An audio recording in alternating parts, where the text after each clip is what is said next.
Okay, so today we are diving into some really fascinating stuff. Yeah. We're tackling the ideas of Nāgārjuna, this really influential Buddhist philosopher. Absolutely. And we're looking at excerpts you sent us from his work, Nāgārjuna's Middle Way, the Mūlamadhyamakakārikā. Yeah. I have to say, this is one that I am so excited to unpack with you. It's a big one. It is dense. Yeah. But it's such a rewarding text to dig into. Oh, absolutely. And, it's amazing to me how even centuries after Nāgārjuna was writing, people are still grappling with these ideas and with these questions about reality and perceptions. They just don't get old. And it's the way he asks these questions that I think is almost as interesting as the questions themselves, because this wasn't meant to be a text that you just sat down and read on your own. Right. This was something that students memorized. Yes. And then they would discuss with a teacher. Right. So we're kind of stepping into that role a little Absolutely. bit of that teacher, making sure that you get the most out of these excerpts that you've shared with us. Yeah, and that's crucial because, without some sort of guide, it's easy to misunderstand what Nāgārjuna is getting at. Right. And I think a good place to start with that is this whole idea of the two truths in Buddhist thought. And I think we can think about it like this. There's the everyday truth of our lives, like we all know fire is hot. Oh, yeah. If I drop something, it's going to fall to the ground. That's conventional truth. It's practical. Right. It's reliable. That's how we navigate the world. But Nāgārjuna, he wants to take us a little deeper. He wants to take us beyond those everyday assumptions to a level of understanding that's really about the very nature of reality itself. So if that's the conventional truth, this everyday stuff, what is this deeper level that he wants us to look at? So that's where we get into this idea of ultimate truth. Okay. And to talk about this, Nāgārjuna uses this word, this concept of emptiness, or shunyata in Sanskrit. And now I know when people hear that, Yeah. it can sound like, oh, so nothing matters. Right. We're living in a void. Yeah. And it's not that. It's much more nuanced than that. Okay. And we'll unpack that as we go. Yeah. But just keep in mind that this word emptiness doesn't mean things don't exist. Okay. But it means that they might not exist in the way we typically think they do.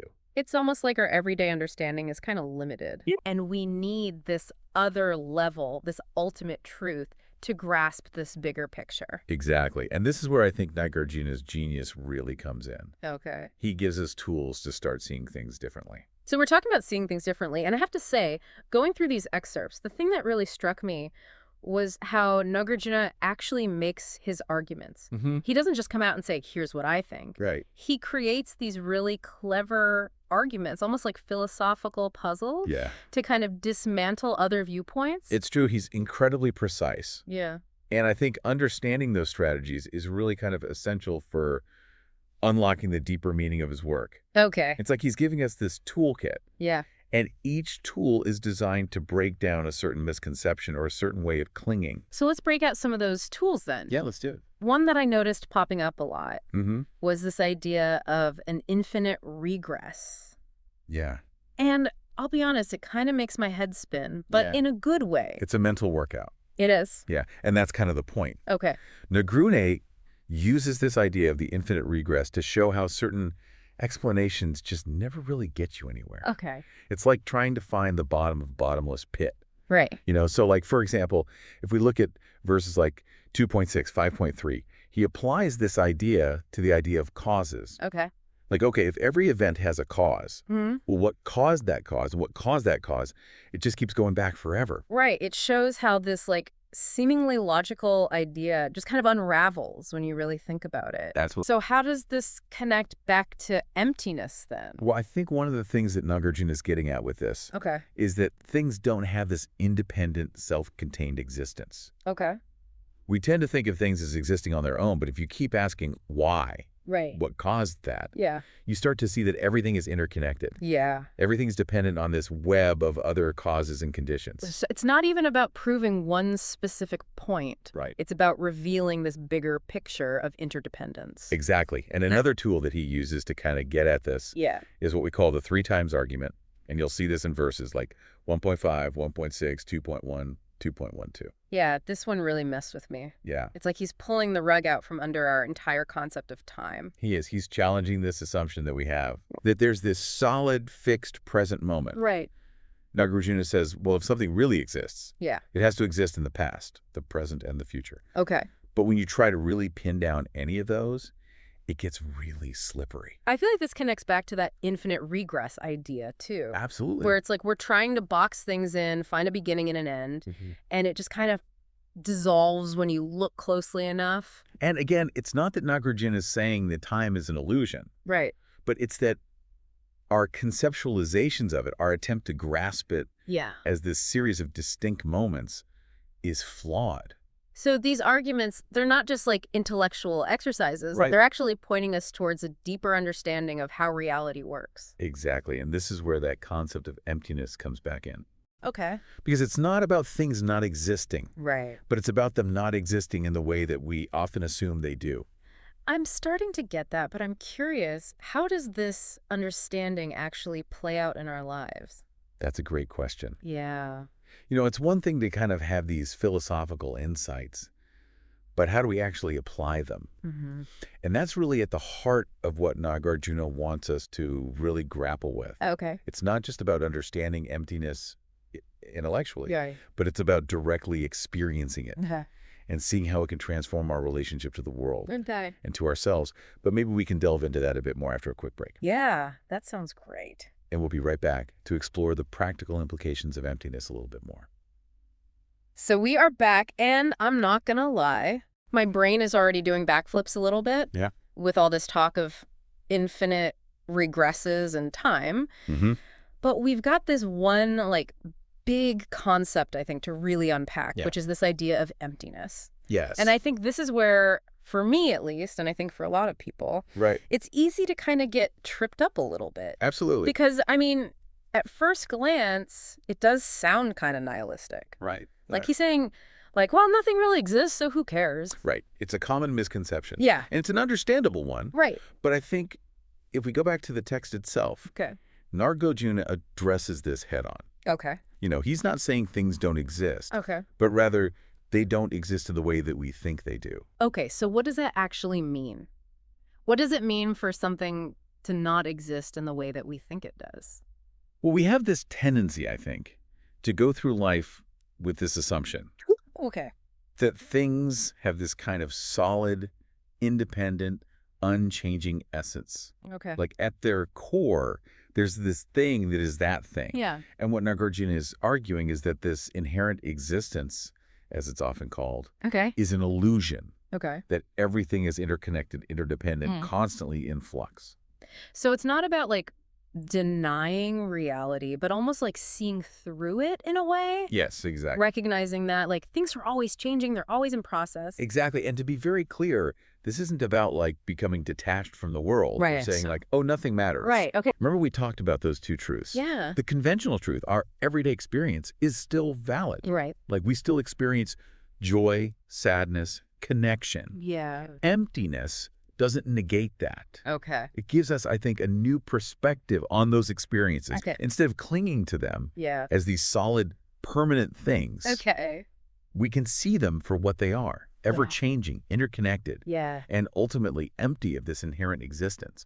So it's not about denying reality. It's almost like seeing it more clearly. Yes. Without all of these like layers of misconception. Exactly. And that clarity, that shift in perspective, I think is what Nāgārjuna is really pointing to. You mentioned earlier that he kind of addresses this like misconception of emptiness equaling nihilism. Is there a specific example from the text where he kind of illustrates that? Yeah, he uses this really great analogy in chapter 2, verse 11 of like mistaking a rope for a snake. Oh, okay, yeah. Right. Yeah. And how that misperception can actually cause fear and harm. Right. Because you're reacting as if it's actually a snake. Right, right. In the same way, misunderstanding emptiness can also be really detrimental. Okay. You know, we might fall into despair thinking nothing matters, but that's not what he's saying at all. Right. Like he's almost giving this warning, like handle with care. Right. Because this is a very specific understanding that can be really, if misinterpreted, can be misused. Absolutely. Yeah. But when it's understood correctly, emptiness isn't something to be feared, but embraced. It's about seeing through that illusion of inherent existence and recognizing the interconnectedness of all things. Yeah. And in that recognition, I think, is where we can find freedom from suffering. That's incredible. Wow, this has been such an amazing deep dive. I feel like we've covered so much. Yeah, absolutely. From like these crazy mind-bending arguments to these like profound implications of emptiness. It's a lot to take in. It is a lot to take in. And I guess like as we kind of wrap up this deep dive on Nāgārjuna, is there like a final thought that you want to leave our listener with as they kind of continue to explore this on their own? Yeah, I think a really interesting question to kind of consider as you move forward is if, as Nāgārjuna argues, all things lack inherent existence. Does that apply to his teachings themselves? Ooh, that's a good one. Yeah. It's like what we were talking about earlier, question everything, right? Exactly. Dig deeper. Yeah. Don't take anything for granted. And don't just take our word for it. Right, exactly. And don't just, exactly. Could see what you think. Amazing. Well, thank you so much for like taking this deep dive with me. Of course, this was fun. It was so fascinating. I hope you all out there listening also found it fascinating and a little bit mind-bending. Absolutely. And I hope you continue to kind of explore this on your own and keep those questions coming. Absolutely. Until next time. Welcome to the Deep Dive. Today we're tackling a question so fundamental it often slips by unnoticed. How do things actually come into being? I mean, we just assume there's a reason for everything. Right. It seems like common sense, right? But this question about causation has puzzled philosophers for centuries. And today we're going to explore it through the lens of Buddhist philosophy, which offers some really intriguing challenges to the way we usually think about cause and effect. Okay, color me intrigued. We're mainly diving into this text called An Analysis of Conditions. From what I've gathered, it really picks apart the idea of causation. This text does not hold back. It jumps right in, suggesting that there are 4 common ways we tend to think about how things come to be, and then it systematically deconstructs each of them. All right, let's hear it. What's the first approach this text tackles? The first one is the idea that something arises from itself. Essentially, it's like saying a thing is its own cause. So like spontaneous generation. I thought we left that idea back in the Middle Ages. Right. And the text dismantles this notion with a pretty clever argument. Think about it this way. If something already exists within its cause, why would it need to arise in the first place? It uses the example of fire. If heat already existed within whatever causes fire, would we need to create fire to experience heat? Not really. It would just be there. That's a great point. So what's the takeaway here? This argument pushes us to look beyond simple self-creation models. It suggests we need to consider the role of external factors and conditions in giving rise to things. That makes a lot of sense. Yeah. So what's the next idea on the chopping block? The text then tackles the opposite extreme, the idea that something arises from something entirely different with no connection whatsoever. Okay, I can see how that would be tough to swallow. Yeah. How can something come from something completely unrelated to it? Exactly. And that's where this idea of intrinsic nature comes into play. Think of it like this. Intrinsic nature refers to the inherent qualities that make something what it is, like the sweetness of sugar or the wetness of water. The text argues that for something to exist, it needs its own distinct set of these inherent qualities. So if an effect could arise from a completely unrelated cause, it would have to somehow borrow those qualities. Precisely. But how can something borrow a nature it doesn't even possess yet? It's a bit of a paradox. That's a real head-scratcher. So we've got these two extremes, things arising from themselves, which seems too simple, and then things arising from something totally different, which seems impossible. Where do we go from there? The text then considers a middle ground. What if things arise from a combination of themselves and something different? Maybe it's a bit of both. Okay, so a kind of compromise. What does the text say about that? It's pretty straight to the point. It suggests that this best of both worlds approach actually just combines the problems of the first two. It doesn't really offer a satisfying solution on its own. That makes sense. So that leaves us with the most baffling option of all things arising without any cause whatsoever. Isn't that just saying things happen randomly? It might seem that way at first, but bear with me because this is where the text takes a really fascinating turn. Instead of just dismissing this possibility outright, it challenges us to look closer. It asks us to consider, what if this seemingly absurd idea points to a fundamental gap in our understanding of how the world works? Okay, now I'm really curious. Where do we go from here? Well, the text introduces this concept of causal action. Imagine it like a game of billiards. You've got the cue ball, and then you've got the target ball. The impact of the cue ball is what causes the target ball to move, right? But what exactly is that impact? Is it some kind of invisible force? I see what you mean. It's like asking, is there some invisible hand guiding the entire process of cause and effect? Or is there something more nuanced at play? Exactly. And this is where things start to get really interesting. The text dives into 4 specific types of conditions that are traditionally associated with causation in Buddhist thought. It carefully analyzes each one, looking for that elusive causal action. Okay. This is where I feel like I could use a little grounding. What are these 4 conditions, and how do they relate to cause and effect? You're right. It's easy to get lost in the philosophical weeds here. So these 4 conditions are called the primary cause, the objective support, the proximate condition, and the dominant condition. Let's break those down, starting with the primary cause. That one sounds pretty self-explanatory. It is. It's the most intuitive way we think about cause and effect. Think of a seed in relation to a plant. The seed is the primary cause, the thing from which the plant arises. It's what we typically point to as the starting point. All right, that makes sense. So what about this objective support? What's that all about? This one applies specifically to mental experiences. Imagine you're absolutely starving and someone walks by with a plate of freshly baked cookies. Your senses are on high alert. The aroma, the sight of that gooey chocolate, those are all objective supports for the mental experience of craving those cookies. So it's like saying that our experiences don't just happen in a vacuum. They need some kind of external anchor, something to latch onto. Exactly. Now, the proximate condition is a bit trickier. It refers to the thing or event that immediately precedes the effect. That final domino in a chain reaction, it creates the opening for the effect to occur. Okay, so it's not the thing that directly causes the effect, but it sets the stage. I'm picturing that last domino teetering before it falls. What about that final one? The dominant condition sounds pretty important. It is. This is like the essential ingredient in a recipe. You can have all the other components ready to go, but without that one key element, the dish just won't come together. So if we stick with our plant analogy, it'd be like sunlight or water. Those things are essential for a plant to grow, even if they aren't the seed itself. Precisely. But here's where it gets really interesting. The text argues that even though these 4 conditions are all connected to how things arise, they don't fully explain the why or the how of something coming into being. Remember that causal action we talked about? The text suggests that none of these conditions can truly account for that elusive mechanism. Wait a minute. Are you saying that the seed, the soil, the water, even the act of planting, none of these things are the actual reason a plant exists? It's not about denying that these things are involved. They are conditions, but they might not be the whole story. Think back to the billiards example. Just because the cue ball hits the target ball doesn't mean we fully understand the complex physics at play in that split second of impact.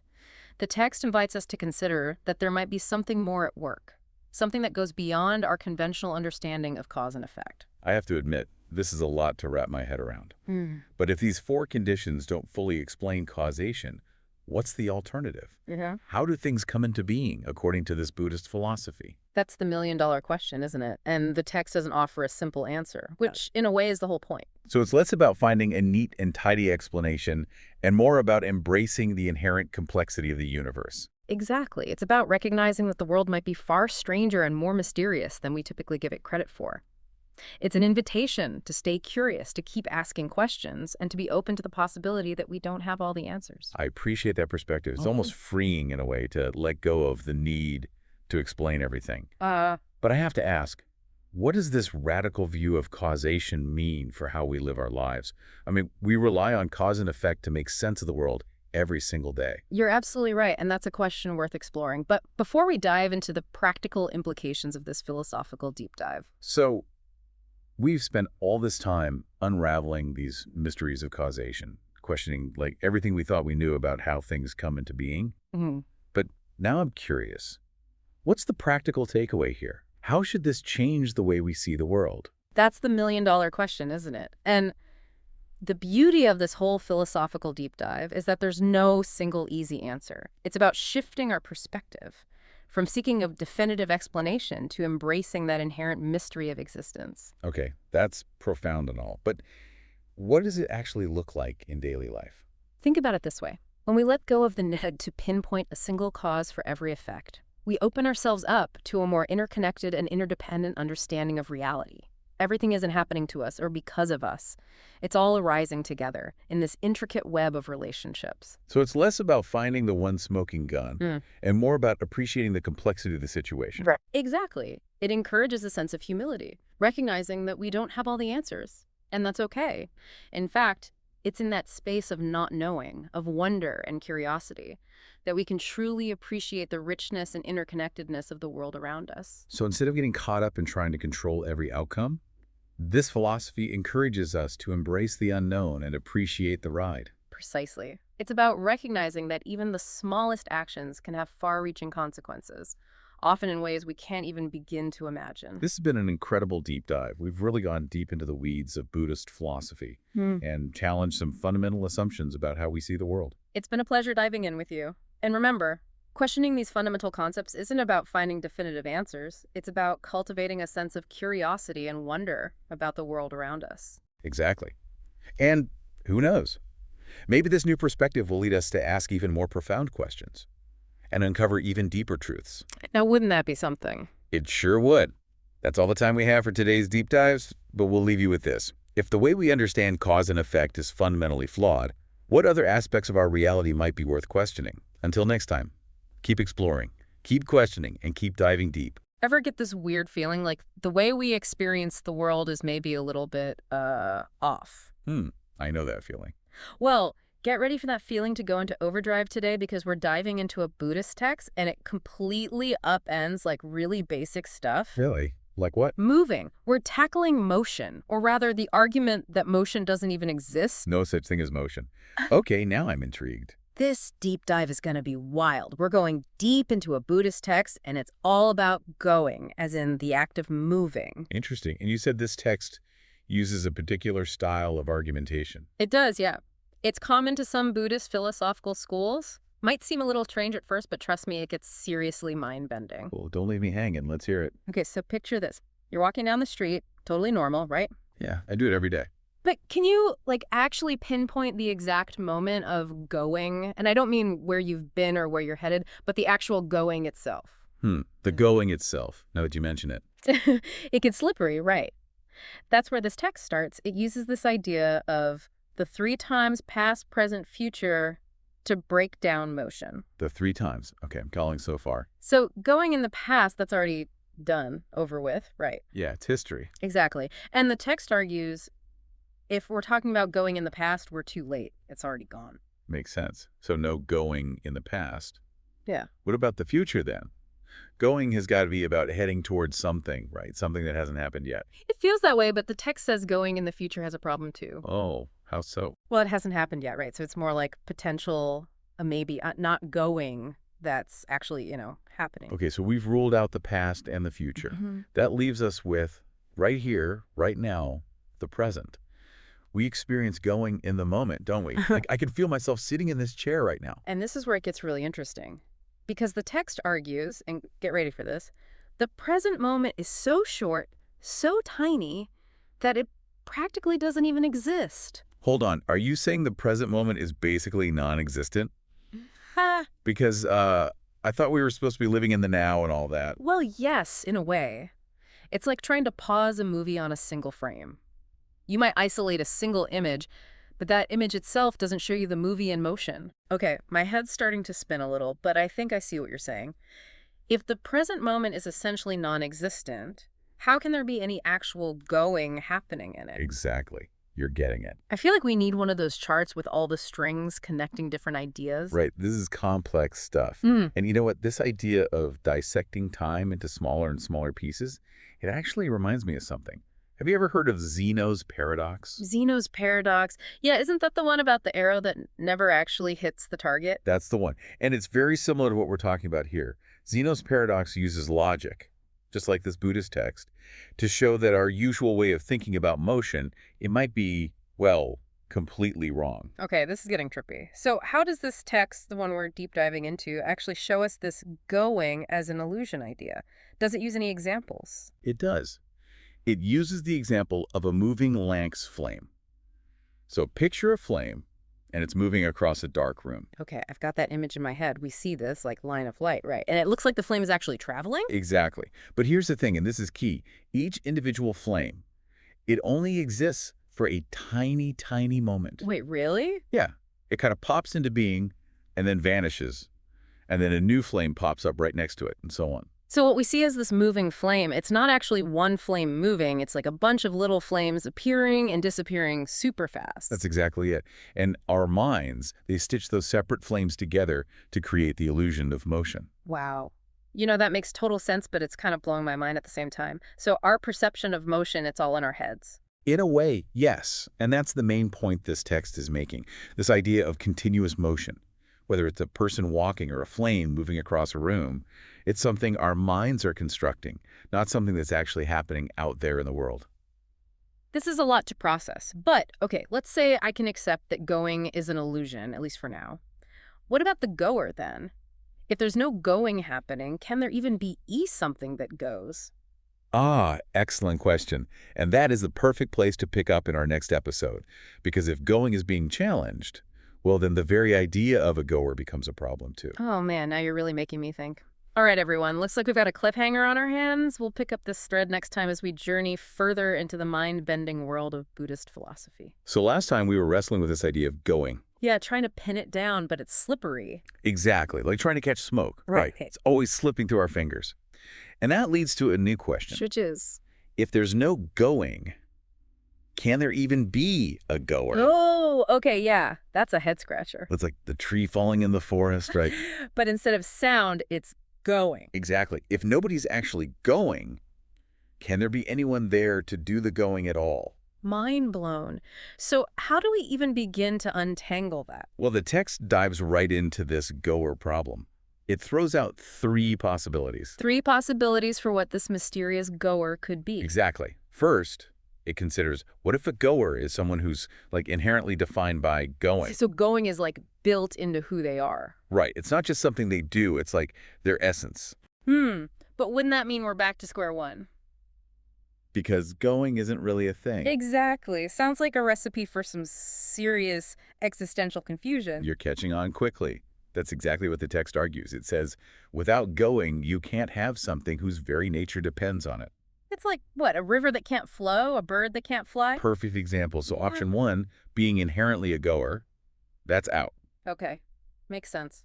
So what's next on this goer journey? Well, the text looks at the flip side. What if someone's not inherently a goer?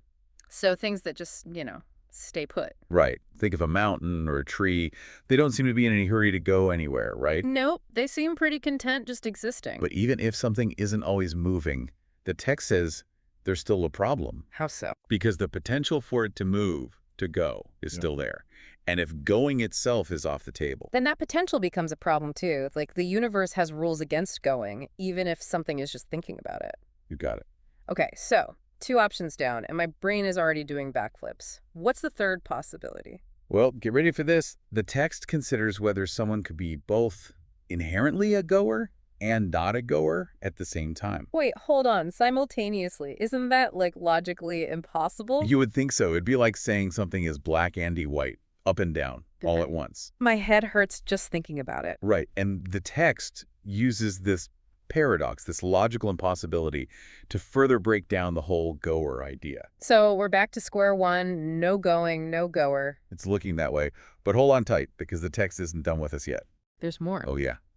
Just when you thought we'd covered all the bases, it takes on another aspect of motion, starting and stopping. You mean like commencing and ceasing, but in a philosophical way? Exactly. Commencing and ceasing. Okay, I think I get the gist. So are we saying that even if we figure out this whole going and goer business, the problems don't just disappear? Because we've still got to start and stop somehow. That's exactly what this text wants us to think about. It's like, hold on. We're not done poking holes in your everyday assumptions just yet. So how does the text tackle this whole starting and stopping thing then? Well, remember those 3 times we talked about way back when? Past, present, and future. Yeah, they keep popping up, don't they? They sure do. Yeah. Because this text argues if going itself doesn't fit neatly into any of those times, then when exactly does the commencing happen? Or the ceasing? Right, okay, now I see where this is going. It's like trying to pinpoint the exact moment a song starts. or ends, right. There's always a fade in, a fade out. It's slippery. Exactly. Another layer of the paradox, you see. Just like we can't nail down this going, We also can't pinpoint its beginning or end. They're all woven together somehow. Okay, so we've got going, starting, stopping, all swirling around, causing philosophical chaos. But what if, and hear me out on this one, what if the problem is that we're thinking about all of this the wrong way? Oh, how so? What if it's not about the goer being separate from the going, but some kind of unified something? Ah, you're hitting on another key point that this text dives into. Are the goer and the going identical? Or are they totally distinct? Big questions. What's the verdict? Is there some kind of mystical union going on here between the mover and the movement? Not quite.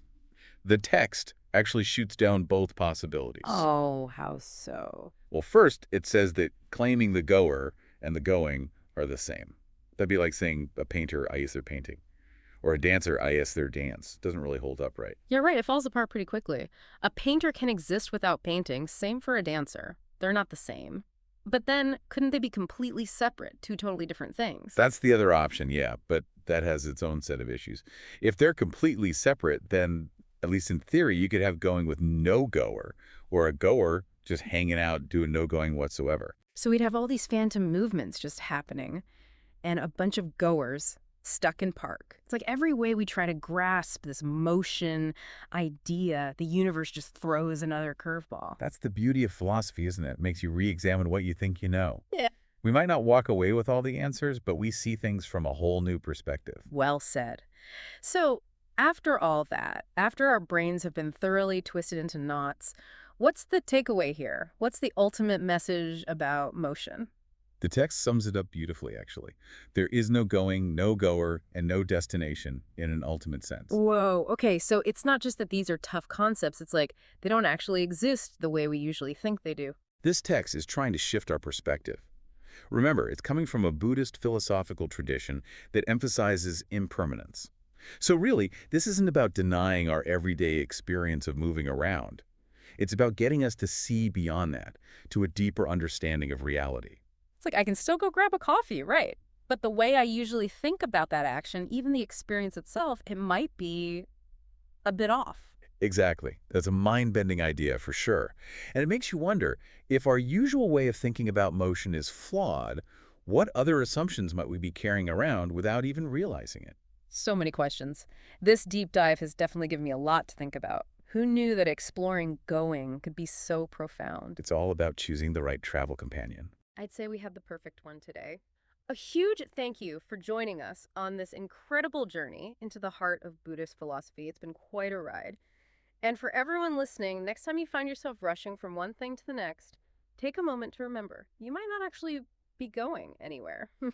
Until next time, keep those minds open and keep on questioning. Ever stop to think, maybe, just maybe, our senses aren't exactly the super reliable narrators we always make them out to be? It's a fascinating question, isn't it? We kind of just go about our lives assuming our senses are giving us the full picture, you know? Right. But what if they're really more like curated highlights or something like that? Okay, yeah, that's a cool way to put it. Curated highlights, love it. Yeah. And that's exactly what we're going to be digging into today, right? Yeah. You've shared some excerpts with me from an analysis of the Attainments, a text that really dives deep into these ancient Buddhist teachings on perception and reality. Yeah. And these teachings specifically are coming out of the Abhidharma tradition. Okay. And you can kind of think of them as scholars. You know, really they loved to kind of like break down the nature of experience. Oh, okay. So like philosophers, but like philosophers with a really serious meditation practice. Yeah, exactly. I can get behind that. Yeah. So how do they tackle this whole idea of senses and reality then? So they start with this framework of 12 elements. Okay. And they're called the Attainments. Yeah, Attainments, okay. And 6 of these are senses, right? So you have sight, hearing, smell, taste, touch, and then they also include, they call it mind, as the 6th sense. Okay, so the familiar 5 senses plus like our mind taking it all in. Exactly. Okay, that makes sense. What about those other 6 elements then? Right, yeah, so those are the objects. You could think of them as like the targets, so to speak, of each sense. Right. So what we see, what we hear, what we smell, what we taste, what we touch, and what we think about. Yeah. So essentially the whole like sensory experience package deal. Exactly. I like it. But then our text today it throws us a curveball, right? It doesn't just sort of like lay out the framework, and that's it really starts like poking holes in it, and I'm into it. Right. That's the really intriguing part, I think. It takes this almost playful approach where it's using, these logic puzzles to get us to really question, like, are these 12 elements, are these really like the bedrock of reality? Okay, yeah. Color me intrigued. Where does this logic puzzle adventure begin? So it starts by asking us to consider, can the act of seeing see itself? Whoa. Right. So can your vision, can it, in essence, look inward and actually observe that process of seeing? Now that you mention it, it's like trying to catch your own reflection in a reflection. Yeah. You know what I mean? It always seems just out of reach. Precisely, yeah. The text argues that vision can't see itself, just like, like a knife can't cut itself. It's kind of inherently limited in that way. Okay. Yeah. Okay, I'm with you so far, but then how does that then mean that vision can't see anything at all? That feels like a pretty big leap. Yeah, it does seem like kind of a leap, right? But the text actually lays out a couple of ways to think about this that might help it to kind of click a little bit. All right, I'm ready to see if I can wrap my head around this. So, hit me with interpretation number 1. Okay, so imagine a jasmine flower, right? Okay. And it's, its intoxicating scent is kind of like filling the air. So that scent has to exist in the flower first, right? Yeah. Before our noses can even like pick up on it. Totally. Yeah, can't smell jasmine if there's no jasmine around to be giving off that smell. Exactly. Yeah, it's not enough for the scent to just exist somewhere, right? Like it has to be a property of the thing itself, before we can then experience it. Okay. Yeah. Okay, I'm following so far. So then how does that apply to vision not being able to see itself? Well, so think about it this way, right? So can we actually see the act of seeing itself? Like is seeing something that vision itself possesses, like a quality we could observe? That's a really interesting way to put it. I guess we experience the world through sight, but can we actually see that act of seeing happening? That's really interesting. Yeah, that's kind of the crux of their argument, right? Oh. And so if vision itself doesn't possess this quality of seeing, then how can it recognize that quality in anything else? It's like trying to use sight to understand the very nature of sight itself. Yeah. Like it's always just outside of its own grasp, I guess. Precisely, yeah. And that leads us into kind of the second interpretation, which dives even deeper, I think, into the nature of reality. And so this one asks, is our ability to see even dependent on the things that we see? Or is there something more fundamental going on? Okay, now we're getting into like the really mind-blowing territory. Are you saying there might be a kind of seeing that exists independently of our eyes and like the physical world? Yeah, it's a bold claim, right? But yeah, the text argues that if seeing was truly the intrinsic, the independent nature of vision, that we should be able to see even without any external objects. So even in complete darkness, our vision would still be tracing. I have to admit that's a little bit of a head scratcher. Yeah, it wants us to consider that very possibility, because if our vision needs something to see in order to function, then is it truly fundamental? Right. Or is it dependent on those external things for its very existence? Okay, you've officially blown my mind. So we've got these two interpretations of why vision can't see itself, both leading to some pretty wild conclusions about how our senses work. But I have to imagine not everyone who read this text throughout history just took these arguments at face value, right? Like there had to be some pushback. It's funny how like these ancient texts can bring up like such specific counter arguments. Like did someone really bring up fire back then? Yeah, it's less that it was like a literal debate, right? And more that they were really trying to anticipate how our minds might kind of resist some of these radical ideas. Right. And the fire analogy, it's a common one, even today, Totally. Yeah. It seems pretty intuitive, right? Like fire burns and it can definitely burn itself. So how does the text even begin to unpack that? So it goes back to a concept that we touched on earlier, that idea of time being divided into past, present, and future. So remember, the traversed, the not yet traversed, and the presently being traversed. Yeah. It's coming back to me now. Like when you're walking a path, you can't pinpoint the act of going in the part of the path you already passed, right? It's already done. Exactly, yeah. And so the text uses that same logic to kind of challenge the fire example. Okay.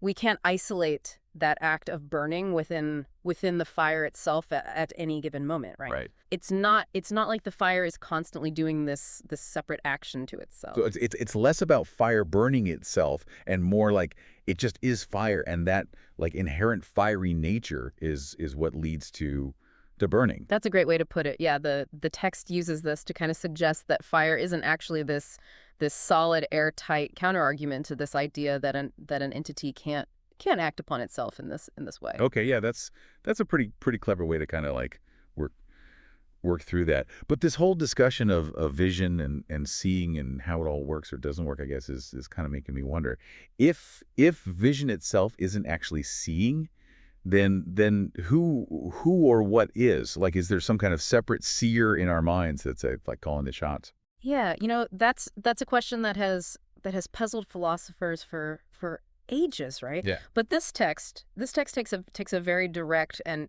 potentially radical stance on this, right? It suggests that without vision there can be no seer.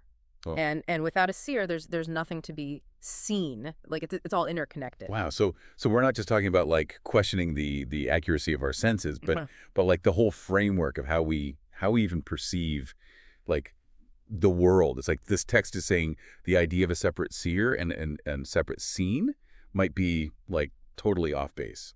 Yeah, that's the heart of the challenge that I think this text presents. And it doesn't stop at vision. It goes on to say that the same logic applies to all of our senses. Right. Hearing, smell, taste, touch, even our thoughts, they're all part of this interconnected system. So it's not just that our senses might be like flawed or limited in some way, but that this whole sensory experience, like everything that we perceive as reality, might be a kind of like co-creation in a way. Like we're not just like passively observing; we're active participants. Exactly. Yeah. And if our senses are more like active participants shaping our experience than just these passive observers, it makes you wonder then what does that mean for our sense of self? And the text hints at this. It references these other Buddhist concepts like the 5 skandhas, dependent origination. It's a whole other rabbit hole to kind of explore. This deep dive has really given me a lot to think about, I have to say. Like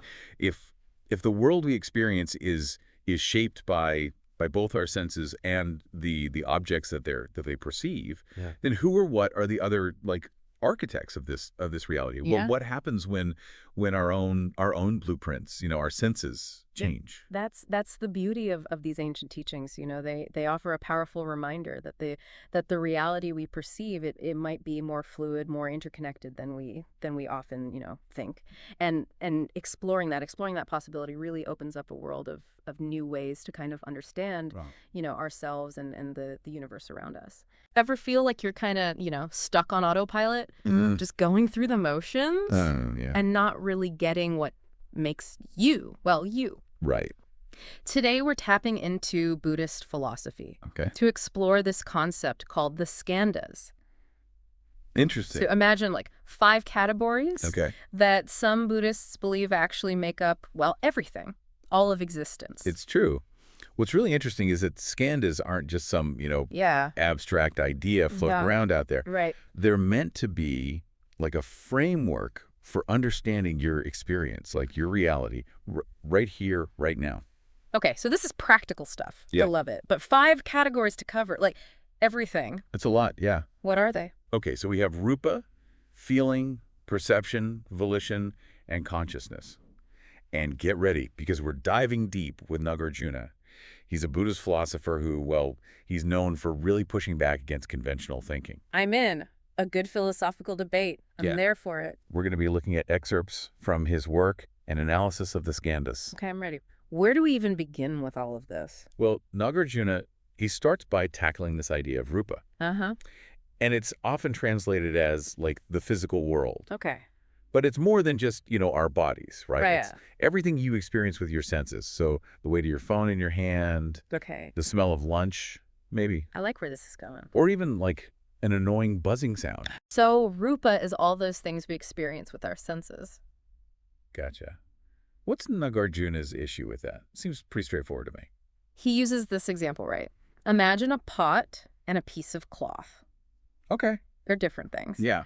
But could you have a pot without clay? I don't think so. Or a cloth without cotton or wool? No.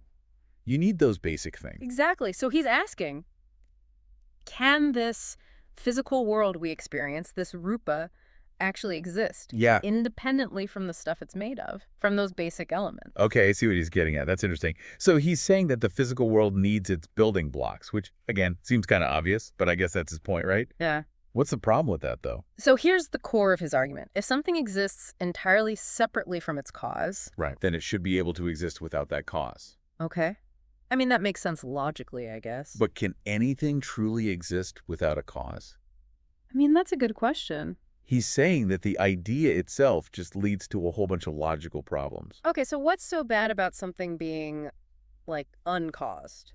Well, he uses some really Yeah. interesting logic and examples to kind of break this down. Okay. For example, he asks, can you make a pot from milk? You can't make a pot from milk. You need clay to mold the pot. Milk would be, like, a mess. Right. And just like you can't just, create a pot from milk, you can't have an effect without a cause. So he's highlighting how strange it would be for something to just appear, like, poof, from nothing. Yeah, and if things could just pop into existence right. without any cause at all, what would that mean for how we see the world, It'd be totally unpredictable. Like, you'd never know what to expect. And if causes didn't matter, exactly, our actions wouldn't mean anything. There would be no consequences. It'd be chaos, yeah. Total chaos. I see his point.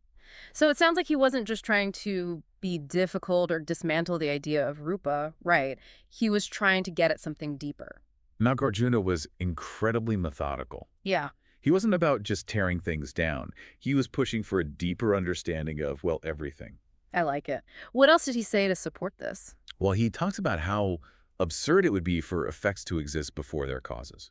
So, like, backwards. Right. I mean, a seed can't grow into a plant. Yeah. Before it exists as a seed, right? Right. Cause and effect can't happen out of order. Exactly. He's saying that when we start messing with cause and effect, we end up with a reality that just doesn't make any sense. It's like if you messed with the order of a film, it wouldn't make sense. Like watching a movie backwards. Yeah. It just wouldn't work, and our understanding of the world just wouldn't function. So he's showing us the flaw in how we usually think about these things. But it's more than just, like, breaking down this idea of rupa. Yeah. He's actually leading us to a deeper understanding of, reality itself. It's like those optical illusions. Oh, yeah. Where you think you see one thing, and then all of a sudden, bam! A whole new image pops out. That's a fantastic way to put it.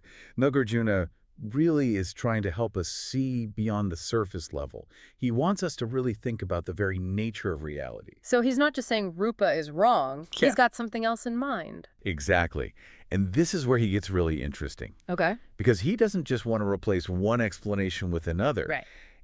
Instead, he throws out this really radical idea. What's that? Denying that something have a cause doesn't automatically mean it's completely uncaused. Hold on, my brain just melted a little bit. So something cannot not have a cause, but also not be uncaused? How is that even possible? And that's Nāgārjuna. He's challenging us to go beyond our usual way of thinking.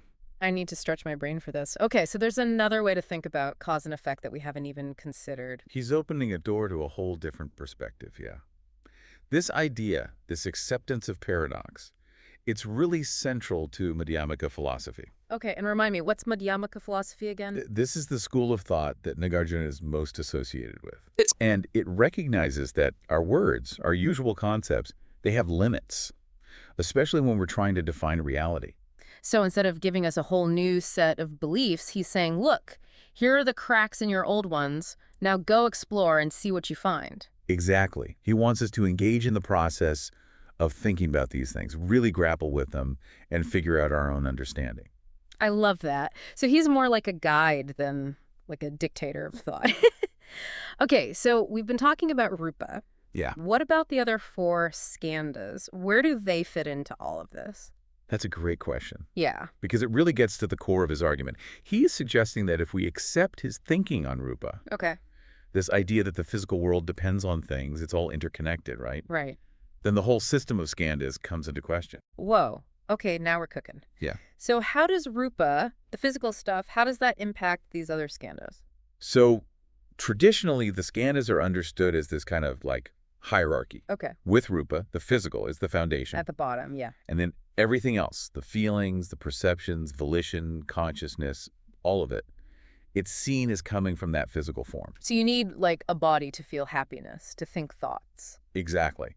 But if rupa itself, this physical stuff, isn't actually real in the way we usually think about it, Okay. if it's empty of this independent existence, like Nāgārjuna says, Yeah. what does that mean for all the things that are supposed to depend on it? Ooh, that's a good question. It's like, if the foundation is messed up, the whole building's in trouble. Yeah. So if rupa is unstable, then feeling, perception, all of it, that becomes unstable too. You got it. If rupa is empty of this inherent existence, then naturally, all the other skandhas, the feeling, perception, volition, consciousness, Right. they must also be empty in that same way. It's like he's pulled on one thread and this whole tapestry of reality is unraveling. That's Nāgārjuna for you. He's not just deconstructing individual concepts. He's revealing how fundamentally interconnected everything is. This is a lot to take in. So messing with our understanding of rupa has huge implications for how we see the other skandhas and basically all of reality. Exactly. And that is what makes Nāgārjuna's work so relevant even today. Yeah. He's asking us to question what we think we know, to look deeper, I'm into it. and to really consider this radical interconnectedness of everything. This is definitely giving me a lot to think about. We've talked about the skandhas, we've dug into Nāgārjuna's critique of rupa, but what does this all mean for us, like, practically? Right. How should we live our lives if we agree with this view? That's the, big question, right? How do we live our lives if this is true? But it's important to remember, Nāgārjuna isn't saying that nothing matters or that our experiences aren't real. Okay, good. Because I was starting to have a bit of an existential crisis over here. So if he's not saying nothing matters, then what's the takeaway? What changes? Think of it like this. When we're stuck on this idea of a solid self Okay. and a world that never changes, fixed and absolute, Right. we actually create a lot of suffering for ourselves. You know what I mean? Oh, yeah, I get that. Like, grasping at things you can't hold on to. Exactly. We get attached to these limited perspectives, and we end up fighting against the way things actually are. Ugh, it's exhausting, trying to control everything. But it doesn't have to be like that. Okay, good. I like where this is going. Nāgārjuna is suggesting a different way of being in the world, a different way of relating to ourselves. When we can really understand that everything is always changing, Okay. that it's interconnected and ultimately empty of this fixed self, Right. that's when we can find some peace. So it's not about pretending things don't exist. It's about changing how we relate to them. Yeah. Like learning to ride the waves instead of getting crushed by them. Beautifully put. It's about understanding that everything's in flux. Us too, right? And we can embrace that. It's like that saying, the only constant is change. Nāgārjuna is just giving us the instruction manual for actually living that. Exactly. Yeah. And just that shift, it can change everything about how we experience life. Less anxiety, less fear. It can free us from so much dissatisfaction that comes from clinging, from holding on too tight. It's like when you're standing on a mountain, Yeah. looking out at this huge landscape, you get this feeling Right. like you're just a tiny part of something massive. All your worries, they seem so much smaller. Is that kind of what we're talking about? That's a beautiful way to put it. It's about perspective, realizing how connected we are to everything around us, Okay. and finding some freedom in that. We're not trying to erase our experiences, just see them as part of something bigger. So less about like, I am nothing, more like, I am part of everything. Exactly. And when you realize that, it can be so liberating. It makes it easier to be compassionate, Right. to be curious, It- to experience the world with a sense of wonder. It makes you think about like all the ways we define ourselves, right? Sure. Our memories, beliefs, the things we own, our relationships. If the skandhas are always in motion, then our sense of self, it has to be fluid too, right? That's really insightful. The traditional view of the skandhas. Yeah. It stresses that they're impermanent, they aren't fixed, they're constantly coming and going, depending on other things. Like that quote, no man steps in the same river twice. Right, right. It's not the same river, and he's not the same man. We're always changing. Exactly.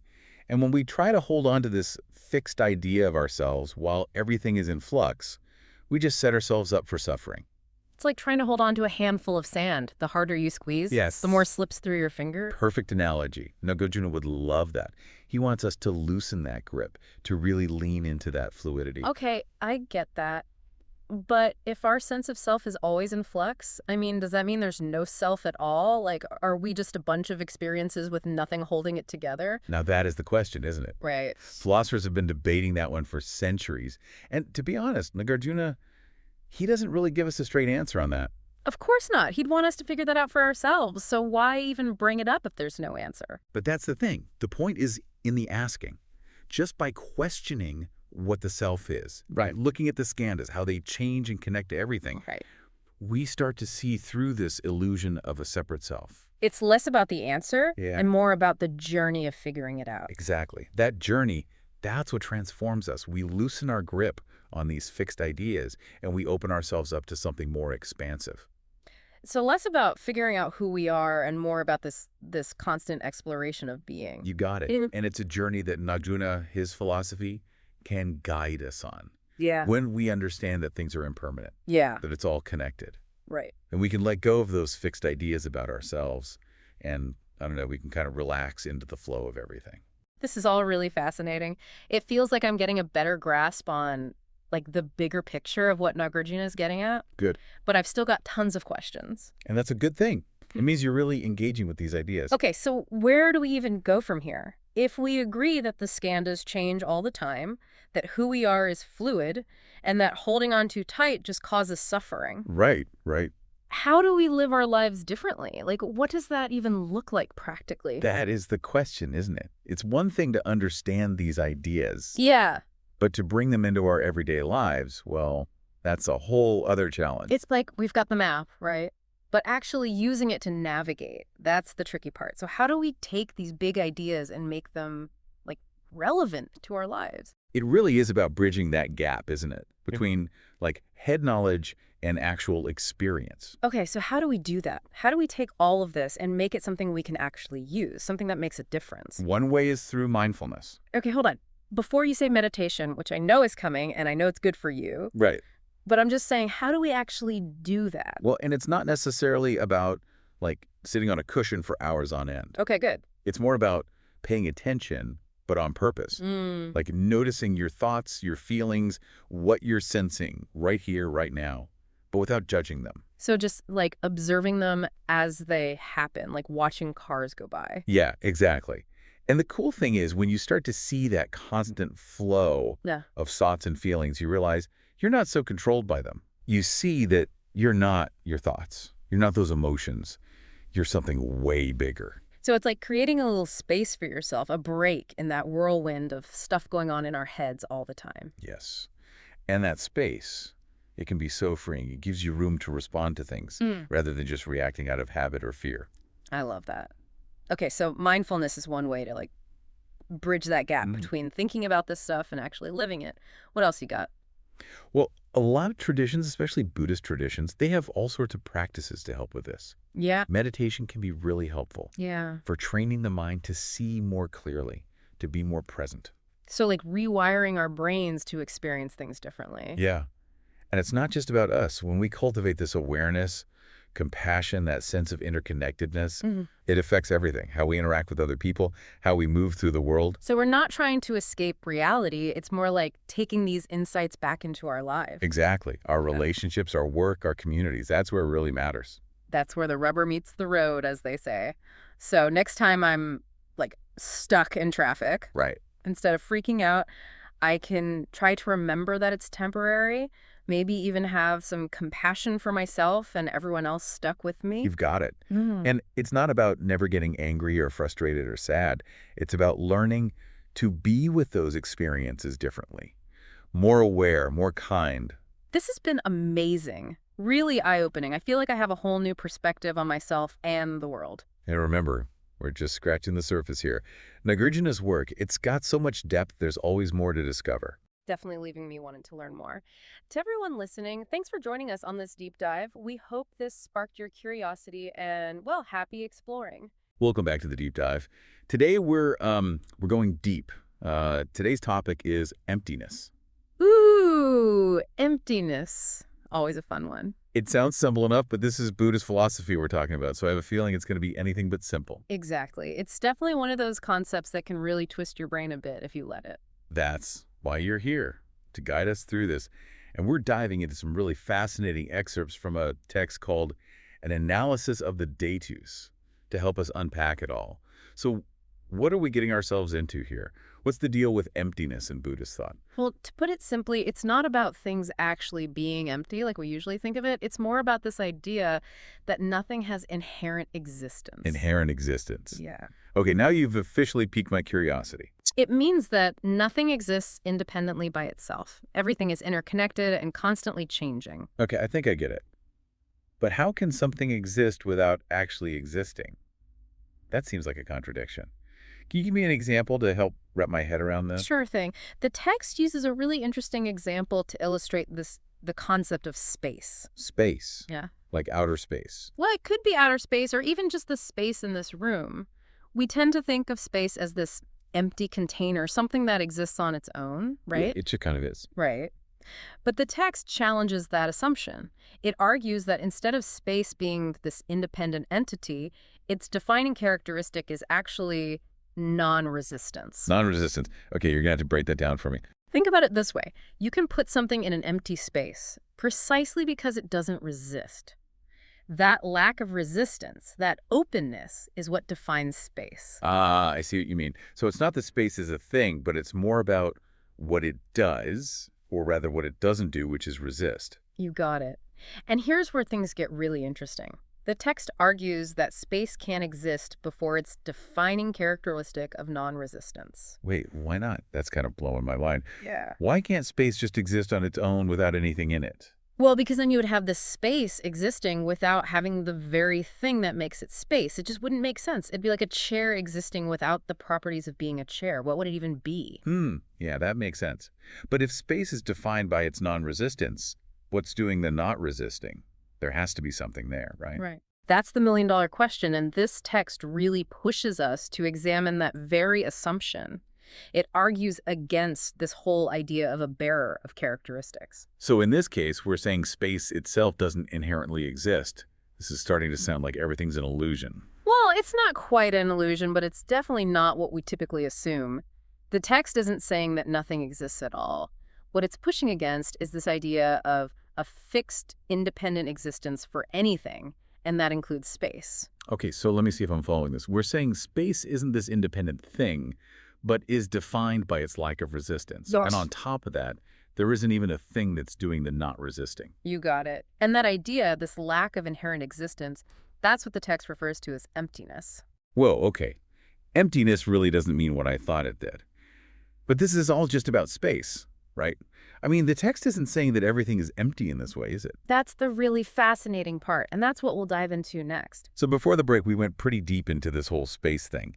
And now I'm really curious how this concept of emptiness, this lack of inherent existence, how does that apply to everything else? Yeah, the text definitely doesn't stop at space. It uses space as a kind of entry point, you could say, to understand this whole concept of emptiness. An entry point to like a whole new way of seeing reality. That's a good way to put it, because it goes on to argue that this same logic, this lack of inherent existence, it applies to all the other fundamental elements too, not just space. Okay, so we're talking about the classic elements like earth, water, fire, air. Exactly. Those are the ones.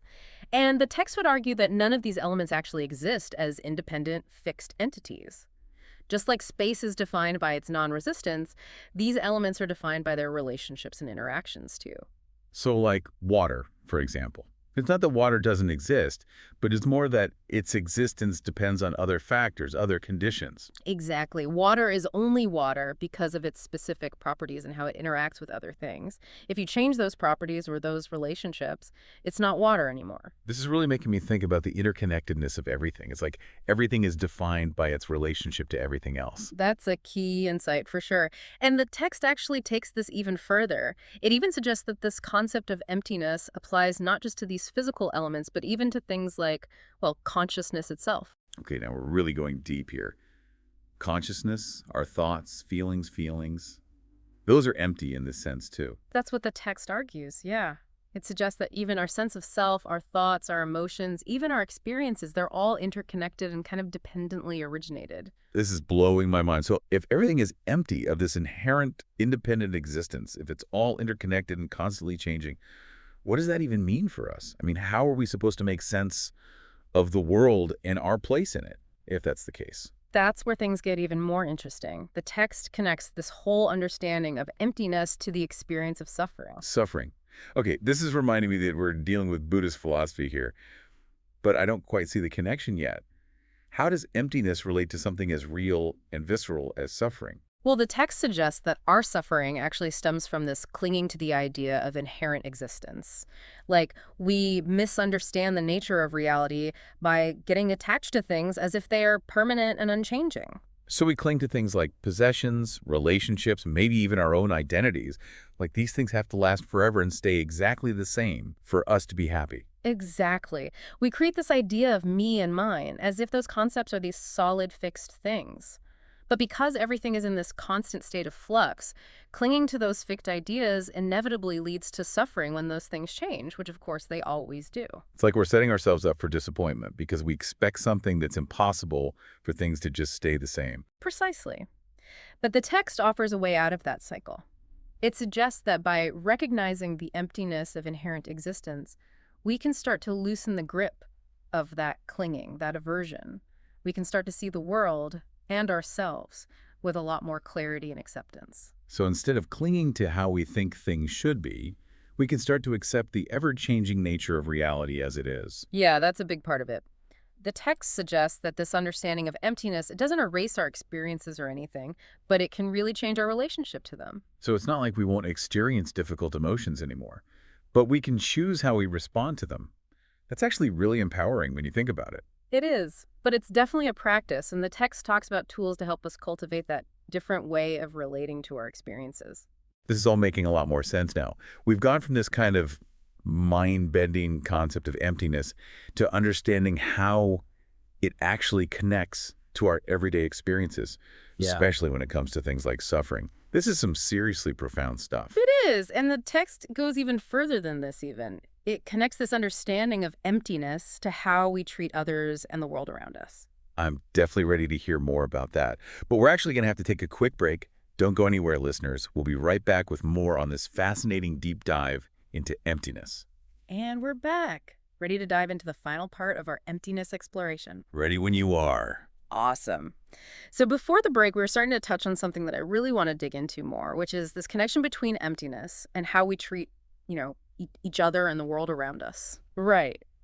It's almost like a natural progression when you think about it. Once you start to grasp this idea that nothing exists independently, that we're all interconnected in this kind of web of interdependence, it's only natural that it would change how we view things like ethics and compassion. Yeah, that makes sense. So it's not enough to just sort of intellectually grasp this concept of emptiness. We have to actually live it out in the world. Exactly. The text challenges us to really embody this understanding, in our thoughts, words, and actions. Well, that makes sense, but it also feels like a pretty tall order. How do we actually put that into practice? It's not like we can just flip a switch and suddenly be like perfectly compassionate all the time. Right? You're absolutely right. It's a continual practice for sure. One of the things the text really emphasizes is mindfulness, like really paying attention to our thoughts, feelings, and actions without judgment. So by being more present, more aware of those things, we can start to see how our clinging to this fixed sense of self might lead to harmful behavior. Exactly. Mindfulness helps us see those patterns and make different choices that are more aligned with this understanding of interconnectedness. It allows us to actually cultivate compassion, not just as an abstract idea, but as a lived experience. This has been such an incredible journey. We started with this really abstract concept of emptiness and ended up with this really profound call to action to live more ethically and compassionately. It speaks to the power of engaging with Buddhist philosophy. It's not just about acquiring knowledge, but about really transforming ourselves. And in turn, hopefully transforming the world around us. This deep dive has definitely given me a lot to think about, and more importantly, a lot to put into practice. Thanks for joining us for this incredible journey, everyone. Until next time, keep exploring, keep questioning, and keep diving deep. Ever find yourself really pondering desire, what it is, where it comes from? It's one of those big ones, right? Totally. And get this. The text we're looking at uses desire to explore a way bigger question. how do we even know what's real, ultimately? Classic philosophy. Love it. Right. So it all hinges on this Buddhist idea of dharmas. Yeah. Think of them like the fundamental building blocks of reality. The pixels that make up the big picture. Perfect analogy. And this text wants to figure out, is desire its own independent dharma, separate from the person feeling it? Or are they like a package deal? Always together, inseparable. That's the question. Exactly. So to tackle this, the text lays out these scenarios about the relationship between desire and, well, the desirer. What's the first one they throw out there? First up, we've got the desire existing before any desire even pops up. Like, imagine someone just chilling. Minding their own business. Exactly. Then, bam. Desire appears out of nowhere. So it's like something that happens to you, not something you're like hardwired with. You got it. But then the second possibility, it flips the script entirely. Oh, this is where it gets interesting, right? Totally. Now, picture this. Yeah. Desire just existing all on its own, like some sort of cosmic yearning just floating around. Okay, hold on. So we've got desire without anyone to actually feel it. Exactly. It's kind of a mind bender. It's like that whole if a tree falls in the forest thing. Right. Does it even count if there's no one to experience it? Exactly. Okay, so that's possibility number 2. What's next? And this third one, this is the one our text really digs into. It's the idea of simultaneous arising. Basically, desire and the desirer, they show it at the exact same moment. Yeah. Totally inseparable. Like two sides of the same coin. Exactly.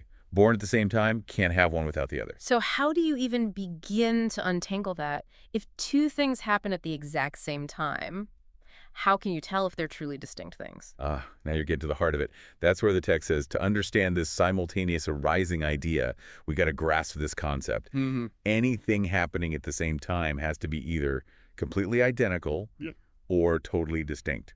No in between. Almost like a cosmic game of spot the difference, right? Like if you can't find a single difference, are they even different things? Exactly. So how does the text use this whole identical versus distinct thing to debunk this simultaneous arising thing? Well, it basically lays out this whole argument, right? And it starts by saying, okay, let's just say for a second, desire and the desirer are one and the same, totally identical. Okay, I'm following. But here's the catch. The text says if that's true, then they can't actually co-occur. Wait, because co-occur means two things happening together. Bingo. It's like trying to clap with one hand. You need those two separate hands to make it work. Exactly. No two hands, no clap. So if the desire and desire are really just one thing, no co-occurrence. It just doesn't work. Okay, so that's one side of the coin. What about the flip side? What if we say, sure, desire and the desirer, they're distinct, separate entities. But two totally different things. Then the text is like, hold up. Yeah. If they're truly separate, each one should be able to exist on its own, right? Like my coffee cup can exist without my desk, even though it usually sits on it. They're not like dependent on each other to exist. Exactly. But here's where the text throws in this really interesting curveball. It basically asks, does it even make sense for desire to just be floating around with no one to actually feel it? So we're back to the tree falling in the forest. Right. Desire without a desirer. Like, what's the point? It's like a sound with no one to hear it. Kind of loses its meaning. And that's exactly what the text is getting at. It's using this almost absurd situation to challenge this idea that desire and the desirer arise simultaneously. So if it's poking holes in the simultaneous arising thing, does that mean the text is saying one definitely comes before the other? You'd think so, right? But that's where it gets even more interesting. It doesn't actually say which one comes first. Oh, okay. So it's not picking sides. Not exactly. It's more about pointing out the flaw in assuming they arise independently at all. Interesting. So it's less about finding a winner between desire and the desirer, and more about questioning the whole competition. Now you're getting it. And that's where we start to see the bigger picture the text is painting. Okay, lay it on me. What's the big reveal? What's the big picture then? Well, think of it this way. By breaking down this whole idea of desire, the text is kind of nudging us to think about a really basic question. How much of what we think of as real is actually, like, independent? And how much of it is because it's connected to something else? So it's not just about desire. It's about, like, our whole understanding of reality. Right. Remember those dharmas, those building blocks we were talking about? Yeah. The text basically says that neither desire nor the person who desires can be considered a dharma on their own. Not by these rules, anyway. Because they're so intertwined. Like, you can't have one without the other. Exactly. And here's where things get really wild. It's like the text is saying that the reality we experience, it might be more about how things are connected than about the things themselves. Okay, so instead of the universe being like a bunch of separate things, it's more like this giant web. Everything is connected. Beautifully put. Beautiful. And that Boom. changes everything, right? Think about it. If that's true for desire and the desirer, what about other stuff? Like what are thoughts and the person thinking them? Whoa, so you're saying my thoughts, they're not even really mine? That's kind of freaky. Makes you think, right? Yeah. Makes you question if we're actually separate from our thoughts, Mm-hmm. or if it's all just part of this big interconnected flow. I'm going to have to sit with that one for a while. Wow, we started with desire and somehow ended up questioning the entire nature of thought and reality. That's a deep dive if I've ever heard one. It really makes you appreciate how much these ancient texts still have to teach us, right? Timeless insights into what it means to be human, just as relevant today as they were centuries ago. Absolutely. Really gives you something to think about. Yeah. Big thanks to our expert for taking us on this incredible journey into desire, dharmas, and this whole idea of interconnected reality. And to our listeners, we'll leave you with this. If everything really is interconnected, what does that mean for how we live our lives? Something to chew on until next time. Keep those brains buzzing, and as always, keep diving deep. Ever get stuck hitting that snooze button? You know you need to get up, but part of you just wants to stay in that weird in-between space. Not quite asleep, not quite awake. I feel like that's kind of how our minds work about a lot of stuff, this whole idea of beginnings and endings. We chop up time into birthdays and seasons, even the start and finish of this deep dive. But what if that's just us trying to make sense of something way more fluid than we can grasp? It's like trying to bottle a river, right? You can capture a moment, but the water is always flowing and changing. And you know what? A Buddhist philosopher named Nāgārjuna, he was wrestling with this back in 2nd century India. Okay, Nāgārjuna. We're taking a deep dive into his work for this one. Specifically, Chapter 7, which I hear is a real head-scratcher. It is. It really is. Imagine this. Every day, we talk about how things begin, how they last for a while, and then they end, right? Well, Nāgārjuna takes these super basic concepts, origination, duration, cessation, and he's like, what if these are just illusions? Like, illusions? Like, my morning coffee doesn't really exist. I don't think I can get behind that. No. Your coffee is definitely real. But in his work, an analysis of the conditioned, what Nāgārjuna is really getting at is the way we think about these things, these conditioned dharmas, these things that depend on other things to exist. It's a little off. So things exist, but it's more that we're not quite getting how they exist. Exactly. He's not denying your coffee. But this idea we cling to, that it has this independent, fixed origination, a set duration, a definite cessation, when you really dig into it, it doesn't hold up. All right, you've got me hooked. But I'll be honest, my brain's already starting to tie itself in knots. He tackles each concept one by one. It's like a philosophical triple play, you could say. But the thing that ties it all together, if these characteristics, this origination, duration, and cessation, if they're real, like actually how things exist, then they should apply to everything, even themselves. That's a pretty big claim. So let's take origination then.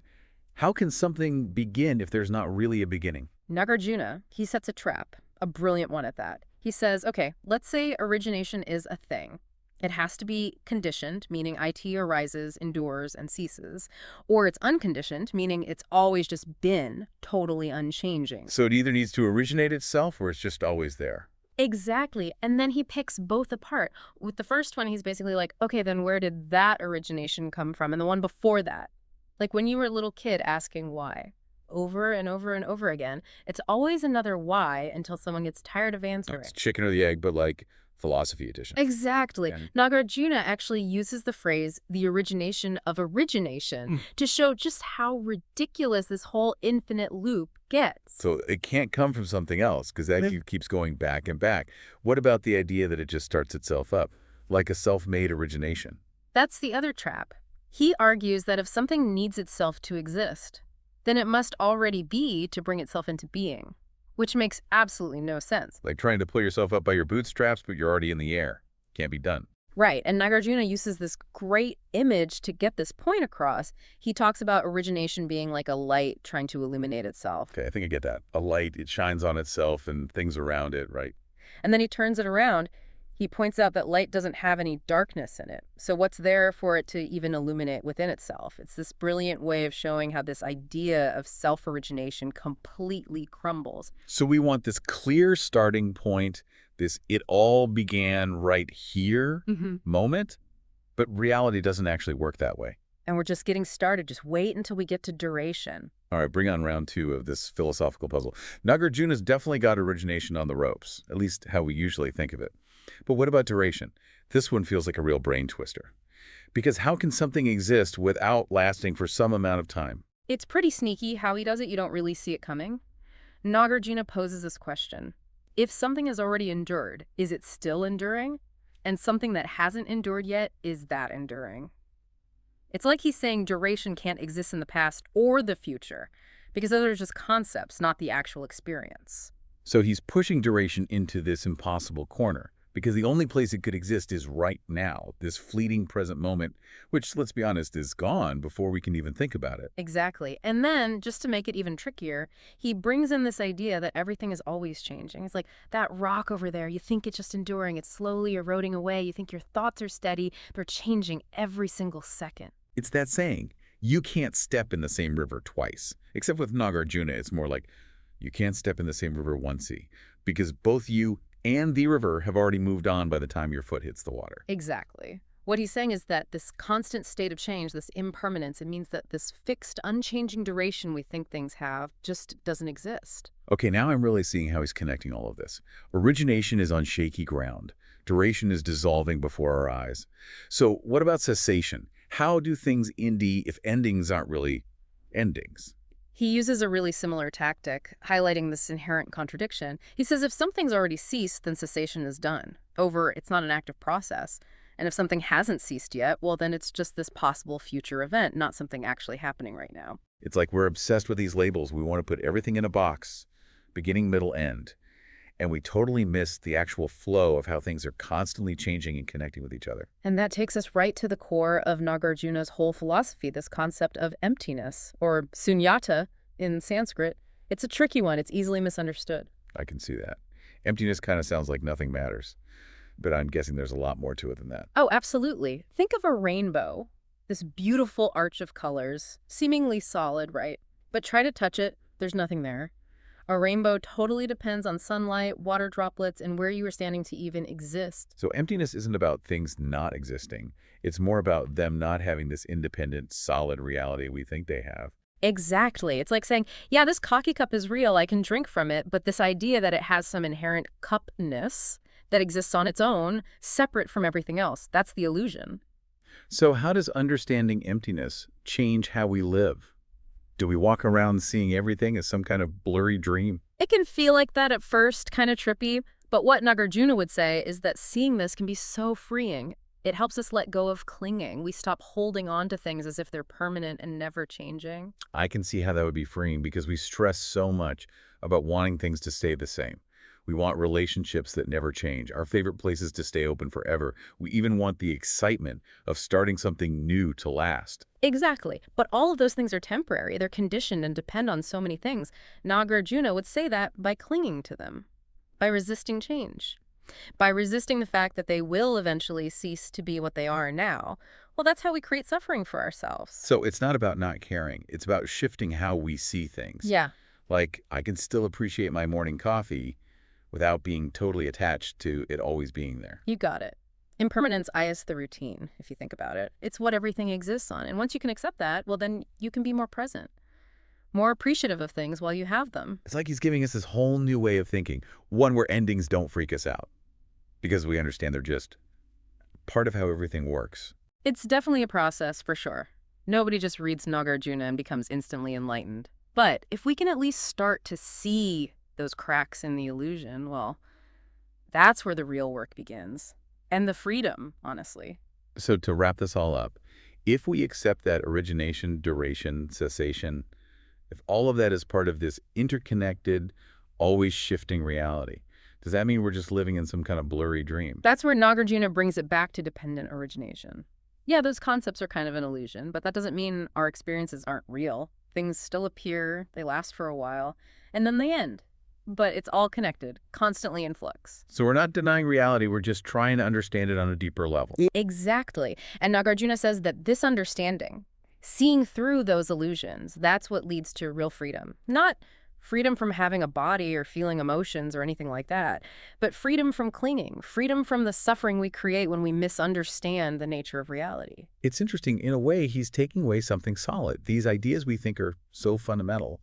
But by doing that, it's like he's opening up all these possibilities. And that openness, that willingness to question everything, even the most basic ideas we have, that's probably Nāgārjuna's greatest legacy. He's not giving us answers. He's giving us questions. Questions that can totally change how we see the world and how we see ourselves. And as we reach the cessation point of this deep dive, what's one question inspired by Nāgārjuna that you hope our listeners will continue to think about? That's a good one. Well, Nāgārjuna showed us that even our concepts of time and change are fluid. They're all connected. So what else might we be getting wrong? What other parts of our reality, things that seem so solid and real? What if they're not what we think they are? What if they dissolve or transform when we take a closer look? It's something to think about for sure. It definitely is. We'll leave you all with that. Keep exploring Nāgārjuna's work and keep asking those big questions. We'll see you next time. All right, everyone, buckle up, because today we're taking a deep dive into a philosophical concept that'll really make you think differently about, well, pretty much everything you do. Oh, that's a bold statement. I'm intrigued. Tell me more. We're diving into this excerpt about the relationship between what it calls agent and object. But before you think this is just a bunch of jargon, I promise it's more relatable than it sounds. We're basically talking about the doer and the thing being done. Okay, so like me talking right now would be the doing, and what I'm saying, the message, would be the thing being done. Exactly. Or, imagine a dog chasing after a frisbee. The dog is the agent, the running and catching, that's the action, and the frisbee is the object of that action. Simple, right? Seems pretty straightforward so far. What's the twist? Well, this text, and it's coming from a Buddhist perspective, argues that an agent can't actually bring about an object at all. Whoa, hold on. How can a dog chase a frisbee if it can't bring about that action? Right. It sounds kind of crazy.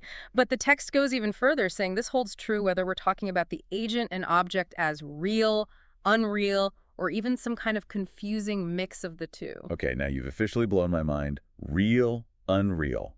What does that even mean in this context? Yeah, it's about to get seriously philosophical.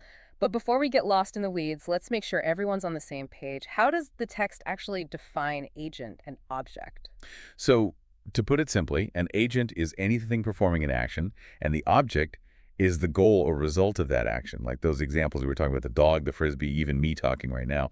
Okay, so going back to the dog and frisbee, you're saying the text would argue that the dog, the agent, can't actually cause the frisbee, the object, to fly through the air. That's the gist of it, yeah. And to really break down how that's even possible, the text dives into something it calls a ninefold analysis. Basically, it looks at every single combination of an agent and object being real, unreal, or a mix of both, and shows how that relationship we take for granted, the doer and the thing being done, just doesn't hold up. 9 different scenarios. That's a lot to unpack. Can you give us a sneak peek at what some of those scenarios even look like? Absolutely.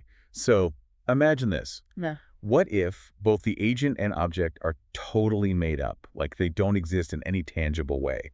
Could one cause the other then? Okay, yeah, that's a good point. If neither one is actually real, how could one even act on the other? Exactly. And that's just the tip of the iceberg. Right. Or let's say you have a real agent, someone or something that's actively doing something, but the object of their action is still unreal. Okay, hold on. You're losing me a little. Give me an example of that. So think about a potter shaping clay on a wheel.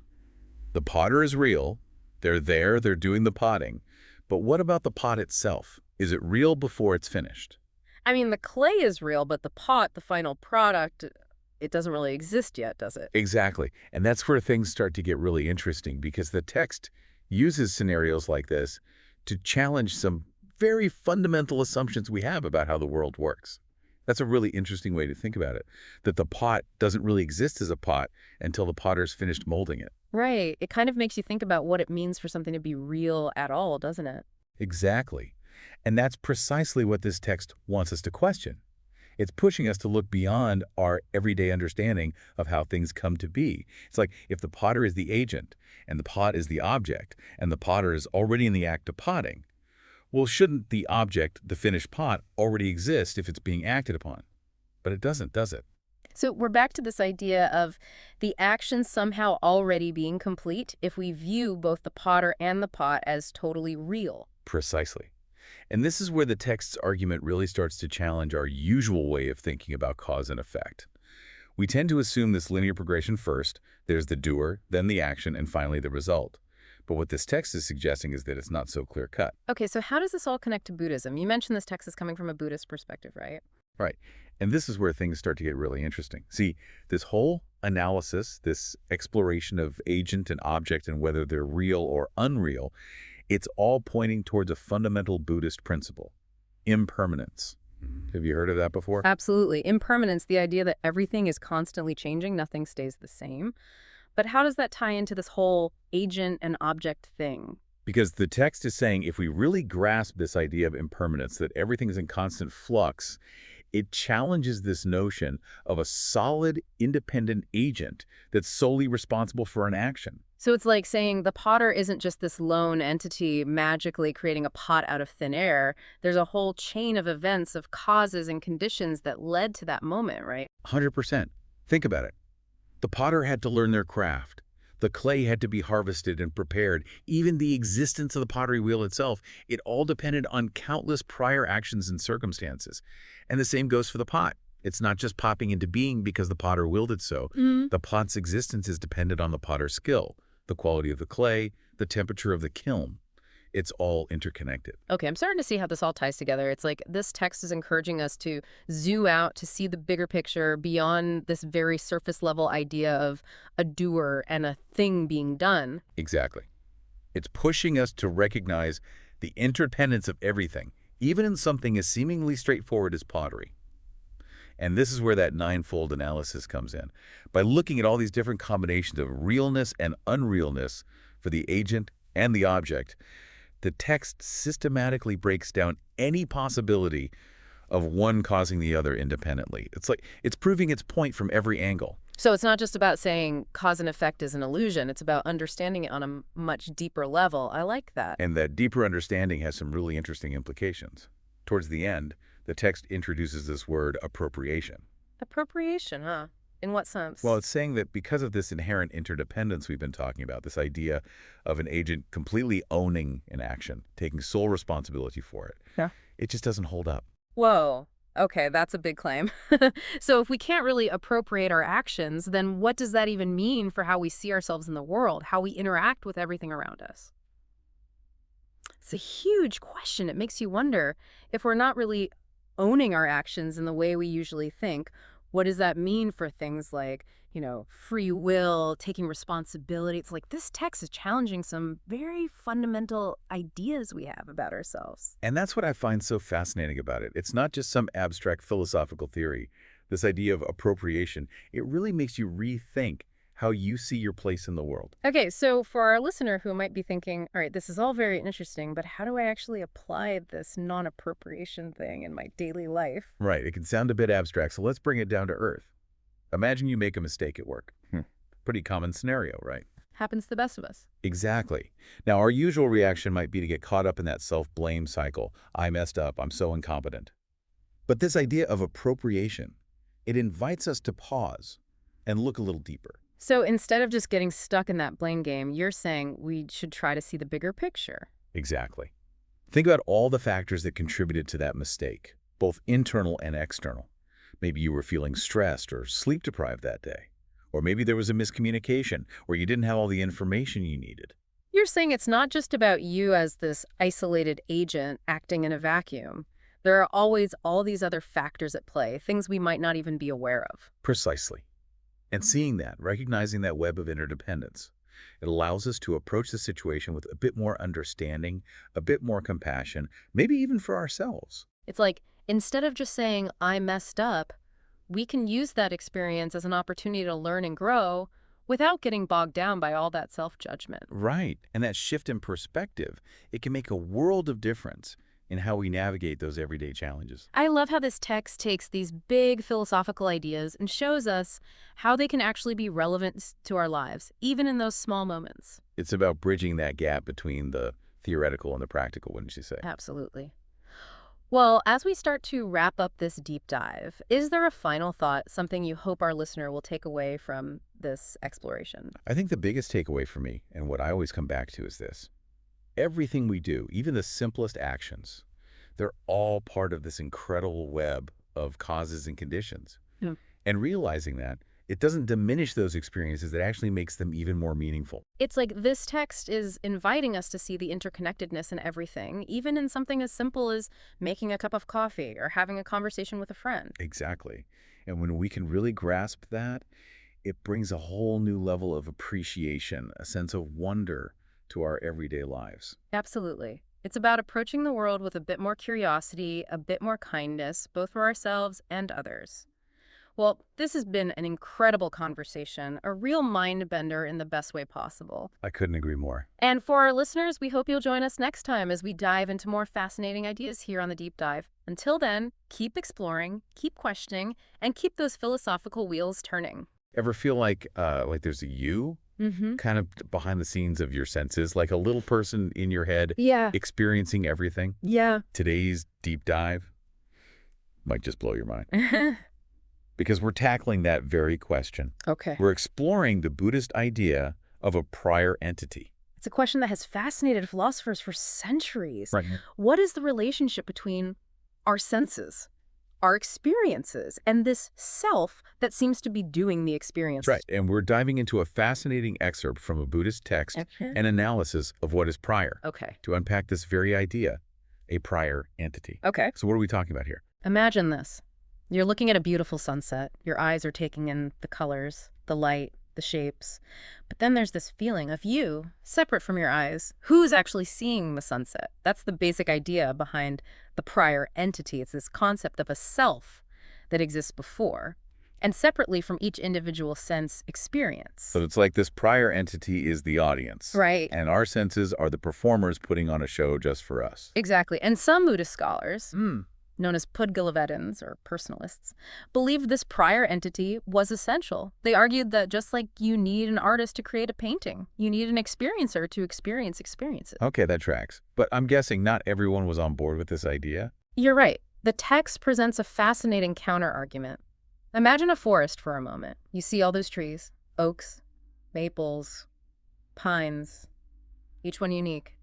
Could you have a forest without those trees? No. A forest is defined by the trees that make it up. Precisely, and that's the crux of the argument against the prior entity. Opponents argued, if this entity truly exists independently, how can our senses and experiences not exist without it? They're like the trees that make up the forest of our being. So you're saying you can't have a seer without the act of seeing, a hearer without the sound. Exactly. It's a two-way street. If this prior entity is defined by our senses and experiences, how can it possibly exist separately from them? This is where the personalists faced a real challenge. So where do they go from there? It sounds like a dead end for the prior entity. Not so fast.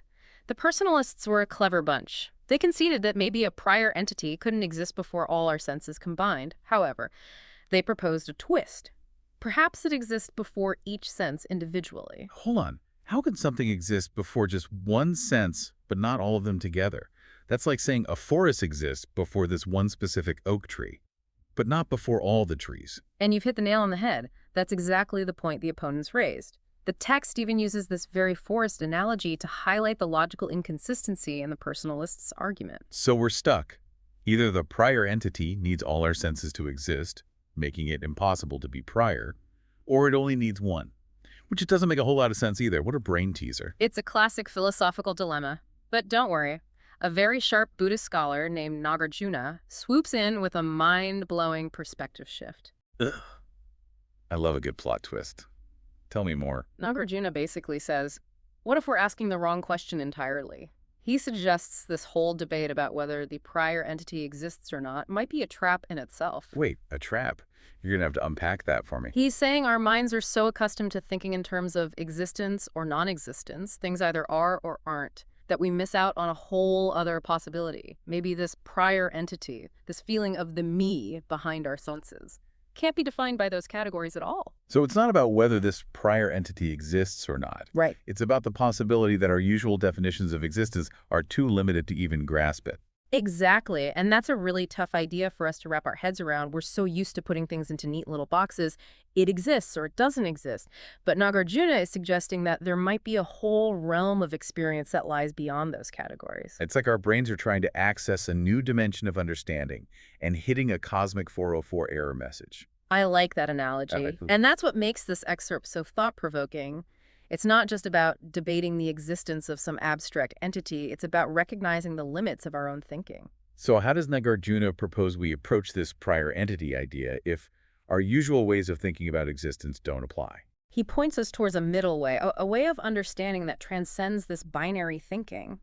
It's not about denying the reality of our experiences. We all feel that sense of self, that me behind the scenes. But it's also about recognizing that this self might be more fluid, more interconnected with our experiences than we realize. Okay, so instead of the CEO in a separate office, it's more like a dancer moving with the music of their senses. Now you're getting it. Nāgārjuna would likely argue that this prior entity isn't a fixed, independent thing. It arises in dependence upon our senses, our thoughts, our experiences, and just like a dance wouldn't exist without the dancer or the music, this self is woven into the fabric of our being. That's such a different way of thinking about it. It's not about finding a concrete answer to the question, does the prior entity exist? But rather about shifting our entire perspective on what constitutes self and experience. Precisely. And that's where the real value of this deep dive lies. It's not about handing you a definitive answer, but about cracking open the door to a whole new way of understanding yourself and the world around you. It's like this excerpt is less of a lecture and more of an invitation to look inward, to pay closer attention to our own experiences and question our assumptions. Exactly. And that's something you, the listener, can take with you long after this deep dive is over. So we've explored this ancient philosophical debate about the prior entity. We've delved into the personalists' arguments, their opponents' rebuttals, and Nāgārjuna's mind-bending perspective shift. But how does all of this relate to our lives today? How can understanding this debate about a prior entity help us navigate the modern world? That's the million-dollar question, and it's one we'll unpack right after a short break. Okay, so we've journeyed through this ancient Buddhist text, explored a fascinating debate about the prior entity, and even had our preconceived notions of self challenged a bit. But how do we actually apply these ancient ideas to our modern lives? That's the beauty of philosophy, isn't it? It might seem like heady stuff, but it really gets to the heart of how we experience the world. Think about how often we get caught in the trap of our own thoughts and feelings. I'm not good enough. I'm going to mess this up. If only I had that. What if?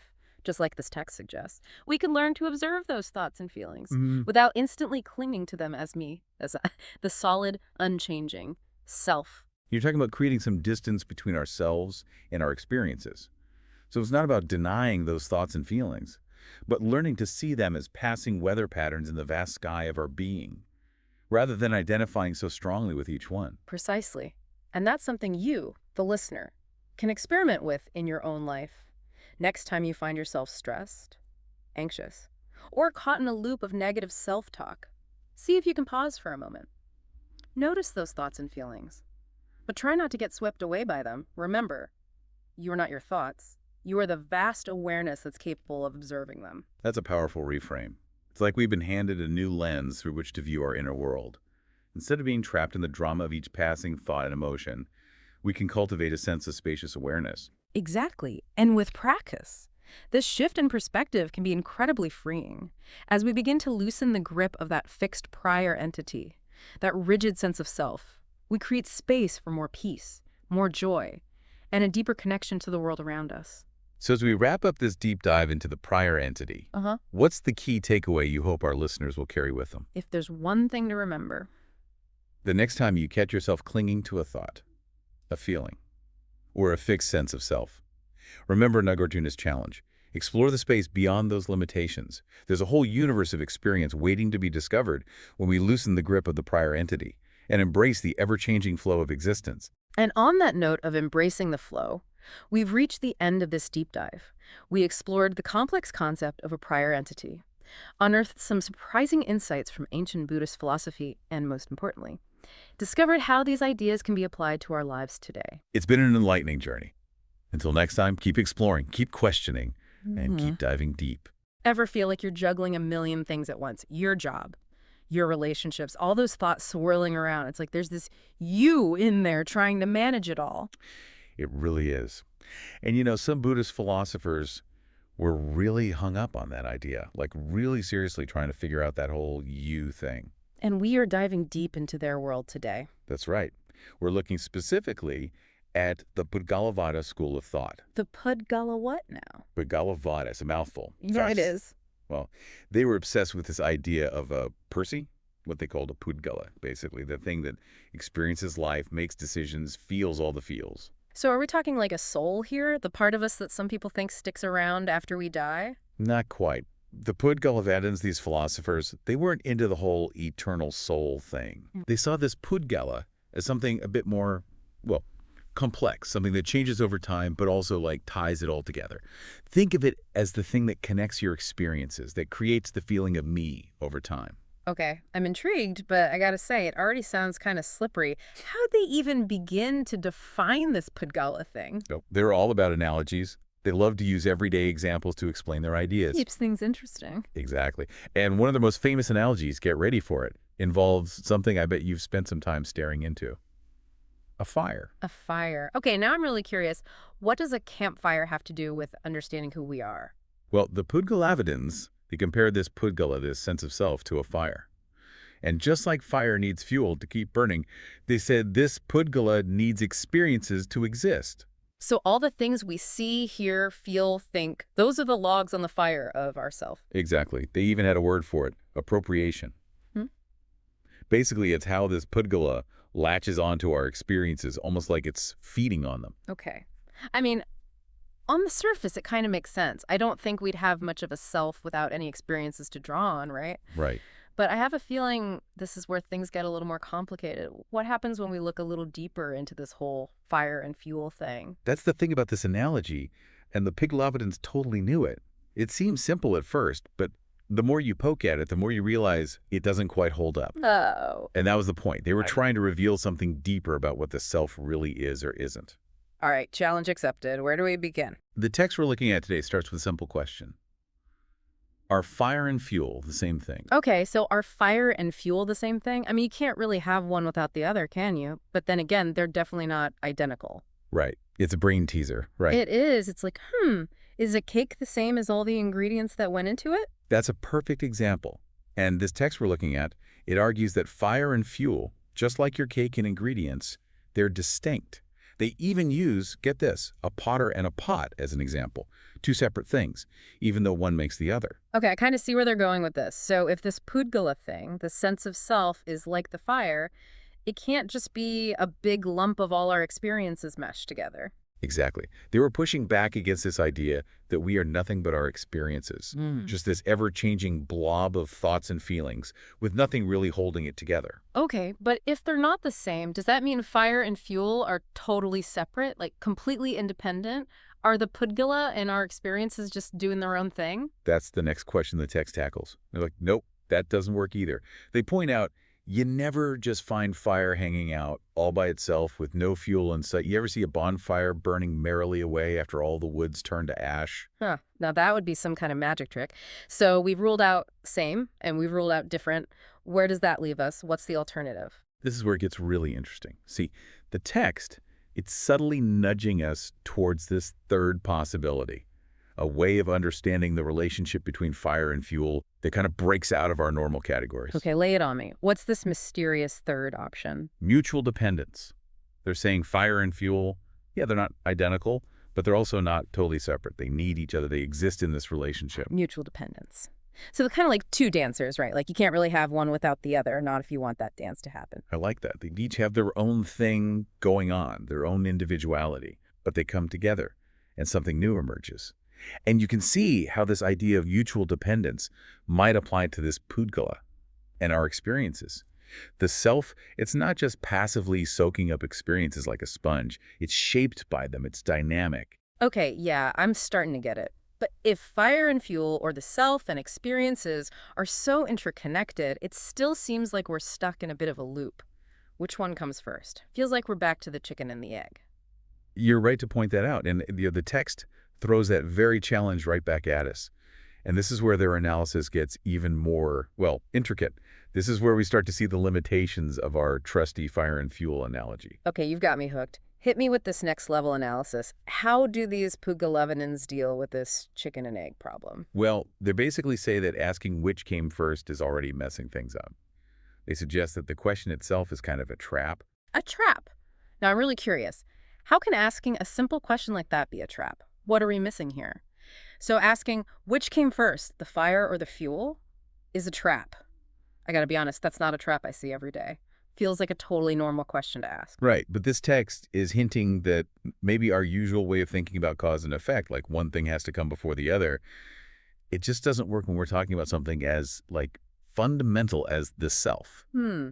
So it's less about a timeline, like did my self show up before or after my first ice cream cone, and more about how we tend to put everything in these separate little boxes. Exactly. And remember how the Pugalavadins were all about appropriation? That word takes on a whole new meaning here. Well, it's not just about this self grabbing onto experiences.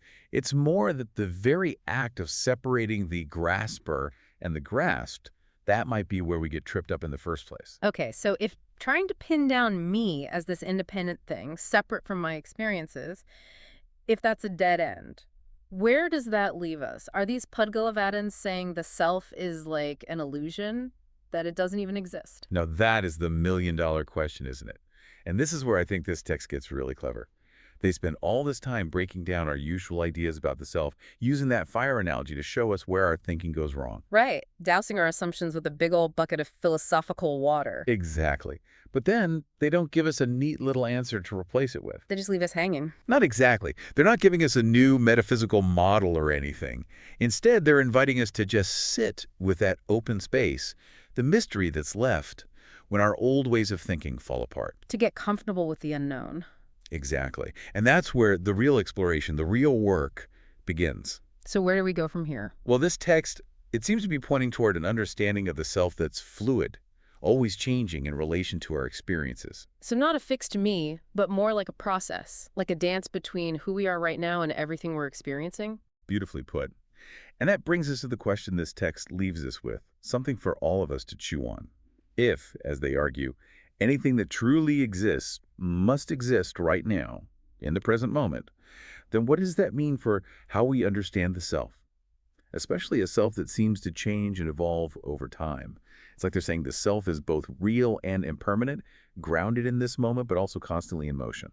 Definitely something to ponder. It's mind-blowing stuff, and honestly, I'm left with more questions than answers, but hey, maybe that's the whole point. Big thanks to you for guiding us through this deep dive today, and to all of you out there for joining us. Keep those philosophical fires burning.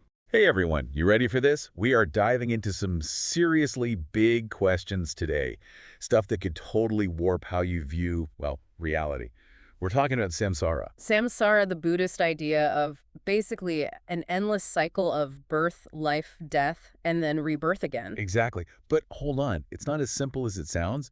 It's way more intricate than just hitting a cosmic replay button. Yeah, it really makes you think. And to really get this, we got to go deep, like way back into some ancient Buddhist texts that unpack this whole samsara thing. We're talking challenging how we think about time, existence, even cause and effect. Buckle up. So, first things first, and this is a biggie. The Buddhists straight up declare that samsara has no beginning, like at all. It's just IS. It's like, imagine a circle, right? Where's the starting point? Right. There isn't one? It's a mind bender, for sure. And that's precisely what Nāgārjuna, a major figure in Buddhist philosophy, was getting at. Oh yeah, Nāgārjuna, he's brilliant. Since there's no first cause, no initial action to kick things off, every single action, every choice we make, it's like a ripple. It just keeps going, impacting this infinite cycle. Your actions, they don't just vanish, they're woven into this endless web of cause and effect. Okay, so no pressure, right. But if we're caught in this endless loop, this constant flow of samsara, how can we even talk about a middle, a now, a present moment? Right, like where are we in all of this? That's exactly what we're going to unpack next. Get ready, it's about to get even more interesting. Our text throws out this question, and it's a real head-scratcher. If samsara is this infinite thing, with no beginning, no end, how can we even talk about a specific point in time? It's like, where's the pin on the map, right? It's like trying to find the beginning of a circle, like we were saying. Yeah. It just doesn't compute. Yeah, it really throws a wrench in our whole understanding of time. We're so used to thinking of it as this straight line, past, present, future. Totally. But samsara, it's like, what if time is more like a spiral, constantly looping back on itself. That's something we can't even wrap our heads around. Exactly. The text uses the example of a circle for a reason. It's showing us how limited that linear view might actually be. Okay, so no beginning, no end, and now we're messing with time itself. I'm starting to see how this all fits together. And it gets even wilder. Oh, there's more. Because if samsara doesn't have a start or finish line, then this whole idea of birth, aging, and death as this linear sequence, it kind of falls apart. Wait, what? You're saying because samsara is infinite, our lives don't happen in order? Not exactly in order, no. Nāgārjuna really digs into this. Like, he breaks it down step by step. He's asking, can birth come before death in samsara? Because if it does, wouldn't there be beings out there who are born but never die? Right, that wouldn't make sense. Doesn't really fit with the whole cycle of rebirth thing, does it? Okay, so then what if death comes before birth? Which, let's be real, is usually how we think of it, right? Yeah. Someone dies, then they're reborn. Makes sense on the surface, right? But then Nāgārjuna throws us a curveball. If death comes first, what exactly is being reborn? Remember, no first anything in samsara. Whoa, he's got a point. Right. Okay, right. So we hit a dead end either way. Maybe? Birth and death just happened at the same time. Nāgārjuna tackles that one too. He's like, hold on, birth and death are totally different states of being. You can't be both alive and dead at the same time. And if they were happening simultaneously, wouldn't we need some external force to kickstart the whole cycle? It's a paradox. It's like trying to imagine a square circle. The words just don't go together. So if we can't really think of birth, aging, and death as this neat little timeline in a beginningless samsara, then what are we left with? Is this all just some abstract thought experiment? Like, does it actually matter for how we live our lives? That's the heart of it, right? And here's where the text gets really practical. It introduces this idea of Pratītyasamutpāda, that's a new one. Yeah, it's often translated as hypostasation, but basically it's about how we get so attached to words, to labels, to ideas. We treat them like they're these solid, fixed things, when in reality, not really, no. It's like we get so caught up in the menu, birth, death, aging, that we miss the actual meal. I like that. It's like focusing on the words and missing the experience itself. Exactly. We get so stuck on definitions, on putting everything into neat little boxes, good, bad, before, after. But this text is pushing us to see that maybe, just maybe, reality is way more fluid, way more interconnected than our words can even express. That's what makes this whole exploration so fascinating. It's not about throwing out everything we thought we knew about life and death, but about, like, loosening our grip on those ideas a bit. Right, because what if our usual way of seeing things, that straight line, is just one tiny sliver of a much bigger, way more mysterious picture? Mind-blowing. It makes you wonder if our very concept of time is so fluid, so connected to how we perceive things. What does that mean for how we experience each day, each moment? What possibilities open up when we let go of those rigid categories and embrace the interconnectedness of it all? That's something we can all reflect on. And hey, if you're ready to go even deeper on this, and trust me, it's a wild ride, check out the full text we've been unpacking today. Thanks for joining us on this deep dive into the endlessly fascinating world of Buddhist philosophy. Until next time. Ever stub your toe on something and you're just like, ugh, why me? Why this pain? Why now? Yeah. We've all been there. Mm-hmm. And it kind of gets us thinking, like, why is there suffering at all? Where does it come from? Yeah, and I mean, it's not just stubbed toes, right? It's like the deeper stuff, the loss, the constant disappointment, that feeling of never quite being content. For sure. Today we're going deep into some Buddhist philosophy to try and untangle this whole suffering thing. Love it. So we're diving into excerpts from this text, an analysis of suffering. Mm-hmm. And let me tell you, this text does not mess around. Get ready to have some assumptions challenged. Yeah, it takes a really systematic approach, almost like it's lining up all the usual suspects in a police lineup. I like that. And then it's like, is it this one? Is it that one? Okay, so who's the first suspect in our lineup? So first up is this idea that suffering is, self-made. Like, we create our own suffering. Yeah, we've all had that feeling, I totally messed this up, this is my fault. Exactly. But the text takes it a step further, right? And it connects this idea of self-made suffering to the idea of skandhas. Right. Okay, now that might sound a little intimidating, but stick with us, folks. Yeah, skandhas. It's actually a very simple concept when you break it down. Think of it this way. Skandhas are like the building blocks of your experience. Okay. Like your body, your feelings, your thoughts, even your consciousness itself. Mm-hmm. Like all those things bundled together, they make up what we think of as like me or self. So we're not talking about a literal self here, more like the always changing stuff that makes up our experience in this moment. Yes, exactly. And that's where the text gets really clever.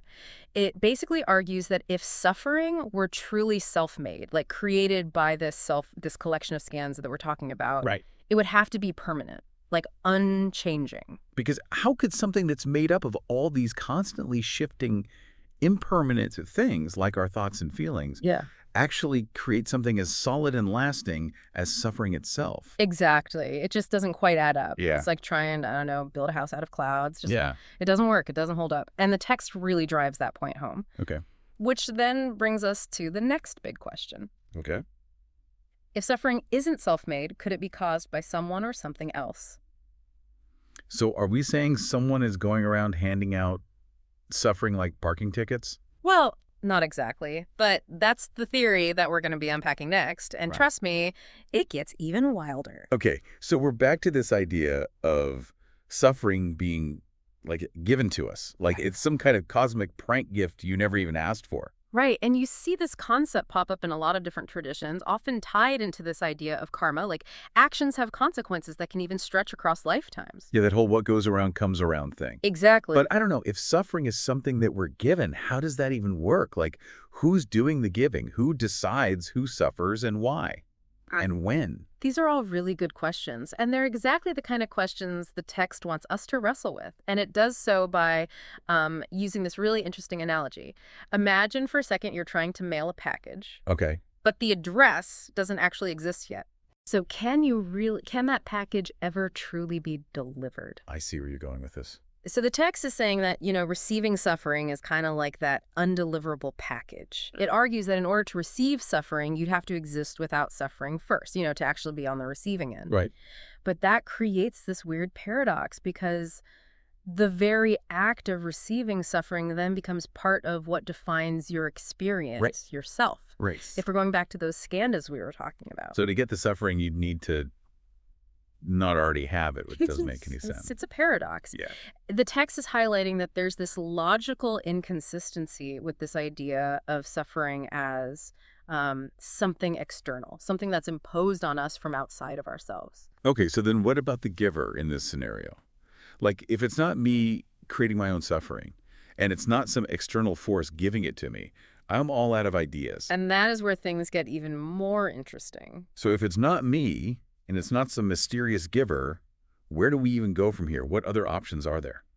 Well, the text throws out a couple more possibilities, just to keep us on our toes. Okay. Like maybe suffering is caused by both self and the other. Right. But as we've kind of seen already, that gets really tricky really fast. Yeah. And it even tackles this idea of suffering just existing for absolutely no reason at all. But isn't that kind of like a cop-out? Like, oh, suffering, yeah, that's just the universe, shrugging its shoulders. It does feel that way a bit, right? And the commentary we have on this text seems to agree. It points out that just dismissing suffering as this totally random thing kind of misses the whole point of trying to understand it in the first place. Right. Because if we can begin to understand, the nature of suffering, maybe we can find ways to work with it, to move through it with a little more grace and a little more compassion. Yeah. Oh, okay, so we've ruled out self, others, random acts of the universe. I'm starting to feel like this text is taking us down a very specific and very confusing path. So what's the point of breaking down all these different ideas about suffering if it's not give us a concrete answer? That is the million-dollar question. And here's where things get really interesting, I think. The text seems a lot less concerned with pointing to a single specific cause of suffering. It's more about getting us to examine the way that we even think about cause and effect. It's almost saying, hey, maybe the problem isn't just figuring out where suffering comes from, but questioning why we assume it has to come from anywhere at all. So instead of giving us a straightforward answer, it's more like the text is handing us a mirror. Yeah. And saying, take a look at yourself. Take a look at your assumptions about suffering. Exactly. It's a real shift in perspective, right? Because instead of like looking for someone or something to blame for suffering, the text is really gently nudging us to recognize that interconnected nature of, well, everything. Ourselves, our experiences, the world around us, it's all woven together in this complex web of causes and conditions. It's like that classic Buddhist teaching about dependent origination, right? This idea that nothing exists in isolation, everything arises from this web of interconnected causes. Exactly. And when you apply that understanding to suffering, it challenges us to look beyond those simple explanations, because it's not about finding the root cause, the single answer. It's about understanding that suffering, just like everything else, comes from this really intricate interplay of causes and conditions. And maybe, just maybe, that understanding, that shift in perspective can actually be a source of insight, and even liberation. So what does all of this mean for the average person listening? Someone who's thinking, okay, this is all very zen and insightful, but like, what do I do with this? How does this actually help me deal with suffering in my own life? I love that question. And honestly, I think the text would probably encourage us to start by just noticing when we get caught up in that blame game. So like the next time you're feeling down, instead of asking yourself, whose fault is this? Or why is this happening to me? Try to shift that focus a bit. Ask, what are the conditions that are contributing to this feeling right now? What's happening in my body? What's happening in my mind? What's going on in my environment? It's about tuning into that present moment, right? To all of the internal and external factors that are coming together to create our experience of suffering, instead of getting stuck in that cycle of blame. Exactly. Because that shift in perspective, it's such a small shift, but it can be so powerful. And I think it's important to reiterate here, it's not about denying responsibility. And it's not about ignoring the very real causes of suffering out there in the world. It's about recognizing that sometimes getting fixated on finding that single source, that one person or thing to blame, well, it might actually be preventing us from seeing that bigger picture, the web of interconnectedness that links us all. It's a lot to process. We've only really scratched the surface of this text, an analysis of suffering, and the really big questions it asks about suffering. It really is. But if this deep dive piqued your interest, which I hope it did, I definitely encourage you to check out the full text. There's a link in the show notes, so be sure to check it out.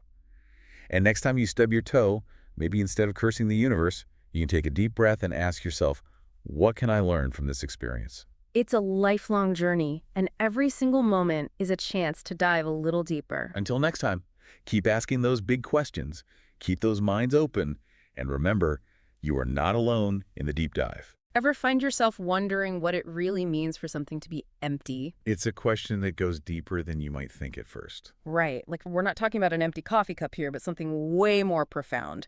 And that's exactly what we're diving into today. The idea of emptiness in Buddhist philosophy. And let me tell you, it's way more mind-blowing than it might sound initially. Absolutely. To help us unpack all of this, we're going to be looking at an excerpt from this text called, get this, 13, an analysis of the composite.txt. Catchy title, right? Seriously. But it's like getting to eavesdrop on this really intense philosophical debate, which we get to break down for you. Exactly. We'll be your guides through the twists and turns of this concept. And trust me, by the end, you'll have a much clearer understanding of what emptiness really means in Buddhist thought. Because what's the point of knowledge if you can't actually use it, right? Exactly. Okay, so this excerpt starts by talking about something called the composite. Have you ever thought about, like, what makes a thing what it is? Oh, absolutely. It's a question philosophers have been wrestling with for ages. Right. We usually think of composites as things made up of parts, yeah? Like take a house, for example. It's a composite of bricks, wood, windows, all these different pieces. Exactly. But the Buddhists, they take this idea a step further. They argue that even things without obvious physical parts, like our thoughts or emotions, those are also composite. It's true. They arise from all sorts of causes and conditions coming together. So it's like this whole web of interconnectedness instead of just separate, independent things. Exactly. Like imagine a plant just popping into existence out of thin air. Impossible, right? Unless you're a magician, I guess. Right. But seriously, it needs sunlight, water, nutrients from the soil. All these factors have to come together to create the conditions for a plant to grow. The Buddhists are saying that everything, from the physical to the abstract, arises in a similar way, from a complex web of interdependence. Okay, that makes sense. But how does this idea of the composite connect to emptiness? They seem kind of, well, opposite. That's where it gets really interesting. The text dives into a debate about whether only things with physical parts lack inherent existence, or if all things, even abstract concepts like time or justice, lack this fixed, independent existence. And that's where emptiness, or shunyata, comes in. So it's not about things literally not existing. Exactly. Emptiness isn't about things not existing. It's about them not existing in this fixed, independent way we often assume. It's saying that because everything is a composite, arising from causes and conditions, nothing has this solid, unchanging core. Wow, okay, that's already making my brain do flips. And then the excerpt gets even juicier because it starts with this quote from the Buddha himself. He basically says that anything made up of parts, anything that's composite, is ultimately kind of like an illusion. It's a powerful statement. And what's fascinating about that is the implication. If all these things we chase after possessions, relationships, even ideas, aren't ultimately what we perceive them to be, then what are we really clinging to? That's what makes this concept of emptiness so profound, and maybe a little unsettling too. It's like someone just pulled the rug out from under our usual way of seeing the world. It definitely challenges those assumptions. But just when you think you're starting to grasp this whole emptiness thing, the text throws in a curveball, a counter-argument, if you will. Oh, I think I know where you're going with this. This is the part where my brain had to do a double take. It's the part where they bring up the whole, if things are empty, how can they change? You got it. All right, so this is where I had to take a deep breath and reread a few times. But thankfully, our expert is here to guide us through this philosophical maze. What's the key to understanding this apparent contradiction? Well, the thing to remember here is that emptiness isn't like a thing in itself. You know, it's not like saying this room is empty, and that's that. So we're not talking about literal emptiness. Right. It's more about how things exist. They're always in flux, always interconnected, always changing. To say something has to exist to change is assuming emptiness is some static state, which kind of misses the point. It's like saying a river needs to be still to flow, it just doesn't track. Precisely.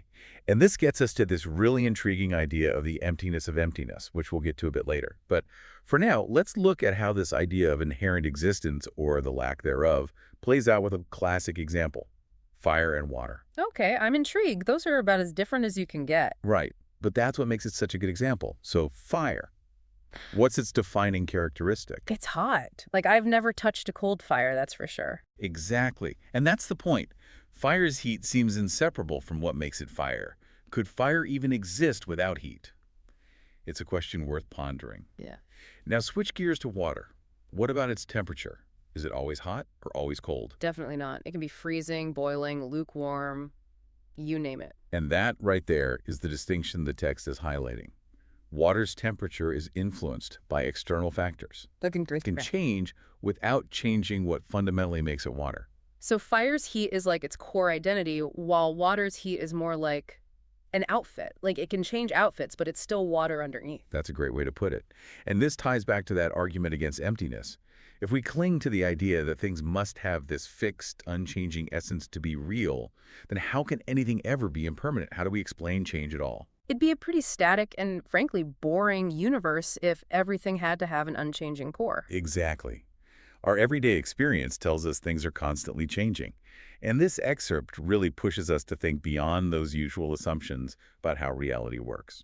Okay, I'm starting to get a feel for this, but I can practically hear our skeptical friend from the text getting ready to counter that. They'd probably bring up something like milk turning into curds, right? That something must be transforming there, so how does emptiness explain that? It's a classic example, and one that comes up a lot in these kinds of philosophical debates. But let's break it down. Say, for argument's sake, that milk has this inherent unchanging milkness. If that were true, how could it ever become anything else? Wouldn't it just always be milk? Right, because if it could change, then that milkness wasn't so inherent after all. Exactly. It shows the limitations of clinging to this idea of inherent existence. And that's where the excerpt starts to unravel our typical way of thinking about reality. It's not saying that milk, curds, or even we don't exist. It's inviting us to see past those rigid categories and understand the true nature of existence, a reality that's in constant flux, where things arise and dissolve based on an intricate web of causes and conditions. So it's less about things not existing at all and more about them not existing in the fixed, independent way we tend to assume. That's a lot to process in a good way. It definitely challenges us to re-examine our basic assumptions. And that leads us to a crucial point made towards the end of the excerpt. Emptiness itself isn't meant to be clung to as some kind of ultimate truth. Hold on, I'm not sure I follow. You're saying emptiness isn't really empty. My brain might be starting to melt a little here. Think of it like this. Imagine you're given some strong medicine to recover from an illness. The medicine itself isn't something you'd want to keep taking forever, right? I wouldn't make it part of my daily diet, that's for sure. Exactly. Its value is in its ability to cure the illness, not in becoming a permanent fixture. In the same way, this concept of emptiness is presented as a tool, a way to break free from clinging. And that includes clinging to ideas, identities, even to emptiness itself. So we're not supposed to swap out one rigid belief system for another, even if that new system is all about emptiness. That's exactly right. The text warns against falling into that trap. Clinging to emptiness as some kind of ultimate truth, a lens through which everything is seen as inherently void, misses the point entirely. It just becomes another dogma. So instead of just swapping out one rigid belief for another, it's more about, like, how do we use this idea of emptiness to actually live more freely? You've hit the nail on the head. The real power of this whole concept lies in its ability to liberate us from clinging to views, to identities, to anything we try to hold on to too tightly. It's about opening ourselves up to the possibility that reality is far more nuanced and far more interconnected than we often give it credit for. It's funny, when I first came across this idea of emptiness, I have to admit it did seem kind of bleak, like it was stripping away everything meaningful. But going through this excerpt with you, it feels more like, well, not filling a void, but more like a clearing, like clearing away clutter so you can finally see things clearly. That's a beautiful way to put it. It's not about erasing reality, but about seeing it in a new light. Speaking of new light, I feel like this conversation has been a journey, but before we wrap up, I have to ask if emptiness applies even to itself, if it's not something to be grasped or clung to. What does that tell us about the nature of, well, reality itself? No, that is the million-dollar question, isn't it?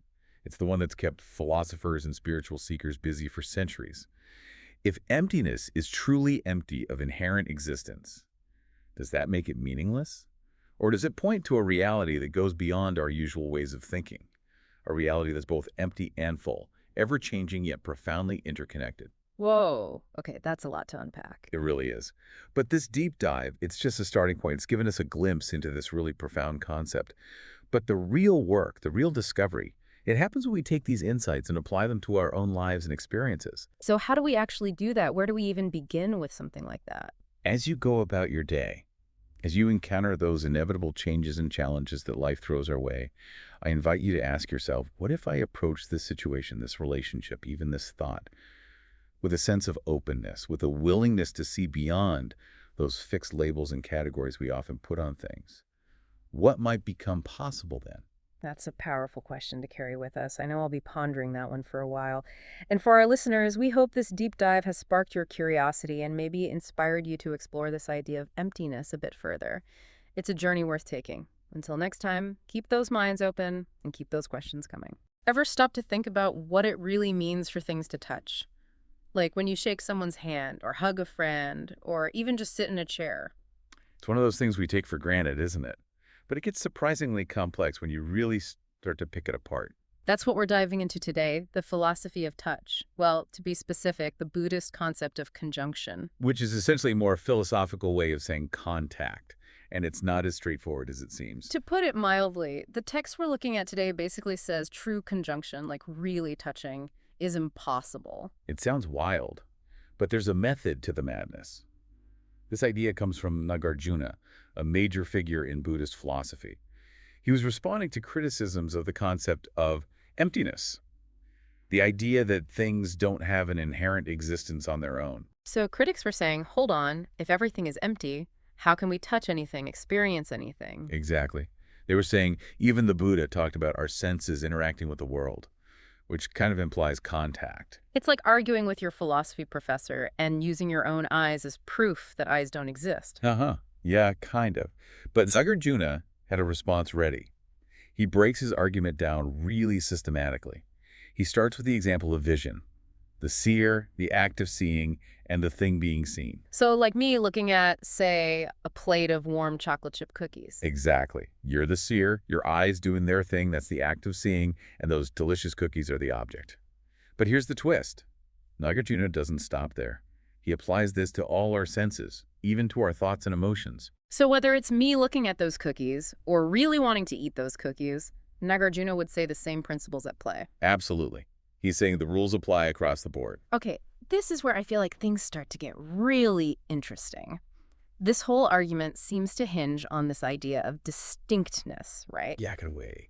To even talk about contact, you'd think you need two separate, distinct things, right? Right, like how could something touch if it wasn't, well, a separate something to begin with? Exactly. But Nāgārjuna says that kind of true distinctness, that fundamental separateness, it's not really real. Now, hold on a second. The text uses some interesting examples to explain this. Like, it talks about a pot and a cloth. Can you unpack that a bit? Sure, the example with the pot and the cloth, it's supposed to show how our whole idea of distinctness, it depends on comparison. Like, we look at a pot and a cloth, we see two separate things, easy. Right, they look different, feel different, you use them for totally different things. Exactly. But the text argues this distinctness, it's only relative. We only see them as separate because we're comparing pot versus cloth. So it's like saying something is up or down. Those labels only make sense next to each other, right? Exactly. Or think short and long. A small building is only short compared to, like, a skyscraper. On its own, it's just a building. Yeah. Nāgārjuna's point is, things only appear separate because we're comparing them in our minds. Okay, I think I see where this is going. So if things aren't truly separate, if this distinctness thing is kind of an illusion, how can they actually touch? This is really making me think. That's the big question Nāgārjuna is posing. He even goes on to break down all the different ways we usually think about conjunction, just to show how this idea, it kind of unravels. Let's get into that a little deeper, because the text gets pretty detailed about how conjunction, like, just can't happen. Right, it says a thing can't touch itself, like your hand can't touch your own hand because it's already your hand. Right, that makes sense, kind of. But then it gets even wilder. It says you also can't have conjunction with something elsey if there's no real separation between them. So let me get this straight. I can't touch my own hand. And I can't touch anything but tea my hand. That seems like a problem. It does, right. But remember, we're talking about ultimate reality here, not just our everyday experience. Right. This isn't about whether my fingers are literally pressing these keys to record this. This is about questioning some really, really deep assumptions about how we understand the world. Exactly. It's like trying to clap with one hand. But philosophically speaking, Nāgārjuna is using logic to point out the limits of how we usually think. Wow, this is really making me rethink, like, my whole experience of the world. What do you make of this? Well, think about it this way. Our brains, they love categories, right? Yeah. We want to put things in neat little boxes, label them. But what if, at its core, reality is much more fluid, more interconnected than that? Mm-hmm. What if this separateness we see is really just that something W-E bring to the table, not necessarily the truth with a capital T? That's a pretty profound thought. So for our listeners out there, as you're going about your day, bumping into things, interacting with the world, take a moment to ponder this. What if our experience of touching is just the tip of the iceberg? A tiny hint of a far more connected, fluid reality than we ever imagined. It makes you look at the world a little differently, doesn't it? It really does. And on that note, I think we've given our brains enough of a workout for one day. I agree. It's a lot to process, but sometimes shaking things up is a good thing, right? Absolutely. So to our listeners, we hope this deep dive has given you a new perspective on something you probably never even thought twice about. And who knows? Maybe the next time you reach out to shake someone's hand or hug a friend, you'll have a slightly deeper appreciation for the mystery of it all. I know I will. And hey, if you found this deep dive intriguing, don't forget to check out the show notes. We'll have links to the text we talked about, other resources, all that good stuff, so you can keep exploring these ideas. There's always more to uncover. Absolutely. Until next time, stay curious, and remember, reality might be a little more fluid than it appears. Ready for another deep dive? Today we're going to tackle this fascinating, almost a puzzle, this idea of intrinsic nature in Buddhist thought. And we're zeroing in on chapter 15 from Nāgārjuna's Mūlamadhyamakakārikā. Heavy stuff. Yeah, it really gets you thinking, like, what is reality? You know, it's like at the simplest level, intrinsic nature, or svabhāva in Sanskrit, it's this idea that something has like an essence. And that essence exists on its own, totally independent. It's like the basic unchanging ingredient of what makes something that thing. Okay, so like this unchanging core to like a thing, what makes it it. Exactly. But get this, Nāgārjuna, who's around, maybe 2nd century CE, argued against this whole idea. He even used the example of a chariot to make his point. Ooh, I like where this is going. Lay it on us. All right, so picture a chariot. It's got wheels, it's got an axle, a platform, all these parts, right? Now, pop quiz, you take those parts away, what do you have left? I mean, you've just got chariot parts, not a chariot. Yeah. Exactly. That chariot, it only exists because all those parts depend on each other. Take that away, poof, no more chariotness. So it's like trying to find the one unchanging thing in a recipe that's always, like, getting tweaked makes intrinsic nature seem kind of shaky now, huh? That's Nāgārjuna in a nutshell. He said, if something only exists because of other things, causes, conditions, then it can't have this intrinsic nature. Like a cake needing flour and sugar and eggs, it can't have one secret ingredient. Right, right. It's not that the cake's not real, it's just that it relies on all those things to exist. Exactly. And Nāgārjuna is saying this applies to way more than just chariots and cakes. We're talking everything we see around us. Whoa. Bold statement. Yeah. But okay, back up a sec. You mentioned Nāgārjuna gets really into it, like point by point, against intrinsic nature in chapter 15. What's he saying? Oh yeah, he goes deep. One of his big points is if something really did have this inherent independent nature, then it shouldn't need anything else for that nature to exist. So the nature of a thing and the thing itself totally separate. Right. Nāgārjuna uses this example, a dharma bearing its nature. He's basically saying if the dharma and its intrinsic nature are different, then the dharma wouldn't actually be that nature, and vice versa. Okay, my brain's doing backflips. Yeah. Got a real-world example to ground us. Sure. He talks about fire. If heat is like the core independent nature of fire, why then do you need fuel for fire to even exist? Because without fuel, fire is gone. Right, exactly. The fuel, the oxygen, the spark, those are all causes. So the heat, it's a product of those causes, not some like standalone, unchanging essence. So can't have fire without heat, but that heat isn't really its own thing. It's because of everything else. Right. And this is where Nāgārjuna gets really interesting. He goes on to say, if something truly had an intrinsic nature, it couldn't stop existing. It'd be eternal, never changing, because that essence is totally independent. But, I mean, we see change everywhere. Things pop up and disappear, like our fire going out when the fuel's gone. So is he saying nothing is real then? And that is where this idea of emptiness comes in, which is a huge part of understanding Nāgārjuna. And we're going to dive into that more in the next part of our deep dive. Okay, emptiness. Now we're getting kind of spooky, right? Like, what are we talking, black holes now or something? It's definitely one of those things that could really twist your brain up at first, but it's not like things literally vanish. It's more about, like, shaking up how we think about reality itself, So, like, what's the new way of thinking we should be using? Okay, so think about it like this. We're used to seeing everything as these solid, separate things, right? But Nāgārjuna's like, hey, look a little closer. All right, I'm following you so far. Lead the way. Okay, so that fire example, remember, we see it as this distinct thing. It's got that heat built in, right? But Nāgārjuna's saying that heat, it's not some, like, independent thing floating around. It comes from all those factors we talked about, the fuel, the oxygen, that initial spark. Without those, no fire, no heat. So the heat, it's like empty of being its own thing then. Bingo. Yeah. It depends on all those other things to exist. And this whole emptiness idea, it's not just fire or chariots or whatever. Nāgārjuna is saying this goes for everything, even us. Hold up, now you're saying I'm empty. Like my whole sense of being me. That's exactly what he's getting at. It's a tough one, I know, but if you think about it, our sense of self, it's always changing too, right? Experiences, relationships, thoughts, feelings, they all shape us. So there's no like solid me at the center of it all. It's more like our sense of self. It's a process, not a fixed thing. It's empty of that like independent, unchanging essence we think is there. All right, I think I'm starting to wrap my head around this whole emptiness thing a little better, but earlier we were talking about how Nāgārjuna saw this link between intrinsic nature and eternalism.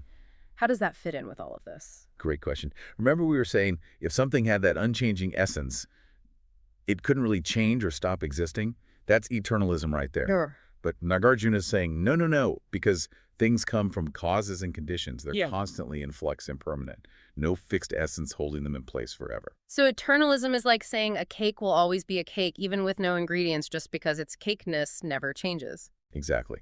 And on the other side of that, he connects the lack of intrinsic nature to annihilationism. The idea that because things are impermanent, they're always on the verge of disappearing. Okay, so eternalism is like clinging to a fixed reality, and annihilationism says nothing's real because it's always changing. And Nāgārjuna is saying both of them are missing the point. You got it. He's all about the middle path, a way to understand reality that goes beyond this whole eternal existence versus utter non-existence. He even quotes the Buddha in this chapter, right? He does. Nāgārjuna points out that even the Buddha, in the instructing of Katyayana, taught a middle way, rejecting both eternalism and annihilationism. So how does this middle path help us make sense of all of this? Well, it means we got to shift our perspective.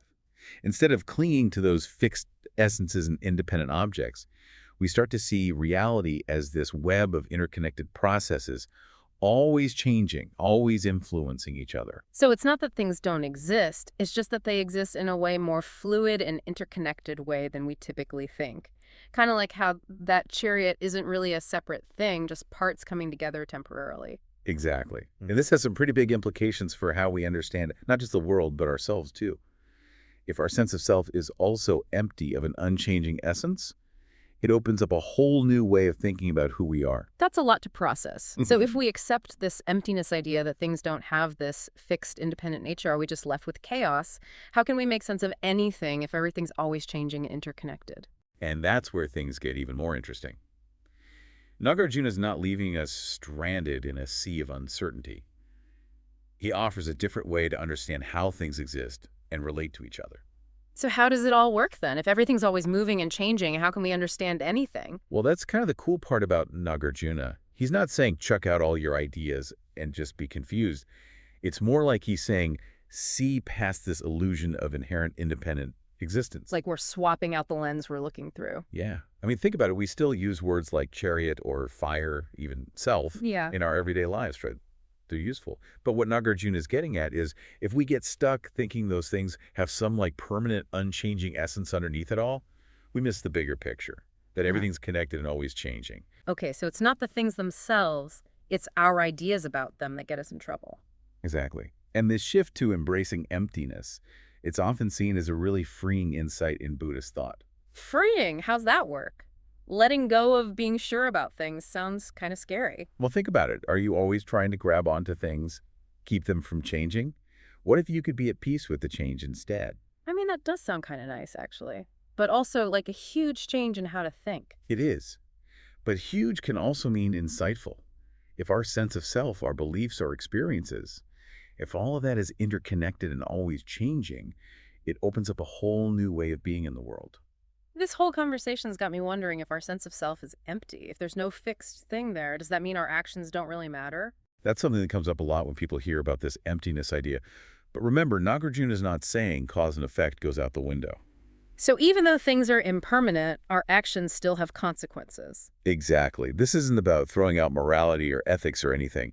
It's about seeing that our actions are part of this huge web of causes and conditions. So maybe by understanding emptiness, we can actually make better choices, act with more compassion. That's the idea. It's about seeing the bigger picture, how our actions have an impact beyond just our own individual selves. This has been a wild ride. We've gone from chariots to cakes to the nature of reality itself. What's the one thing you hope our listeners take away from all of this? You know, if there's one thing to remember, it's this questioning even our most basic beliefs about ourselves and the world that can be a really amazing journey. Couldn't agree more. And hey, maybe this deep dive will be the start of your own exploration of Nāgārjuna's work. Thanks for joining us on this deep dive into intrinsic nature and emptiness in Buddhist thought. All right, get ready to dive into some seriously deep philosophical waters with us today, because we are taking on this text an analysis of bondage and liberation. Yeah, this one's a real head-scratcher. It really is. We're talking about a text that grapples with a question that has fascinated humanity for, well, probably as long as we've been around: what happens after we die? It's a question that has fueled countless myths and beliefs across cultures, and this Buddhist text, it takes a particularly intriguing approach, you know? It really does. It's like this text is handing us a puzzle, a philosophical puzzle, and asking us to re-examine everything we thought we knew about rebirth. And like with any good puzzle, it starts by laying out all the pieces, right? So the text kind of dissects two major assumptions about what exactly it is that gets reborn. Okay, so hit me with those assumptions. What are we talking about here? All right, so the first one is this idea that it's our physical and mental stuff, you know, that gets recycled. Our thoughts, our emotions, our memories, all that Buddhists call these skandhas. Skandhas, so like the building blocks of our experience. And we're saying these are somehow getting shuffled around, reincarnated into a new me in the next life. Or That's the first assumption, yeah. But the text doesn't stop there. It also grapples with the idea of some unchanging self, a Pudgala, it's called, that kind of rides along through different lifetimes. Think of it like a soul, that enduring essence that stays the same, even as everything else is changing around it. Okay, I'm with you. So option 1 is like a cosmic recycling bin for all our experiences. Or option 2, there's this unchanging core that sticks around. Which one does this text go with? Well, that's where it gets really interesting. The text kind of throws us a curveball and suggests that maybe, just maybe, neither of those ideas quite hits the mark. Hold on, how can that be? If it's not our experiences and it's not some unchanging self, what's left? What are we even talking about when we talk about rebirth then, according to this text? Yeah, it starts to feel like your brain's doing backflips a little bit, right? A little bit. But the text actually uses a really, I guess you could say, down-to-earth analogy to try to explain this very abstract concept, and that analogy is fire. Fire. Okay, color me intrigued. How does fire fit into all of this? Break this down for me. Okay, so we've kind of tossed out our usual ideas about what gets reborn here. It's not our experiences. It's not some kind of permanent self. But then, if that's the case, what does liberation even mean in this context? You know, it's like saying, congrats, you've escaped the Matrix. Yeah. Oh, by the way, there never actually was a Matrix. That is a great way to put it. And you've hit on a really, really important point. The text goes on to say that even clinging to this idea of liberation, you know, of escaping this cycle of death and rebirth, that in itself can actually be a kind of trap. Okay, now you're really messing with me here. How can we be trapped by wanting to be free? It's like a philosophical paradox, isn't it? It really is, and it's a paradox that lies at the heart of, well, a lot of different spiritual traditions, and this text really dives right into the heart of it. Verse 9, it actually uses this really vivid image. It's like someone saying, I'll finally be liberated when I get rid of all attachments, all desires. But that very yearning for freedom, that grasping for some future state of enlightenment, that in itself is a form of attachment. So it's like saying, I want to be free from wanting anything. Exactly. It's kind of a mind bender when you really think about it. It really is. But you know, what I think is so fascinating is this paradox. It isn't unique to just Buddhism. Countless philosophers, spiritual seekers, they've all wrestled with this idea over centuries, really. And it kind of speaks to something very human, this deep longing for freedom, for release from suffering. But at the same time, sometimes that very pursuit can keep us tethered to the cycles that we're trying to get free from. It's that thing people say, right? You can't run away from your problems. Maybe it's not about running towards some perfect state of being, but changing how we relate to that impulse to run in the first place. Exactly. And you know, that leads us to the text's ultimate conclusion, which is maybe even more radical than everything we've talked about so far. So where do we go from here?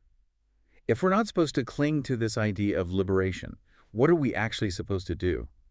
This text has really taken us on quite a journey. It feels like we've turned everything we thought we knew about rebirth and liberation upside down. And in a way, that's exactly the point this text is trying to make, you know? It's not about giving us a neat and tidy answer or a set of instructions to follow. It's more like it's offering us a new way of seeing things, a new way to even think about these really good questions. So instead of trying to solve the puzzle, we should be trying to appreciate how complex it is, even maybe the mystery of it all. Yeah, exactly. And you know what's so fascinating? The text itself kind of embodies that idea. Verse 10, specifically, it's remarkably open-ended. Like it leaves us wondering, is this talking about the nature of reality itself? Or is it pointing out the limitations of how we understand things as humans? It's like the text is holding up a mirror and showing us how much we try to force these profound, complex ideas into these simple boxes. And in doing that, we might be missing the point entirely, right? Because if clinging to any idea, even the idea of liberation, is actually a form of bondage, well, maybe true freedom means letting go of our need to grasp, define, categorize, all of that. So it's not about getting to some perfect state of being, but more about how we relate to that journey. Beautifully put. Yeah, it's about being open to the unknown, to new possibilities, constantly questioning what we think we know. It's like that feeling you get when you're looking at an old map, you know, and you get to the edge, and instead of there just being nothing, there's that inscription, "Here be dragons." Kind of daunting, but also exciting. I love that analogy, and that's really what this text is inviting us to do. Approach these big questions with a sense of curiosity and humility, and most importantly, a willingness to let go of what we think we know. It's definitely given us all a lot to think about. So to everyone listening, we'll leave you with this final thought from our deep dive today. If clinging to concepts, even positive ones, can be a form of bondage, could letting go of even the idea of liberation be the ultimate act of freedom? Until next time, keep asking the big questions. And remember, sometimes the most profound discoveries aren't found in the answers, but in the journey itself. Ready to dive into something fascinating? We're tackling karma this time, but not the simple what goes around comes around idea. We're going deeper. Yeah, way beyond just good deeds versus bad. We're going to uncover how this concept challenges how we think about, well, pretty much everything cause and effect, even the self. It gets kind of mind-bending. Buckle up, listeners. We're going deep into Buddhist thought on this one, using excerpts from an analysis of action and fruit. And let me tell you, these philosophers, they did not shy away from a good debate. But first things first, our source really emphasizes that it's not just about the action itself, right? It's the intention behind it. That's huge. Absolutely. Verses 1 through 5, they're all about this mental side of action. I mean, think about it. You bump into someone on a packed train, total accident. Right. Versus, you shove someone on purpose. It's totally different, right? Totally. It's the difference between forgetting to call your mom back and, ghosting her intentionally. Both have consequences, sure, but that intention, that changes things. And that's what we're talking about with karma. It gets to the core of why we do things. Exactly. And the text even breaks down how different actions kind of play into this whole cosmic balance sheet, right? There's the purely mental stuff, like silently wishing someone well. And then there's the actions that stem from those thoughts, what we say, what we actually do. So it's all connected, what we think, what we intend, what we actually do out in the world. They all carry weight in this system of cause and effect. But, and here's where I get tripped up a little, Buddhism also stresses that everything is impermanent, always changing. Doesn't that make things tricky? You've hit the nail on the head. Verse 6 brings up that exact problem. If everything's in constant flux, how can an action from your past have any effect on your future, maybe even into another life? This question, this is what had Buddhist thinkers, really digging deep. I'm starting to see the puzzle here. Okay, so it's like, let's see, like making a sandcastle, right? The tide comes in, washes it away, it's gone. But the act of building it, did that even matter? If everything's temporary, how does that whole cause and effect thing even work? That is the million-dollar question. And this is where it gets really interesting.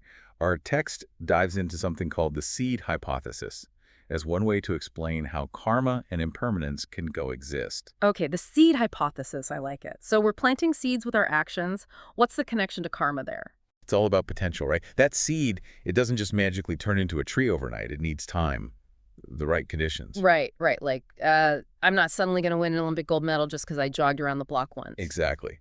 Verses 7 through 10 are getting at that. Actions are like those seeds. They create a potential that unfolds over time, but the effects, they might not be immediately obvious. So even a small act of kindness, something we don't even think twice about, it could have this ripple effect, like blossoming into something much bigger down the road. Precisely. Yeah. It's not always this direct one-to-one thing between the action and the consequence. There's this whole chain reaction happening, influenced by tons of different factors. But that potential, it's there from the get-go, embedded in that initial action. Just like that seed holds the potential for, a whole mango tree. Okay, but I'm guessing there are some holes in this whole seed analogy, right? Like there always is with these philosophical debates. You're catching on.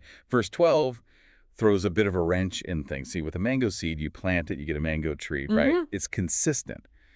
But actions, they don't always seem to have those predictable outcomes. Yeah, that makes sense. Like, just because I tripped and spilled my coffee on someone, it doesn't mean I'm destined to become some kind of coffee-spilling villain in my next life. Thankfully not. And that's kind of the point the text is making.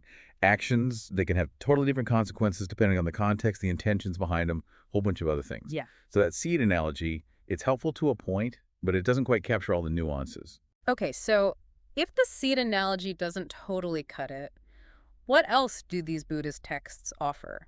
How else can we wrap our heads around this link between actions and consequences if everything's always in flux? Well, hold on to your hats, because this is where things take another fascinating turn. The text introduces this concept of unperishing, which is a bit of a head-scratcher. You can think of it like, kind of like a karmic debt that hangs around until it's settled. Verses 13 through 20, that's where they really get into it. Karmic debt. All right, now we're talking. That I can understand. It's like, I don't know, you take out a loan, you got to pay it back eventually, right? That kind of thing. You're on the right track. But remember, we're not just talking about material stuff or money here. This karmic debt, It's working on a much deeper level, you know? Yeah. It influences our experiences, the possibilities that open up to us, or don't. So even if I can't see this unperishing karma directly, it's still there in the background, shaping my life based on past actions. Kind of like an invisible web of cause and effect that we're all tangled up in. You could put it that way. Mm-hmm. But even this unperishing idea, with all its complexities, it still bumps up against that whole impermanence thing, you know? Mm. If everything is temporary, how can this debt, this karmic residue, actually linger? It's like we keep hitting this wall. On the one hand, karma says our actions have lasting consequences, but then impermanence pops up and says, nope, everything's always changing. So how do we reconcile those two ideas? And that, my friend, is where a major figure in Buddhist thought enters the scene, Nāgārjuna. And let me tell you, he was not afraid to shake things up. All right, Nāgārjuna, time to shake things up. So far, we've talked about karmic seeds, we've talked about cosmic debt. Where does Nāgārjuna land on all of this? How does he explain how karma works in a world where everything's constantly in flux? So get ready for this. Verse 21, Nāgārjuna throws out this really radical idea. He proposes that actions, as in themselves, they don't inherently exist. Whoa, hold on. Back up a second. Actions don't exist. Does that mean we can all just go around doing whatever we want, no consequences? That doesn't sound very Buddhist, does it? It's easy to jump to that conclusion, but that's not really what he's saying. He's not saying actions don't have any effect. He's more like challenging us to look beyond how we usually think about actions, you know, to see their true nature. Okay, so less about actions don't matter and more about understanding them on a deeper level. But how do they still have consequences that last, that ripple into the future if they're so fleeting? That's the million-dollar question, right? And this is where Nāgārjuna brings in this really interesting analogy, the mirage, in verse 33. So picture this. You're walking through the desert, right? You see this shimmering water in the distance. Looks real, refreshing, maybe even changes your route a little. You start heading towards it. But as you get closer, it disappears. It was never really there. Okay, I'm with you. But the mirage, even though it wasn't real, it still had a real effect. Is that kind of like what he's saying about actions? Exactly. Yeah. Nāgārjuna is pointing out how we can be fooled by appearances. Just because something has an impact on us, on the world, doesn't mean it exists in this solid, independent way we might assume. And that's huge when it comes to understanding karma. My brain's definitely doing some gymnastics over here. But if actions are kind of like these mirages, does that mean we're off the hook? Like, we don't have free will, no responsibility for the choices we make? Now, that's where a lot of people get tripped up. But Nāgārjuna wouldn't agree with that at all. See, for him, it's more about questioning what we even mean by self. If the self isn't this fixed, unchanging thing, but more like a flow, a constant process of experiences, actions, everything, then our choices, they're all part of that flow too. So less about fatalism and more about recognizing how interconnected everything really is. Our actions, even if they're impermanent, still matter because they're part of this larger web. You got it. It's not about letting go of responsibility, but actually stepping into it in a deeper way, knowing that our choices, they matter, they have an impact, even in ways we might not immediately see. Wow, okay, so we've gone from karmic seeds to cosmic debt to, like, actions as these mirages. That's quite a journey. If there's one big takeaway from all of this, what would you say it is? How do we actually live with this understanding of karma? For me, it comes down to recognizing the power of our actions. Not because there's some kind of cosmic scorecard keeping track, but because we're all interconnected. Even small acts of kindness, compassion, they can create ripples that spread out in ways we can't even imagine. And on the flip side, actions that might seem insignificant, well, they can have unintended consequences too. So it's really about being mindful, recognizing that we're always creating these ripples, whether we realize it or not. Exactly. Understanding karma like this, it's not about fear or judgment. It's about waking up to the reality of interconnectedness.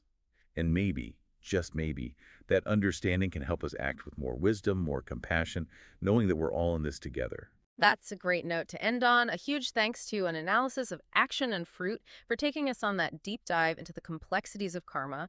And to everyone listening, we hope you'll keep exploring these ideas, keep questioning, and keep those karmic ripples positive. Ever notice how we get so stuck on me and mine? Yeah, like my coffee, my opinion, even my parking spot. Okay. It's almost comical how seriously we take this whole me thing. It's such a human thing, though, right? This clinging to the idea of self. Definitely. And in Buddhist philosophy, that's something they really dig into. Like, does this self we're so attached to Does it even really exist? Which is a perfect transition, because that is exactly what we're diving into today. We're going deep into Buddhist philosophy, and we've got this text that really breaks down this whole idea of self, or maybe the lack of self. Yeah. And to make things even more interesting, it focuses a lot on the work of Nāgārjuna. Oh, yeah. Who, if you don't know, was not afraid to shake things up a little bit in the Buddhist thought world. Not afraid at all. Yeah. Yeah, he was kind of a philosophical rock star. Yeah. Challenging all the traditional beliefs, pushing the boundaries. Okay, so before we get to the mind-blowing stuff, let's do a little groundwork here. Okay. So this chapter really digs into the concept of skandhas. And basically, these are the 5 things, the elements, that make up our experience. Right. Our physical body, sensations, perceptions, all those mental activities, and then, of course, consciousness. Like ingredients in a recipe. Yes. But, and here's where it gets really interesting, this chapter is asking, do these skandhas, these ingredients, do they actually add up to a self?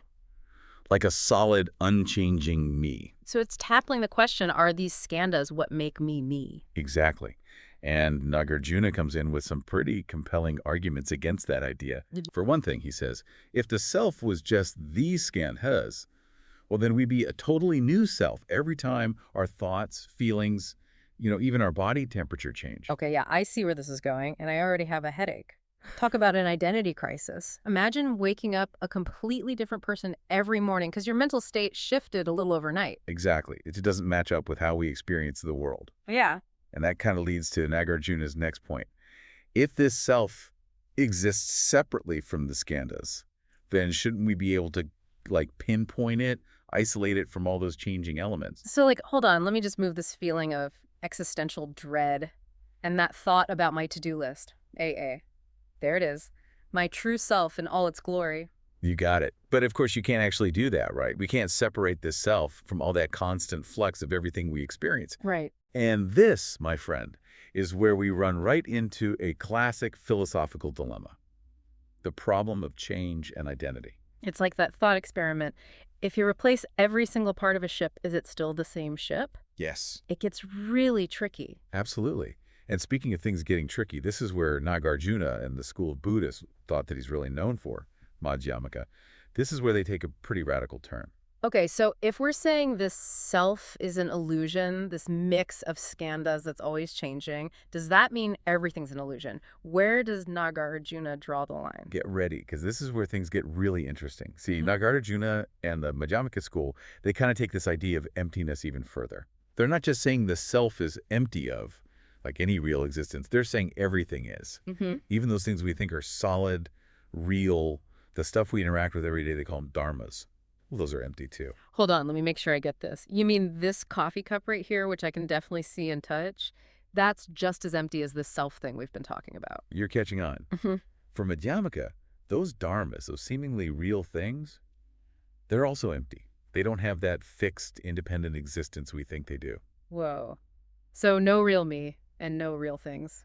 My brain's doing loop-de-loops right now. It's a total mind bender, for sure.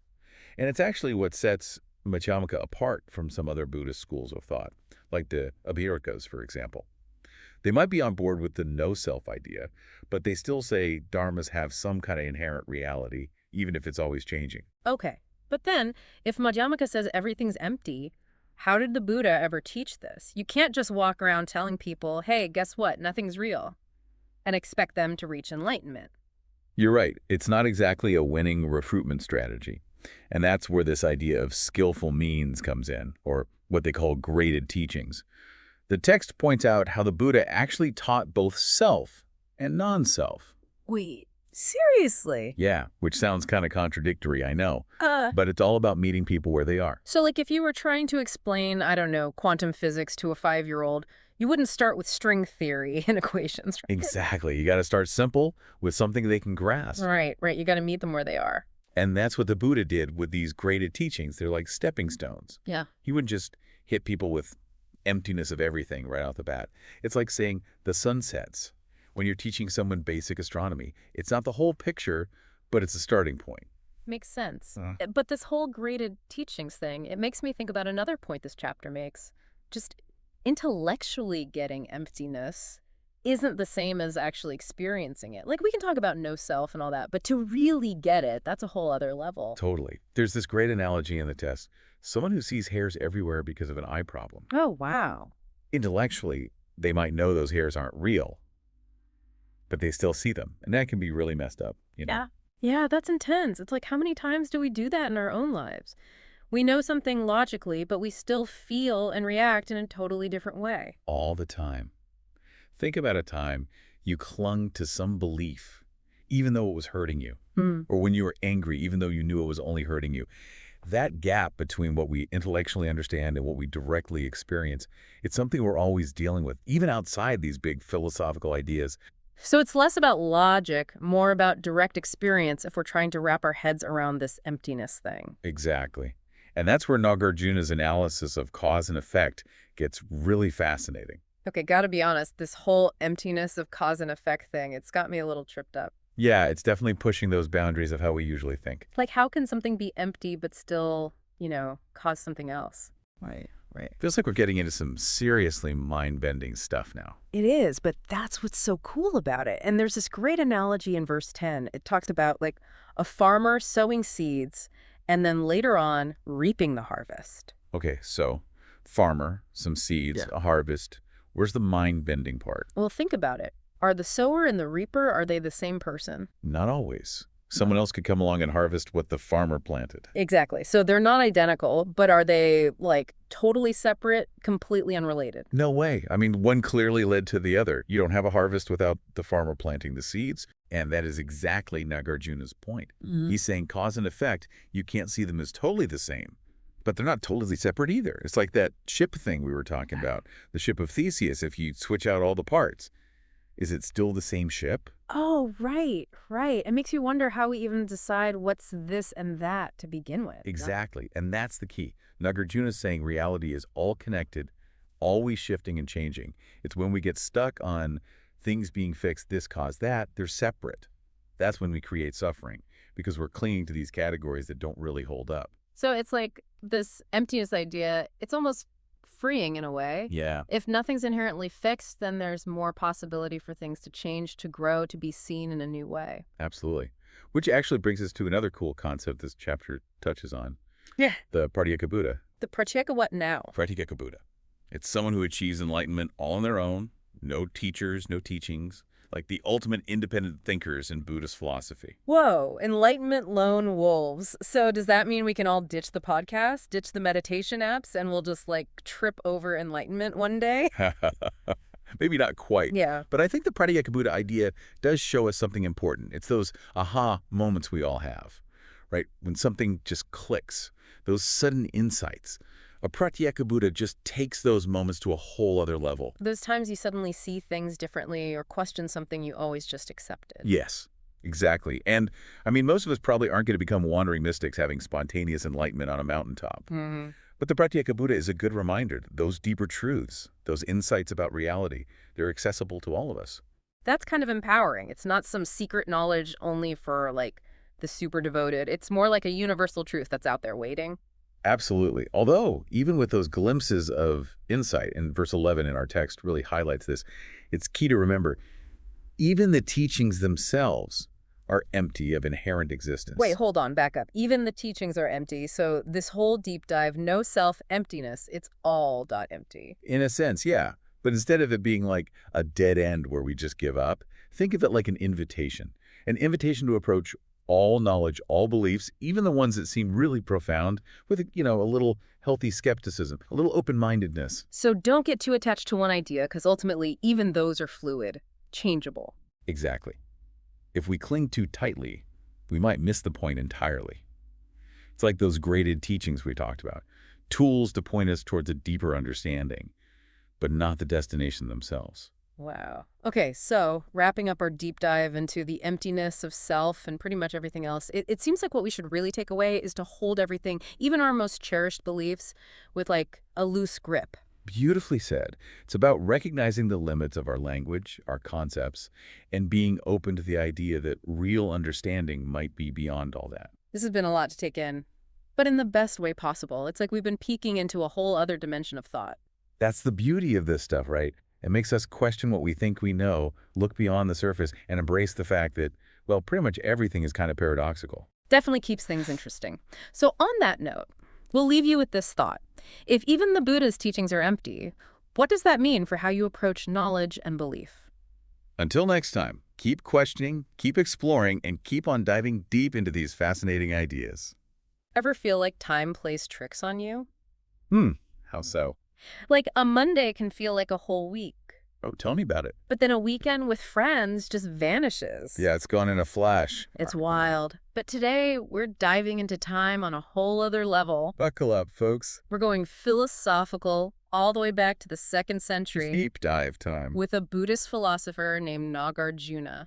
Oh, he's a fascinating one. He seriously makes you question, like, the very fabric of reality. Didn't shy away from the big questions, that's for sure. So we're looking at his work, 19, an analysis of time.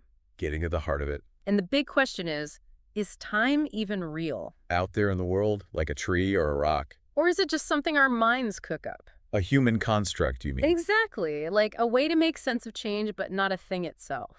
Right, a big question throughout history, actually. No, I bet. I mean, even in the West, you've got Aristotle pondering time. Makes sense. He was into everything. And Kant, too, later on. So Nāgārjuna's in good company. Oh, yeah. He's holding his own in that debate, for sure. So he starts with this idea of time being totally real, right? The first possibility he tackles, yeah. Independent, fundamental. The real deal. Okay, so he breaks it down like we usually do. Past, present, future. The classic trio. But then he asks, if these are real, are they separate? Each one doing its own thing. Or are they, like, stuck together somehow? Interdependent, maybe. This is where it gets interesting. Right, because if the future's already there, independent and real... Always the future somewhere. Doesn't that mean time can't really flow? Exactly, to be frozen, like a snapshot. Which kind of defeats the purpose of time, doesn't it? A bit of a paradox, if you ask me. It's supposed to explain change, but if it's stuck, no change happens. Sharp observation. Nāgārjuna is really pointing out the problems here. So independent time, out the window. At least in that formulation, it seems. But what about them depending on each other? Maybe that's the key. Ah, the interdependence road. Yeah. Well, Nāgārjuna's got something to say about that, too. Oh, I bet he does. This is Nāgārjuna we're talking about. He doesn't let us off easy. From what I've heard, he likes to take an idea and, like, dissect it. He's precise that way. So how does he tackle this interdependence of past, present, future? He lays it out meticulously, actually. Oh. Uses verses 1 through 4 to really pick it apart. No stone unturned, huh? Yeah, exactly. And he brings up this example, a father and a son. Okay, how's that fit in? Well, think about it. One can't exist without the other having existed, right? True. There's that dependence there. So he uses that same logic, but applied to these time chunks. Does it work? That's the clever part. He creates this catch-22, a real brain twister. Uh-oh, I'm intrigued. He says, if the present depends on the past to exist, go on, then it already has to exist within the past. But then it wouldn't be the present, would it? Oh, wow. He got us. It's like a time pretzel. And that's just the beginning. He applies this same logic to the past and the future as well. So no matter which way you slice it. And it seems like time, as this solid independent thing, just doesn't hold up under scrutiny. And Nāgārjuna is really making us work for it. But he's doing all this for a reason, right? Oh, absolutely. Yeah. He's trying to get us to see beyond our usual assumptions, to understand what time really is. But, okay, now I'm really going to push back here. Go for it. What's the sticking point? If time isn't real, like he's saying... Well, at least not in the conventional sense, yeah. Then how do we measure it? We have clocks, calendars... Ah, the measurement objection. A classic. It seems pretty real when I'm staring down the clock on a Monday. I hear you, but Nāgārjuna had an answer for that too. Oh, I'm sure he did. Lay it on me. He said, think about it. You can only really measure something that's... Yes, don't leave me hanging. That's staying put long enough to measure. Okay. If time is constantly changing, flowing. Which it's supposed to. Right. What are you even measuring? The space it used to be in. It's like trying to measure how much a river has moved. Precisely. It's a moving target. But then, if we say time has to be still to measure it... To get a fixed point. Aren't we back to that frozen time problem? No change, no flow. You got it. Another elegant trap in Nāgārjuna's logic. He's good, I'll give him that. One of the greats. But okay, so independent time is out, interdependence is out. Not looking good for time so far. He did have that other possibility though, right? Time as a concept. Ah, you're remembering. Yes, that's where he goes next. So not like a thing, but... a way of thinking about the world. Okay, I kind of get that. Like, we have the concept of a person. Right, but a person's made up of so many other things, yeah. Body, thoughts, experiences, all that. And none of those are a person all by themselves, right? It's like the whole is more than the sum of the parts. Nāgārjuna is suggesting time might be similar. We group together all these changes we observe. Days passing, seasons changing, all that jazz. And call that whole package deal time. But it's not a force on its own driving those changes. More like a way to talk about them. Okay, I think that's starting to click. It's a subtle distinction, but crucial for Nāgārjuna. But of course, he doesn't just leave it there nice and tidy. Would it be Nāgārjuna if he did? He throws out verse 6, and it's like he's saying, hold my metaphorical beer. Yeah, Suckles. Always another wrinkle to iron out. He's all, okay, so time depends on stuff existing, right? To have those changes to track. But what happens, he asks, when their eyes know stuff? And that, my friend, is where things get really wild. Oh no, he's going to pull the rug out from under us, isn't he? In a way that only Nāgārjuna can. So we're talking about ultimate reality potentially not existing, and time being a concept, not a thing. It's a lot, right? Yeah. How does this even compute in daily life? Yeah, that's what I'm wondering. It's like, okay, Monday still feels long, even if it's not really real. Right. So how does knowing all this, like, change anything? Well, that's the million-dollar question Nāgārjuna is pushing us toward. He's not giving us a how-to manual here. Not exactly. But I think he'd say it changes everything and nothing all at once. Okay, how's that work? Like, we still feel time passing, make plans, all that. Calendars aren't going to disappear anytime soon. Exactly. But maybe we see them a bit differently, not this rigid ruler measuring existence. More like a guide, maybe? Something to work with, not against? I like that. It's more about recognizing, impermanence. I think that's the key. Everything's always in flux, including US. And that, I think, can be incredibly freeing. Because if nothing's truly fixed forever, then there's more room to move. You know, more agency than we think. not so trapped by this linear time prison. Right. If you buy into Nāgārjuna's view, it's less about controlling the future. And more about, what, being along for the ride? In a way. Right. Being present for each unfolding moment, because that's the real deal. Not to get too cheesy, but that whole present is a gift thing. Hey, sometimes the cheesy stuff's true. It might be the only thing that's truly real in this view. Wow. Okay, so to wrap our heads around this wild ride. Nāgārjuna's specialty. Yeah. Taking us on a thought adventure. If time's not a rigid thing and everything's interconnected like he's saying, All part of this web of impermanence. could it be that even our smallest choices have huge ripple effects? That's the question he leaves us pondering, yeah. Shaping not just our future, but the fabric of reality itself. A pretty mind-blowing thought to end on, don't you think? Definitely gives a whole new meaning to making the most of your time, huh? Absolutely. And on that note, we'll leave you to contemplate the ever-changing nature of, well, everything. Thanks for joining our deep dive today. Hey, everyone, welcome back. Let's dive into something really fascinating today. Yeah, we are going deep into Buddhist philosophy. Looking at causation, but not in the typical way. Right, not just cause and effect like you usually think of it. We're going way deeper with you today. We are breaking down this text, an analysis of the assemblage. Have you heard of this one? I have. It's a trip. It basically explores whether anything really causes anything at all, or if our understanding is, Way too simplistic. Exactly. It's definitely something that makes you think twice about how you see the world. For sure. It challenges those assumptions we don't even realize we have. So to get us started, let's imagine a tiny seed. Okay, a seed. You plant it, it grows into a sprout. You might say, well, that's cause and effect, right? But this text is like, hold on a second, not so fast. It brings up this whole other idea, assemblage. Assemblage. This is a really cool concept. It basically means that there's way more to it than just the seed. To get that sprout, yeah, you need the seed, but you also need soil. Oh, of course, the soil and sunlight. Can't forget that. Right. And the right amount of water. All these things have to come together. And I mean perfectly for that sprout to even exist. It's kind of like, you know, when you're baking a cake, Okay, I see where you're going with this. you can't just point to the flour and be like, boom, there it is, the Ah. cause of this deliciousness. You need the sugar, the eggs, even an oven. And maybe even one of those secret ingredients Grandma never tells anyone. Right. You need all of them, the whole recipe. Each ingredient plays a role. Exactly. So then the big question this text asks is, if it takes this whole assemblage for the sprout to exist, can we really say that any one of these things actually caused it? Or is it more like... The entire assemblage is the cause. Yeah, like the whole shebang. That's exactly the challenge Nāgārjuna, the author, wants us to think about. Back in his day, there were these two main schools of thought about cause and effect. One was called Satkaryavada. Satkaryavada. Okay, that's a mouthful. Yeah, it's a bit of a tongue twister. Don't worry, I'm sure we can break it down. What does it mean? Basically, it means they believed the effect, our sprout in this case, already existed in some form within the cause, the seed. Like it was always there, just hidden, waiting to be revealed. So it's like saying the sprout is already fully formed, just crammed into this tiny seed. Well, yeah, you could think of it that way. Kind of like a clown car. Right. Okay, so what about the other school of thought? Right. The other one was Satkaryavada. Satkaryavada. Okay, gotta love these names. They argued the opposite. They said, no, the effect doesn't exist at all until the cause makes it happen.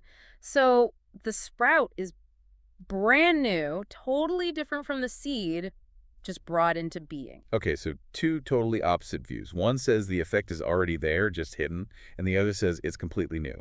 This is already making my head spin. It's a lot to wrap your head around. But here's where it gets really interesting. Nāgārjuna looked at both of these theories and said, nope, not buying either of them. He wasn't convinced? Not one bit. He systematically dismantles both of them with these really clever logical arguments. He really breaks it down. And one of the main ways he does this is by using this framework of the 3 times. The 3 times? Yeah. Past, present, and future. Oh, right, of course. Okay, so he's bringing in time to challenge these theories. I am so in. It's where it gets really fascinating. So tell me, how does he use this 3 times thing to debunk these old theories? Okay, well, let's take an example. One of the arguments he makes is about contact. Think about it. If a cause has to physically touch its effect to make it happen. Okay, so like the seed needs to touch the soil, the sun needs to touch the sprout to make it grow. Exactly. So if that's the case, how could a cause from the past possibly create an effect in the future? That's true. How can they touch if they're not even happening at the same time? Right. Doesn't make sense. It's like, if I drop my phone today, can that magically cause it to break tomorrow, even though those events are totally separate? That's crazy. It seems like Nāgārjuna is using logic to point out that our usual understanding of cause and effect might be way too simplistic.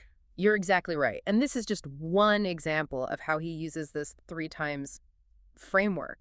It really deconstructs these old established ideas about cause and effect in a fascinating way. Wow. I am already starting to see how this is so much deeper than just saying, this happened, so that happened. Yeah. He's really challenging us to think differently here. He definitely is. And it gets even more wild from here. It gets even more interesting when he starts talking about this idea of identity between cause and effect. Identity. Okay, what does that mean? Well, he's basically asking, are the cause and the effect really different things, or are they the same thing deep down? So is he saying that, like, the seed and the sprout are actually the same thing, just with different names? That's what he's getting at. Think about it. If the cause and the effect are basically identical, it's not really a case of one causing the other. It's more like it's one continuous process. Okay, so it's less about something making something else happen and more about how things transform over time, maybe. Exactly. But then Nāgārjuna flips the script and says, but hold on. What if the cause and effect are totally different, completely separate things? Oh, I see where you're going with this. How can one possibly create the other if they have nothing to do with each other? It'd be like saying that, I don't know, a raindrop can cause a traffic jam. Exactly. There's no logical connection there. They're just 2 random events. 2 random things that happen to exist in the world.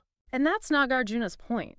He's using these thought experiments to really push the boundaries of how we usually think about cause and effect. He's making us question everything. Right. Now, he's not necessarily saying that cause and effect is totally an illusion, but it's definitely way more complex than we tend to assume. Exactly. And I think this is where it gets really relatable to our lives, even if we're not, Buddhist scholars. Oh, totally. I mean, how many times do we try to pinpoint the single cause of our emotions or why we succeed or fail at something? All the time. It's so easy to do. Right. Like if I'm in a bad mood, I might blame it on that email I got this morning. Sure. Or the traffic jam you mentioned earlier. Right. That traffic jam ruined my day. But what if it wasn't just that one thing? What if it was a bunch of smaller causes we didn't even realize? It's like that whole assemblage idea again, right? All these little things building up and working together. It's like our mood is actually the result of a whole bunch of causes. Some are big, some are small, but they all interact to create our experiences. Exactly. And that's a powerful insight. Because if our experiences are the result of this huge web of causes and conditions... It means we probably have more agency than we think. Exactly. We can at least try to work with all those smaller, more subtle causes to try to steer things in a better direction. So instead of just saying, oh, that email ruined my day, we can try to notice all these other things that might be affecting our mood and maybe work with those a bit. Exactly. It becomes less about blaming one single cause and more about, just understanding the whole situation. And then we can make different choices from that place of understanding. Exactly. And maybe even find more compassion for ourselves and others along the way. I love that. So we've gone from a tiny seed to questioning the very fabric of reality, all in a day's work, right? That's what we do here. But seriously, it's amazing how these Buddhist teachings can be so relevant to our lives, even today. Wow, I feel like my brain just did a marathon. In a good way, though, of course. It's a lot to take in, that's for sure. It is. But it's also really cool to see how these ancient Buddhist teachings can still be so relevant to us today. Oh, absolutely. And we've really just scratched the surface here with Nāgārjuna. There's so much more to explore. I believe it. But even just thinking about these ideas about cause and effect, it really makes you wonder, like, what does it even mean to say that something causes something else? It's a huge question. It is. I mean, we can't just give up and be like, well, Nāgārjuna says cause and effect is an illusion, so I guess nothing I do matters. Right. It's not about giving up on understanding cause and effect altogether. Exactly. We still have to make choices and take actions in the world. So how do we do that when everything feels so interconnected? Well, I think that's precisely where Nāgārjuna would say this understanding of interconnectedness can actually give us more freedom and responsibility. Okay, now I am really intrigued. How does that work? So a lot of times we get caught up trying to find that one single cause for things, that one person to blame when something goes wrong. Oh, absolutely. It's so easy to do that. But when we do that, when we're so focused on finding that one cause, we kind of miss the bigger picture, don't we? We get stuck trying to control things that are probably impossible to control completely. Yeah, that makes sense. So how does Nāgārjuna's view help us see that bigger picture? He would say it's about recognizing that everything comes from this huge web of causes and conditions. Remember that idea of assemblage. It's not just one thing, it's everything coming together. And when we start to see things that way, we're less likely to get hung up on blaming one person or one event. Exactly. It becomes less about blame and more about just trying to understand the whole situation for what it is. And then we can find more skillful ways to respond to things. Yes. Yeah. Because we see it's not about saying, oh, it's not my fault. It's just all these causes and conditions I can't control. Right. That's not what this is about. It's more about realizing that we can still influence those conditions. We're not just helpless. We participate in shaping our experience. That's actually a really empowering way to look at it. It can be. Because it means we're not just passive recipients of whatever life throws at us. We can be active participants, even when things are tough. Wow. This whole deep dive has been one giant aha moment. We went from a tiny seed to, questioning the entire universe. That's what we love to do here. And you know what? It all started with just one question. Does anything actually cause anything else? And look where it's led us. Right. Now I feel like I have this whole new perspective on the world. That's the beauty of these philosophical explorations, isn't it? They make us see things in a new light. They do, and that's what makes it all so fascinating. And on that note, for anyone listening who might be feeling a little mind blown right now, you're not alone. But more importantly, don't let that feeling fade. Let it spark your curiosity. I love that. Stay curious. Right. Keep asking those big questions. Keep learning and growing. Who knows where those questions might lead you? And hey, maybe that's the greatest gift Nāgārjuna could have given us, right? I think you're onto something there. So thank you so much for joining us for this amazing deep dive. Until next time, keep exploring those big questions, and we'll see you then. All right, so have you ever really thought about it? This whole idea that things begin and end. It feels so fundamental, right? It really does, and it's something we often take for granted. Yeah, exactly. But what if I told you there's a whole other way to see reality, one where beginnings and endings, well, they kind of start to dissolve? That's exactly what we're going to be unpacking today as we dive deep into the work of Nāgārjuna. Nāgārjuna. Now there's a thinker who really knew how to shake things up. Right. He was a Buddhist philosopher who really challenged some of our most basic assumptions about, existence itself. And we're tackling a particularly juicy excerpt from his work today, 21, an analysis of arising and dissolution of existence. Definitely a mouthful. It is. But trust me, this text, it's about to get seriously fascinating. You're going to want to stick with this one. Nāgārjuna's arguments, they really make you reconsider how we understand how things come to be and how they cease to exist. It's like he's taking a philosophical scalpel to our everyday experience. Exactly. And he starts by dissecting this very concept of arising and dissolution, basically how things come into being and then cease to be. Okay, so far so good. Yeah. But there's a twist coming, right? Big time. He argues that these two things, arising and dissolution, they can't exist together or separately. Hold on. My brain needs a minute to catch up. So he's saying you can't have one without the other, but you also can't have both at the same time. It's a radical idea, and it really throws a wrench into our usual understanding of cause and effect, of change, even of existence itself. Okay, I can already tell this is going to be a wild ride. So how does he even begin to back up such a bold claim? Well, he lays out 4 main arguments against this whole idea of arising and dissolution, right? Okay, I'm listening. Hit me with argument number 1. Argument number 1 is that something can't arise from itself. Because if it already is, then it doesn't need to arise, right? Yeah, that makes sense.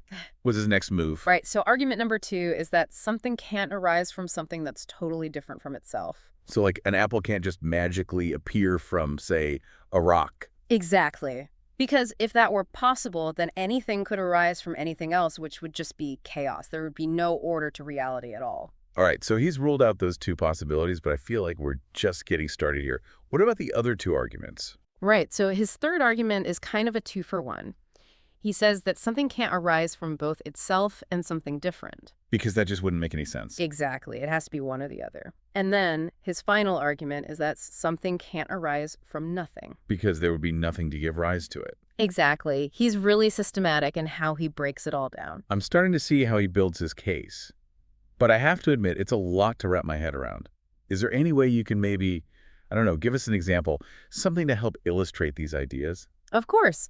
And Nāgārjuna was really good at using vivid imagery to explain his points. In verse 12, he actually compares the impossibility of an existent arising from a non-existent to, get this, a barren woman's daughter having a son. Wow. Okay, that's a powerful image. And yeah, when you put it like that, you can't help but see how illogical it is. Right, and that's exactly his point. He wants us to really confront the absurdity of this idea, and in doing so, start to question our own assumptions about existence. So this isn't just some intellectual exercise for him. He's getting at something really fundamental about how we see the world and our place in it. Absolutely. He's pushing back against this idea that things have this fixed, independent existence. Because if something truly existed all on its own, it would either have to exist forever, which is called eternalism, or it would have to be completely annihilated at some point, which is called annihilationism. And both of those, as you might imagine, go against some pretty core Buddhist teachings. Because Buddhism is all about the interconnectedness of things, right? How everything is in flux, always changing. Exactly. But here's the thing. Doesn't this whole idea of cause and effect playing out over time, like reincarnation, for example, where one life ends and another begins, doesn't that kind of mess with this whole argument? It's like, we can't just escape the problem of beginnings and endings by stretching things out over a longer timeline, can we? That's a really insightful question, and you're right, reincarnation does seem to complicate things a bit.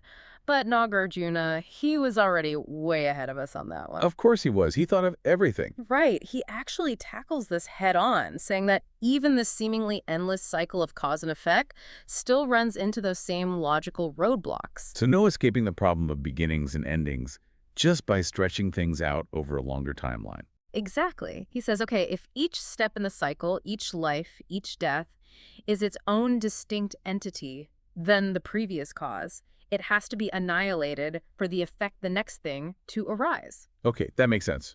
But I can also see where he's going with this. What if it's not a truly distinct entity? Then are we even talking about real change?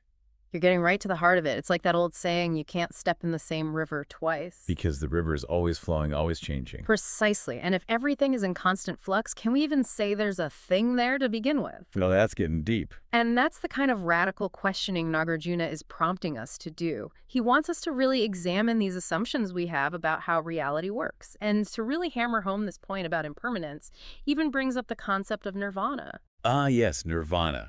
That state of ultimate liberation in Buddhism. But isn't that kind of a contradiction? I mean, if there are no endings, how can there be nirvana?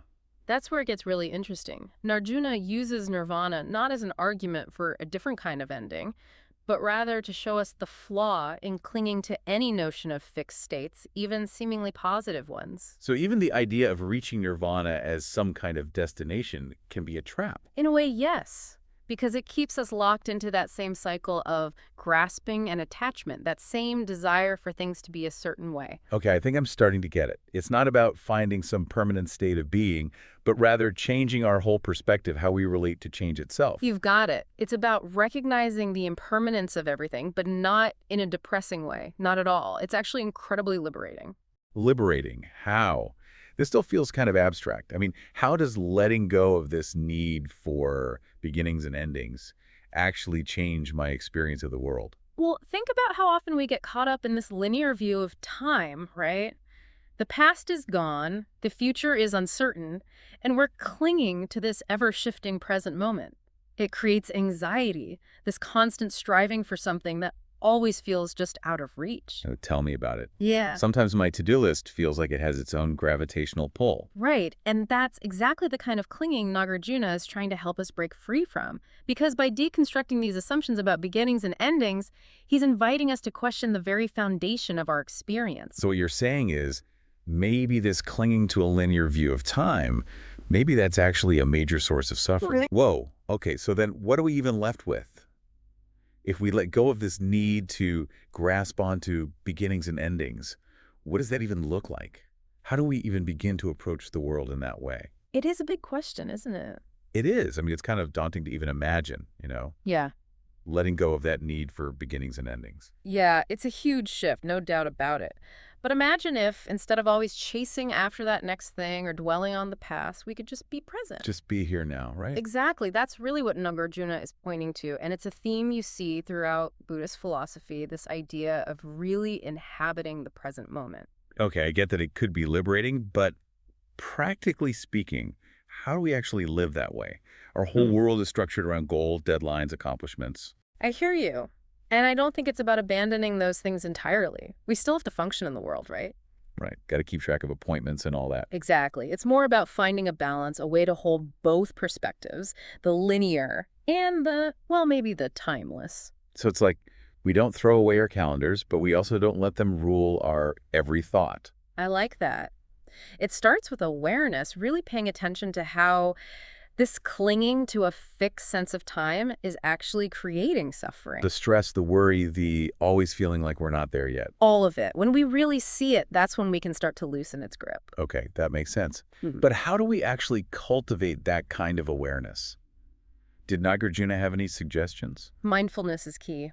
And not just the kind where you're focusing on your breath or whatever, although that's helpful too. Right. I've done my share of meditation apps. Yeah, totally. But Nāgārjuna is talking about bringing that same quality of attention to our understanding of time itself. Whoa. So we're bringing mindfulness to our very perception of reality. Now you're getting it. Yeah. And it doesn't require us to become monks or anything. Phew. Good. Because that's not really in the cards for me right now. I hear you. It's about integrating these insights into our everyday lives. Just noticing, okay, I'm really attached to this outcome, or I'm really hung up on this thing that happened in the past. So just observing those patterns without judgment. Exactly. And as that awareness grows, it naturally creates a little more space around those thoughts and emotions. And that space, that's where we experience the freedom. That's where it starts, yeah. We start to see that our thoughts about time are just thoughts, not the absolute truth. And that can be incredibly powerful. It sounds like it. This has been, I don't know, it's really shifted something for me. As we wrap up our deep dive into Nāgārjuna's world, what's one thing you hope our listeners take away from all of this? I hope they walk away with a sense of curiosity. I mean, Nāgārjuna is basically challenging us to question everything, even our most basic assumptions about how the world works. Yeah, it's like he's handing us a new pair of glasses, and the view is pretty amazing. And maybe a little disorienting at first. Definitely. Yeah. But also exciting. There's so much we don't know, so much we haven't even considered. And who knows what incredible things we might discover when we start to question the unquestionable. I love that. So everyone listening, keep exploring these ideas, keep questioning, and keep diving deep. We'll see you next time for another deep dive. All right, get ready, because we are diving deep today, like really deep, into a concept that might just turn everything you thought you knew about Buddhism upside down. Oh, I like where this is going. Always up for a good philosophical shakeup. Today, we're tackling emptiness. But not just emptiness in general. We're going straight for the core. The emptiness of the Tathagata. Now we're talking. Getting to the heart of things. And for anyone scratching their heads right now, remember, Tathagata is just another way of saying Buddha. Right. No need to get lost in terminology. Exactly. And to guide us through this heady terrain, we're turning to this text, an analysis of the Tathagata. But hold on, this isn't your typical scripture. It's like putting Buddhist teachings under a microscope. Oh, I like that, a philosophical dissection. So what's the main point this text is trying to drive home? Well, it argues something pretty radical. It claims that a Buddha, a Tathagata, can't be said to truly exist. Not in the way we usually think about existence anyway. That's interesting. How do they even begin to make that case? Well, they use an analogy, and it's a good one, I think. Imagine you've got a light bulb, right? All the parts, the filament, the glass, the metal, they're all there. But it's not a light bulb until it's all put together, until it's connected, until it's actually giving off light. Exactly. You can't understand a light bulb just by analyzing its individual parts. You need the whole picture. So they're saying that a Buddha is like that light bulb. It's not just about some inherent essence, some independent Buddha-ness. It's about the whole picture. Their teachings, their actions, the path they took to enlightenment, all of it. And this is where it gets really interesting, right? Because when we usually think of the Buddha, we think of this enlightened being, someone who's reached this higher state of being, almost like they've become this separate, perfect entity. Oh, right, the classic image. But this text is saying, hold on, not so fast. It's more nuanced than that. And they use another analogy to really hammer this home, the idea of a reflection. Oh, okay, I'm intrigued. How does that work? So picture yourself looking in a mirror. You see your reflection, right? It looks real, tangible even. But does that reflection exist on its own, independently of you, the mirror, the light? Well, no. Take any of those things away and poof, no more reflection. Precisely, and that's the whole point. The reflection is dependent on all those other factors. And the text is saying that a Buddha is similar, not this separate, fixed entity, but a product of countless causes and conditions, intertwined with everything. So it's not about becoming some isolated, perfect being, even when we're talking about enlightenment. Right, it completely challenges those assumptions. It's about understanding that everything is connected, that even a Buddha is part of this web of interdependence. You're getting it. It's a radical idea, even for seasoned Buddhists. And this is where the text really starts digging into some fascinating territory, because it doesn't just throw out this idea of emptiness, it grapples with different interpretations within Buddhism itself. Oh, so there's debate even within Buddhism about this. Lay it on me. Oh, absolutely. There's always nuance and debate.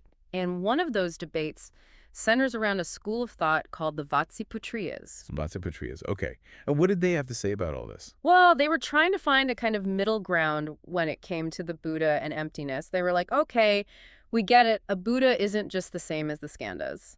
And for anyone just tuning in, remind us what those are again. All right, of course. Yeah. The skandhas are like the 5 aggregates that make up a person form, feeling, perception, all the mental stuff, the whole shebang. Okay, so the Vatsiputriyas are saying a Buddha isn't just reducible to those things, those building blocks. Right.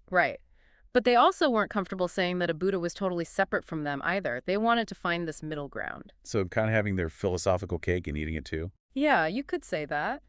But our text, it's not letting anyone off easy. It challenges the Vatsiputriyas head on. Oh, this is getting good. How so? The text poses this really pointed question.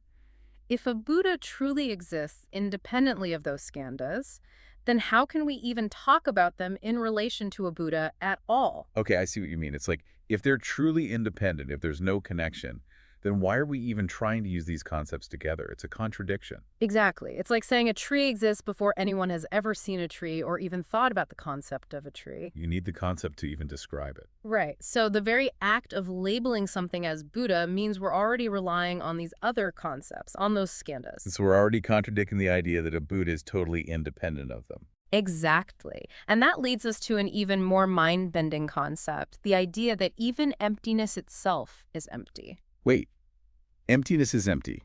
Now we're really going down the rabbit hole here. Hold on, I need to take a breath. Emptiness is empty. Now that sounds like a Zen koan if I've ever heard one. Yeah. I gotta admit, this whole thing's got my head spinning a little bit. where do we even go from here? Oh, it's like you said, a real head scratcher. But Yeah. that's kind of the point, isn't it? The text is saying emptiness, this idea, this concept, it's a tool. It's helpful, don't get me wrong. It's like a key to a door. But it's not the room itself. Exactly. And we can get so caught up in examining the key, turning it over and over, that we forget to actually open the door and explore what's inside. Don't mistake the finger pointing at the moon for the moon itself. Okay, I'm with you on that. But if even emptiness is empty, what does that mean? Or are we saying nothing matters? Is it all just pointless?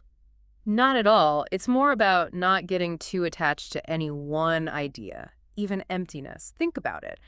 Have you ever noticed how sometimes clinging too tightly to a belief, even if it's a good one, can blind you a bit? Oh, absolutely. I can think of a few times where I was so sure I was right about something, turned out I was completely off base. We all do it, but this text is saying that even emptiness, as useful as it is, can become a trap if we treat it as the ultimate truth, as something to cling to. It's about staying open, staying curious. So it's less about the destination and more about the journey. Exactly. Always questioning, always learning. Okay, so how does this all circle back to the Buddha? Well, the text is saying that our usual way of thinking, trying to define everything, put it all in neat little boxes, it actually prevents us from truly understanding the nature of a Buddha. Because we're trying to fit something limitless into a limited framework. Precisely. Trying to grasp the Buddha with our typical thinking is like, I don't know, like trying to catch the wind in a net. So are we just supposed to give up trying to understand altogether? Because that feels kind of like a cop-out. No, not at all. It's not about giving up. It's about approaching it all with an open mind, letting go of the need to pin it down, define it, categorize it. That's when you can actually start to get it, to see it for what it is. So it's more about emptying ourselves of our preconceived notions than trying to empty out the Buddha. Now you're getting it. And this is where the text gets really interesting, because it goes on to draw this parallel between the Buddha and, well, everything else. Everything else. Okay, now you have to explain that one. So just as a Buddha is empty of this inherent independent existence, the text argues that the entire world, the whole of reality, is empty in the same way. Wait, hold on. Are we saying the world doesn't exist, like it's all just an illusion? That's a pretty big claim. It's not quite that things don't exist, more like they exist differently than we usually think they do. Okay, I think I see where you're going with this, but help me out here. How can something be empty and still exist? It seems like a contradiction. Think about it this way. Everything we see, everything we experience, it all arises from this incredible web of causes and conditions. Nothing exists in isolation. Everything is in constant flux, always changing, interconnected. That's what the text means by emptiness, this lack of a fixed, unchanging, independent self. So it's more like one big dynamic process, not a bunch of separate static things. And that includes us, the Buddha, even this coffee mug sitting here. You got it. And understanding that interconnectedness, that's the key to understanding the emptiness of the Buddha, and ultimately to understanding the true nature of reality itself. So we've gone deep, really deep into this idea of emptiness. But I always like to bring it back around to us. What does this actually mean for how we live our lives? What are we supposed to do with this information? It's a good question and a really important one, because this is where this concept of emptiness, it's not just some abstract philosophical idea anymore. It gets really practical, really applicable to our everyday lives. So how does understanding emptiness actually change things for us? What's the takeaway for our listeners out there? Well, think about it. So much of our suffering, the stuff we struggle with day in and day out, it comes from clinging to things, trying to hold on to this idea of ourselves as separate, unchanging, independent. Right, like we're all just running around in our own little bubbles. Exactly. But when we start to see through that illusion, when we really grasp this interconnectedness, this impermanence, it changes everything. It changes how we relate to that suffering. So you're saying if we understand emptiness, we'll never suffer again. Yeah. Sign me up. Well, I wouldn't say it completely eradicates suffering. Wouldn't that be nice, though? But it does change our experience of it. We're less likely to get so swept away by every little thought, every little emotion, because we see them for what they are, impermanent, ever-changing. Oh, I like that. It's like, how can I put it? It's like realizing that the waves on the ocean are always crashing, always receding, but the ocean itself, it just keeps on being the ocean. Perfect analogy. We become more like the ocean, less like those waves. Right. Less reactive. Exactly. And here's another thing, and this is a big one. If a Buddha, right, the ultimate example of enlightenment, if even a Buddha is empty of this fixed inherent self, then what does that say about us? about everyone else. Exactly. If a Buddha isn't some special exception to the rule, then it means this emptiness applies to all of us. We're all in the same boat here. So it's less about trying to become something we're not, some perfect, enlightened being. Right. It's not about striving for some kind of impossible ideal. It's more about recognizing this truth about ourselves, about the nature of reality. Yeah. We're already part of this interconnected web of emptiness. Now you've got it. And that realization, it can be incredibly liberating because it allows us to see beyond all these labels, these judgments we place on ourselves, on others. It allows us to see that none of it's really as solid, as fixed as we think it is. Exactly. And that understanding, it cultivates compassion, it cultivates wisdom, and ultimately it allows us to live more meaningful, more ethical lives. So to our listeners out there, here's something to chew on.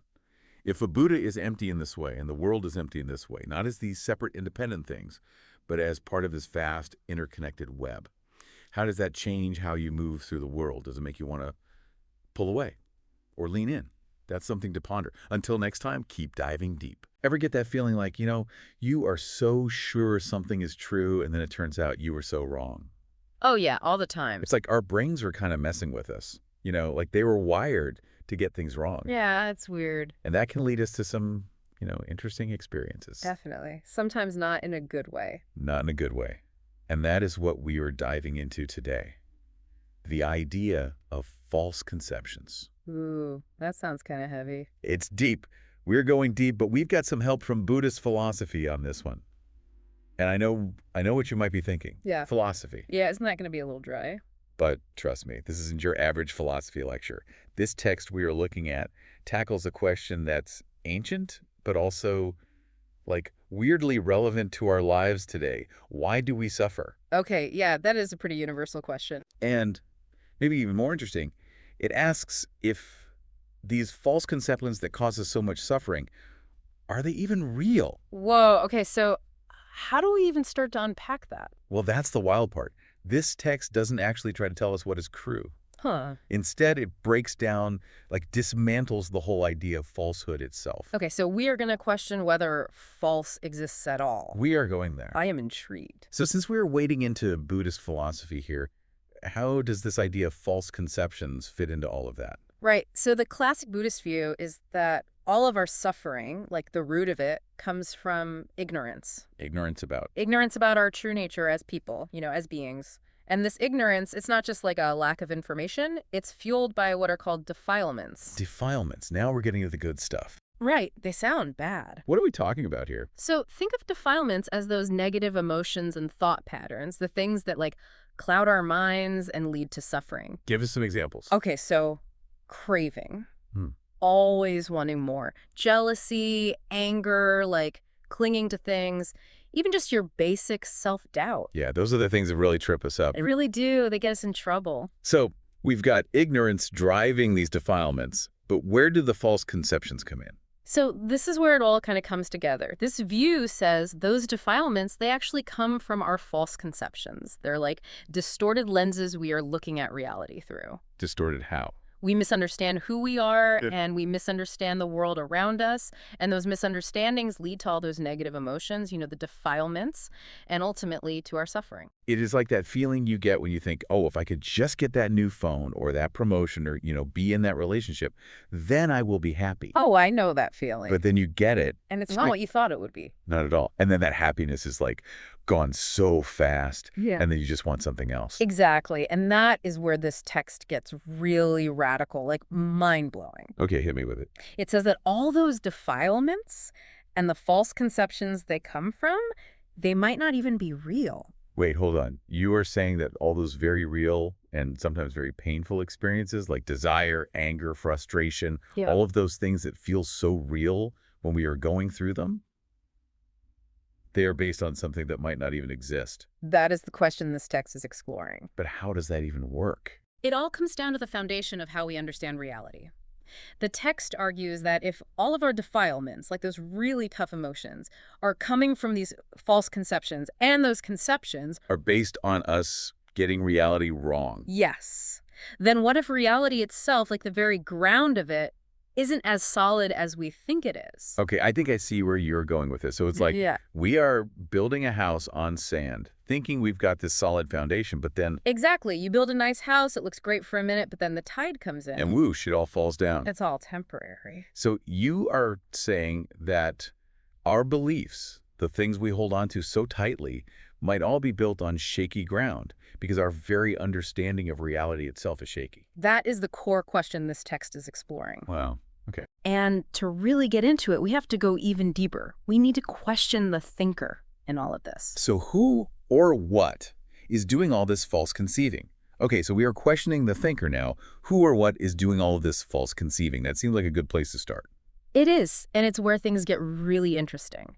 The text basically says, look, the very act of conceiving something, of believing something, if you really break it down, it kind of starts to fall apart. Okay, how do we even begin to break down something like thinking? Well, think about it. Every time you have a thought, any thought at all, there's a structure to it. A structure? Like what? You've got the subject, right? The Yeah. one who is doing the thinking. Then you've Yeah. got the object, the thing they are thinking about. And then there's the thinking itself, the process of thinking. Okay, so if I think I want that cookie, the I, the cookie, and the wanting are all part of this structure the text is talking about. Exactly. And the text is saying, look a little closer at those pieces, the subject, object, and process of thinking. None of them actually exist independently. Like, they're all connected and always changing.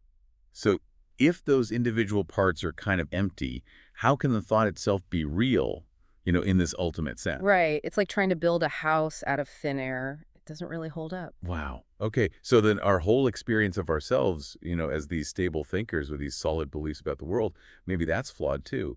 But then if there's no fixed me doing the thinking, who is suffering from all these false conceptions? That is the million-dollar question, right? And it's interesting because this ancient text we were talking about, it almost seems to predict what modern cognitive science is finding. Hold on, really?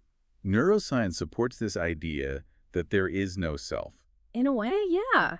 We are finding more and more that this idea we have of a continuous self, this unchanging me that's in charge of everything, it's not really accurate. So it's not like there's a little version of me inside my head making all the decisions. Not exactly. It's more like our sense of self is a process, something that's being constructed all the time. Our brains create this illusion of continuity to help us navigate the world. It's useful, but it's not this solid, independent thing that we often think it is. Okay, so then all those negative emotions we talk about, the defilements, are those illusions too?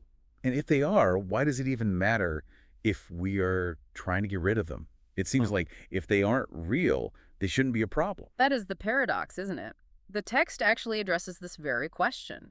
It's not about getting rid of false conceptions like there are objects we can just destroy.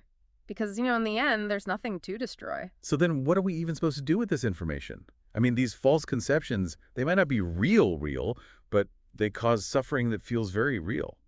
So how do we escape it? Well, that's what we will get into in the last part of our deep dive. Okay, so we are left with this idea that all of our suffering, even though it feels so real, it might actually be coming from these false conceptions, these things in our minds that aren't really real themselves.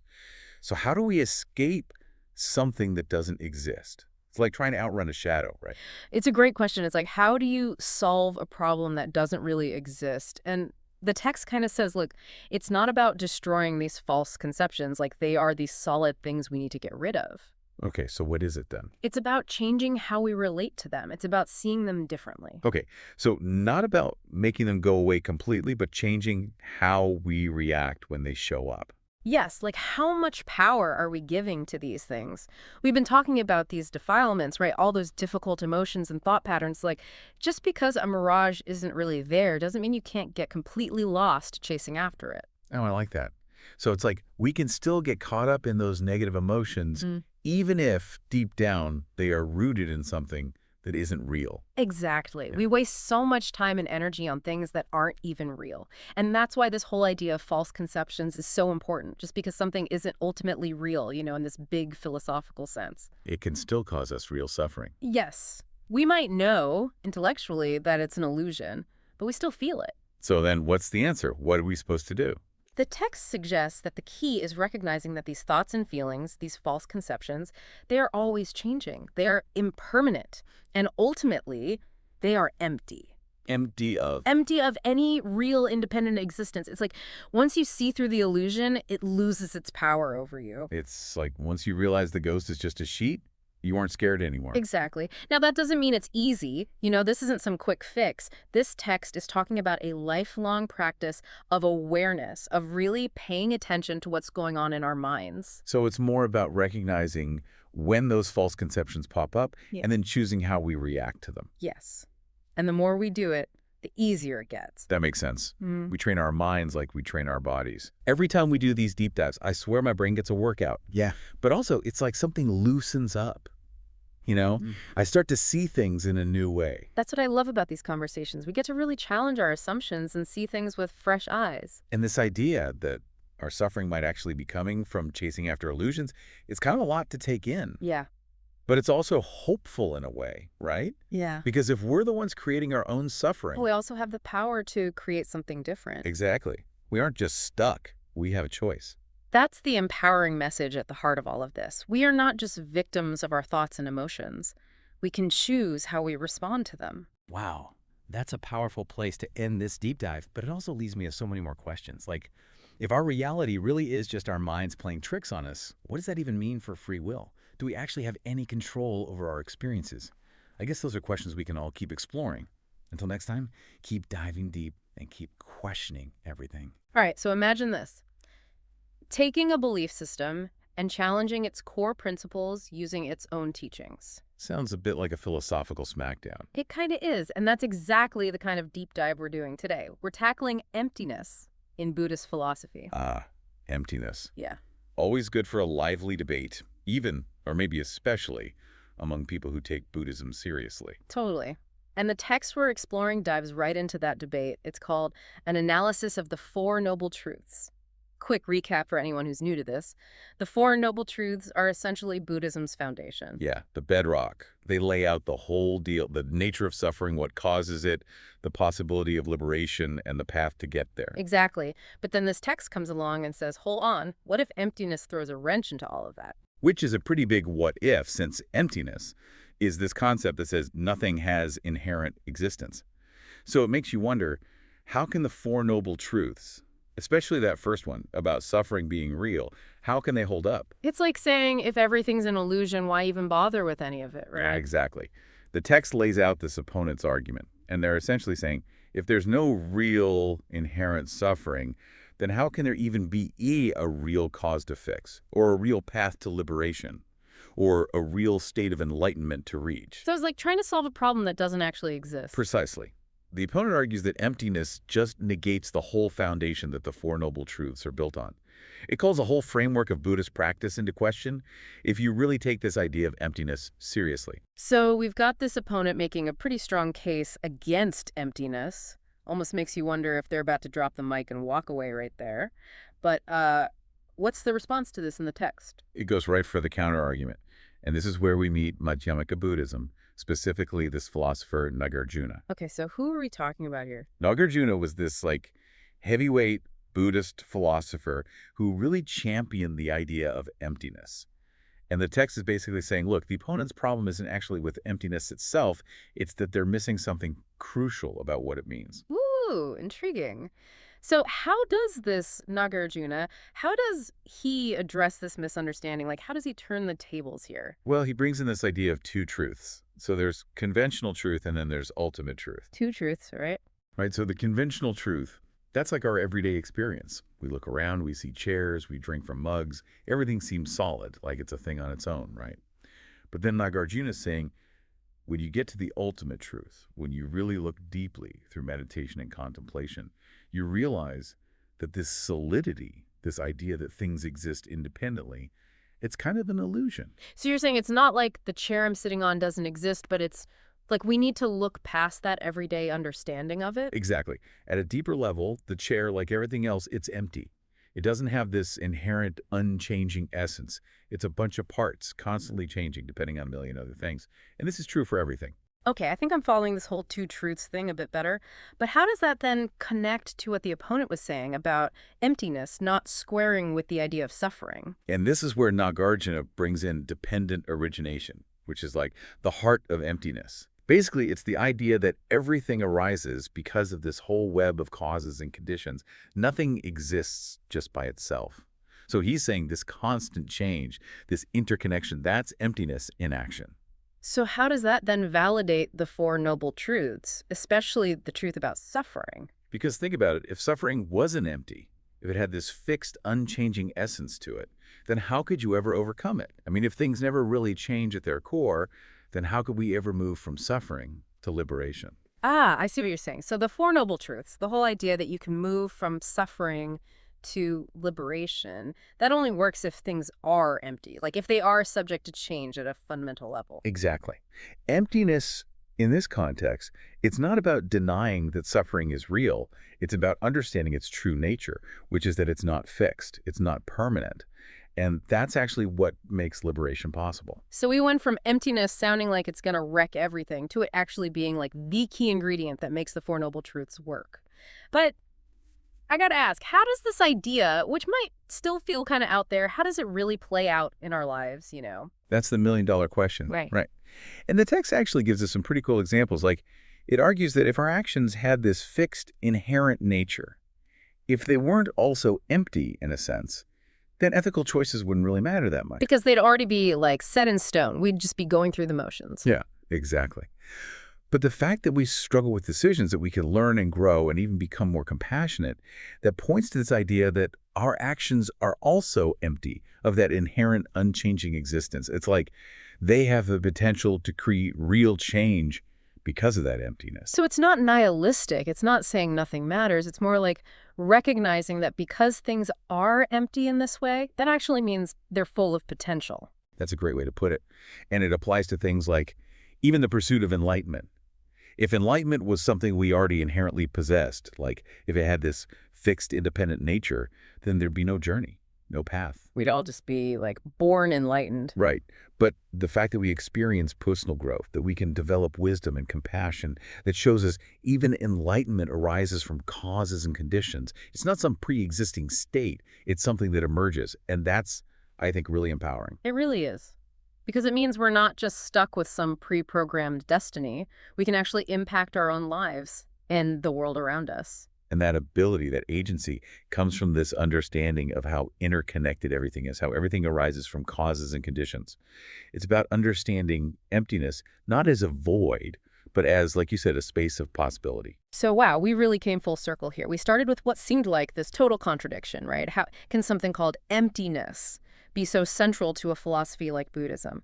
But by reframing how we understand that word emptiness, we see it's not about denying reality, it's about getting to its true nature, which is fluid, interconnected, and, yeah, full of potential. And that shift, going from seeing reality as fixed to seeing it as fluid, that can change everything about how we approach suffering, how we make choices, even how we see our capacity for growth and transformation. It really makes you think. So as you go about your day-to-day, here's something to consider. What's one belief you hold that feels really fixed, really solid to you? Could looking at it through this lens of emptiness, could seeing how it's part of this interconnected web, could that open you up to new possibilities? Until next time, keep exploring, keep questioning, and keep diving deep. All right, buckle up, because today we are diving headfirst into some seriously deep waters. We're talking about nirvana. Nirvana. But, and here's the catch, we aren't just dipping our toes in the shallow end of blissful meditation vibes. Not at all. We are going deep, deep, deep into the philosophical trenches with Nāgārjuna, a Buddhist philosopher who's going to turn everything you thought you knew about enlightenment upside down. Oh, he absolutely will. And he doesn't pull any punches. I mean, right out the gate, in these excerpts from his writings that we've got for you today, he hits you with this real brain twister. It's like, okay, if everything is empty, as many Buddhist traditions teach. Right. Emptiness. How can nirvana even be a thing? Whoa. Okay, let's pause there for a second, because that is fascinating to me. I mean, on the one hand, emptiness is pretty familiar territory, right? It's like Buddhism 101. But then you go and apply that to nirvana, and suddenly things just got real interesting. That's Nāgārjuna. He's not afraid to go straight for those assumptions we often have. It's like some people might say, well, hang on, if nothing really exists in this permanent, solid way, wouldn't that mean liberation's kind of a moot point? How can you be liberated from something that isn't ultimately real? It's like trying to solve a problem that doesn't exist, right? Exactly. You've hit the nail on the head. But then Nāgārjuna, he flips the script. He says, imagine if things weren't empty. Like if everything had this fixed, never-changing essence, wouldn't that make the whole idea of change, let alone escaping suffering, completely impossible? So if suffering is fixed, then so is liberation, which kind of renders the entire point of nirvana pointless. You're getting it. That's it. So instead of seeing emptiness as this obstacle to reaching nirvana, Nāgārjuna is saying it's actually a requirement. That's exactly right. It's subtle, but it's crucial. He's not saying nothing exists in this bleak, nihilistic way. He's actually pointing out that things do exist, but not in the solid, unchanging way we often cling to. And that goes for nirvana, too. So if nirvana isn't this thing to be grasped or achieved in the way we normally think about it, how do we even begin to define it? He doesn't just drop this bombshell and then peace out, does he? No, he wouldn't leave us hanging like that. This is where his famous not this, not that analysis comes into play. He systematically takes apart all these different possibilities for what nirvana could be, and believe me, it's a wild philosophical ride. Okay, you've got me hooked. Let's break it down. What's the first contender in this demolition derby of definitions? So the natural starting point, right, is assuming nirvana is a thing, a bhava, which is just a fancy Sanskrit term for something that exists. Right, it's a state of being, a destination. Makes sense, right? Yeah. I mean, we talk about reaching nirvana, so it's got to be something, right? Exactly. It's like achieving a state of enlightenment. Although something tells me Nāgārjuna might have a thing or two to say about that. He does indeed. Nāgārjuna argues that everything that exists, every bhava, is subject to change. It comes into being, it exists for a while, and then it decays and eventually ceases to be. Okay, I see where you're going with this. Nirvana, if it's supposed to be this ultimate liberation from suffering, well, it can't be something that just fades away with time. That wouldn't exactly be very liberating, would it? You got it. He's going straight to the core of what we mean by liberation. If nirvana were subject to the same cycle of arising and ceasing as everything else, it wouldn't really be the lasting freedom that Buddhists are seeking, would it? So if it's not a thing, then maybe it's the absence of a thing. Maybe it's not about reaching nirvana, but more like suffering ending. Now you're on the right track. Yeah. That's the second possibility Nāgārjuna tackles. Could nirvana be an abhava, an absence? It's basically the Sanskrit term for non-existence. Well, there's a but coming, isn't there? There's always a but with Nāgārjuna. There is. Even here, he finds a snag. He says that even an absence, an abhava, is still defined in relation to something else. It's like to have silence, you have to have had sound at some point. Silence is the absence of sound. Silence is the absence of sound. So even an absence, it still relies on something else to even make sense, to give it meaning. You've got it. It's dependently arising, which means it's not truly independent. And if it's dependently arising, well, then it's impermanent too. And we've already ruled out impermanence when it comes to nirvana. Okay, so we've ruled out nirvana as a thing. We've ruled out nirvana as the absence of a thing. I'm starting to think maybe there aren't any options left. Well, Nāgārjuna, he's not one to give up easily, that's for sure. So he throws out another possibility. What if it's both? What if nirvana is both a thing and an absence, maybe like some kind of paradox or something? Now, that is a truly mind-bending concept. But how can something be both arising and ending at the exact same time? That's giving me a headache just trying to imagine it. And that's the problem. Nāgārjuna argues that trying to jam these two opposite concepts together, it just leads to all sorts of logical contradictions. It just doesn't hold up. So that leaves us with nirvana is neither an existent thing nor an absence. I have to admit, it kind of sounds like we're saying it's nothing at all at this point. It might seem like we've hit a dead end. I'll grant you that. But this is where Nāgārjuna, he takes this really fascinating turn. He brings up this point that the Buddha himself often used a similar kind of tactic whenever he was confronted with these really tricky questions about ultimate reality. Oh, really? This is starting to feel less like a detour and more like we've stumbled onto some secret passageway in this whole nirvana puzzle. Tell me more about this tactic. Okay, so imagine someone comes up to the Buddha, right? And they're like, is the world eternal or is it finite? Give us a straight answer. Or maybe they ask, does a person exist after death? Yes or no? These were the kinds of metaphysical puzzles people loved to throw at the Buddha. Yeah, like the ancient version of, is this all a simulation? I bet those debates could get pretty lively. But I'm guessing the Buddha, he wasn't exactly the type to get backed into a corner with a simple yes or no, was he? Not a chance. Instead of answering directly, the Buddha would often reply with something like, that's an indeterminate question, or that kind of question won't lead to liberation. Basically, he refused to be limited by those kinds of categories that he felt were missing the point entirely. Okay, so I can definitely see a parallel here, but how does this tie back into our whole discussion on nirvana? Well, I think what Nāgārjuna is getting at is that fixating on the reality of nirvana, whether it exists, whether it doesn't, even what those categories mean, that might be the real issue. It's kind of like trying to understand the entire ocean by just looking at a single drop of water, you know? That's a fantastic analogy. We get so caught up in trying to analyze all the tiny details that we miss the bigger picture entirely. So if getting bogged down in these categories is basically a trap, then how should we be approaching nirvana if we can't even define it? Now there's the million-dollar question. Yeah.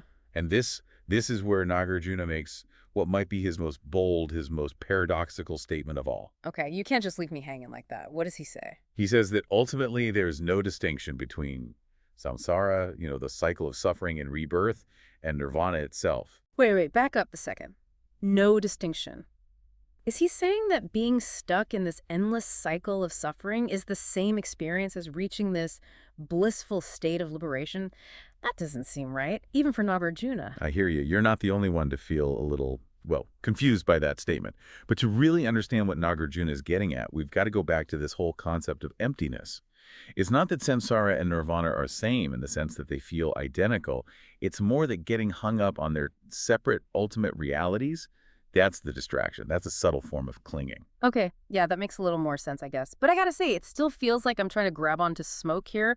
How can there be no distinction? I mean, there has to be a difference, even if it's not as clear-cut as we might initially think. Think back to what we were discussing earlier, how emptiness, it applies to everything. And I mean everything, not just individual things, but the very concepts we use to make sense of the world. You're saying that even samsara and nirvana, these huge, seemingly opposing ideas, they're ultimately just constructs, just our minds trying to grasp onto something that can't be defined by these neat little labels. That's it exactly. Nāgārjuna, he's trying to shake us free from this clinging, even clinging to seemingly positive ideas like liberation and nirvana. Because clinging even to the idea of enlightenment, it's still clinging. And that clinging, that's what keeps us bound to suffering. So it's like by seeking out nirvana, by making it this goal out there to be attained, we're actually fueling the very cycle we're trying to escape. You've hit the nail on the head. Nāgārjuna wants us to shift our perspective. It's not about reaching some separate state of nirvana. It's about realizing the freedom that's already present, even in the middle of this messy thing we call samsara. That is a seriously radical shift in thinking. Less about achieving something and more about seeing clearly what's already right here. If we could just get our preconceived notions out of the way long enough to actually see it. Radical, yeah, and definitely challenging, no doubt about it. But that's the beauty, right? Engaging with a mind like Nāgārjuna's, it forces you to confront those deeply held assumptions, to look at these big questions in a whole new light. He's certainly given us a lot to unpack today. If I'm trying to sum it all up, it seems like what Nāgārjuna is saying is, look, instead of getting so worked up over what nirvana is, how about we try understanding the very nature of reality itself? And maybe, just maybe, if we can really wrap our heads around this idea of emptiness, the impermanence of it all, the interconnectedness, well, maybe that understanding is the path to liberation, whether we label it nirvana or something else entirely. Beautifully put. It really boils down to recognizing the freedom that exists when we finally let go of those attachments, even, or maybe especially, our attachments to those fixed ideas about enlightenment. This has been quite the journey, to say the least. We went from questioning if nirvana exists at all to questioning the very language we use to talk about it. I think Nāgārjuna's work is a really powerful reminder that sometimes the most profound insights, they come from letting go of our assumptions, embracing the paradox, all that good stuff. I couldn't agree more. Huge thanks to all of you out there for joining us on this deep dive into Nāgārjuna's thought-provoking work, and we're going to leave you with this.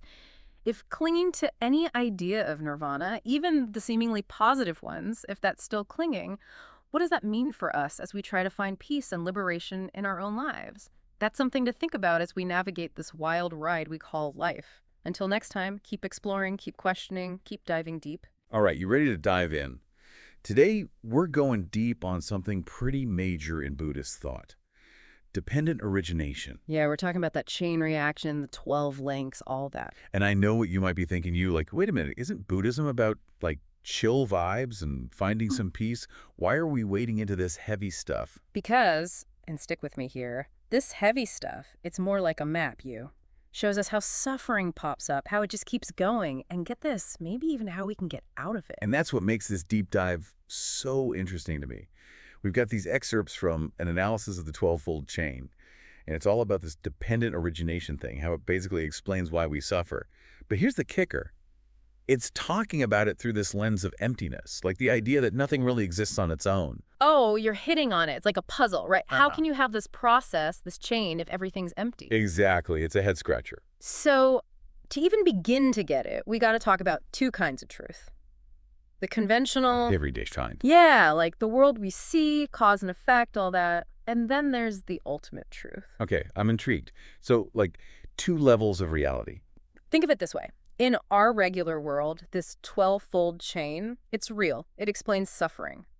But Buddhism also says even suffering itself, it's empty. Not really there in the way we think. So which is it then? Is it real or is it an illusion, like a mirage? That's the thing. It's both. And getting that is key to breaking free. But hey, let's not get ahead of ourselves. We need to start with the chain itself, link by link, see how it shows up in our lives. It sounds like a plan. Yeah. But where does this whole chain even begin? Well, it all starts with ignorance. But not like, oh, I didn't know that ignorance. This is deeper. In Buddhism, it means we're fundamentally confused about how reality actually is. So not knowing trivia. Got it. More like existential ignorance. Exactly. Like we miss that everything's always changing, nothing stays the same, and we cling to this idea of a separate me existing all on its own. You know, that makes sense. Haven't we all had those moments where we're holding on to something so tight, could be a person, a thing, even just an idea of ourselves, and when it changes or goes away, that's when we feel how attached we were, that loss. That's the chain reaction firing off, isn't it? Spot on. And out of that ignorance, that's where we get volitions. Volitions. Those are like urges, right? Cravings, wanting things, wanting to avoid stuff, all that. Exactly. Our source, it compares them to the moon reflecting on water. Moon's the volition, reflection's our consciousness. Ignorance makes us chase pleasure, run from pain, always looking for happiness in the wrong places, really.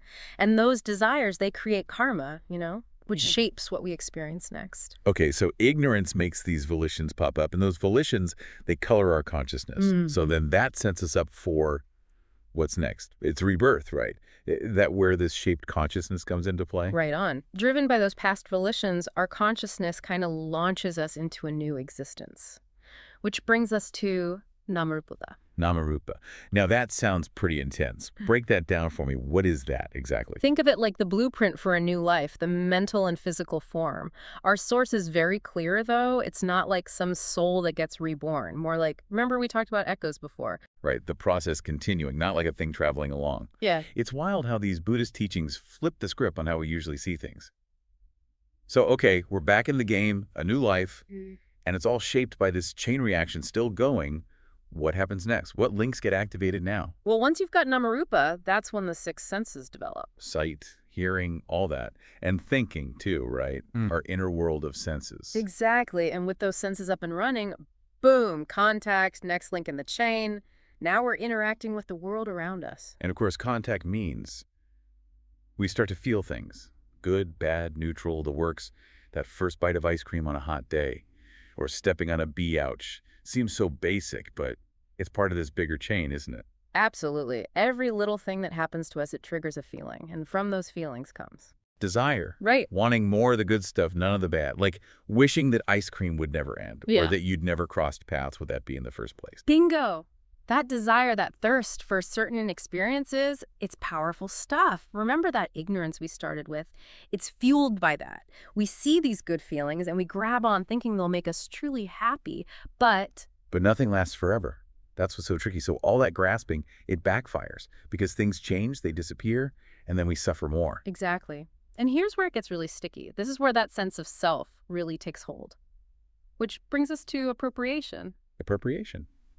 Tell me more about that one. So now we start identifying with all those temporary experiences, those desires. We take ownership. This is my happiness, my pain, my win, my problem. We build up a whole identity around stuff that's always in flux, always changing. It's like building a house on a fault line, isn't it? Yeah. So this appropriation, this me thinking that just pours fuel on the fire of craving and clinging, right? Exactly. And that clinging, that's what our source calls becoming or being. We get so wrapped up in me and mine that the whole cycle starts cranking again, and we're setting ourselves up for more suffering. It's like a hamster wheel, and we're powering it ourselves. So just to recap, we went from ignorance to volitions, that shapes our consciousness, launches us into life. We're born, senses come online, we have contact, leading to feelings, then desire, which gets stronger with appropriation. And all this leads to becoming or being, fueling the cycle. Wow, this are heavy stuff. What happens next? Where does this chain go from here? So we're totally hooked on this idea of me and mine, and it's only digging us deeper into suffering. You left us hanging.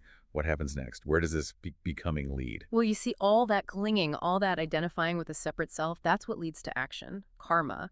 And karma, it ripens into future experiences. So it's like all those things we do, all those choices we make because we're so caught up in me, they kind of come back around. That's the idea, but it's not about some cosmic punishment. You was more like cause and effect, just playing out over time.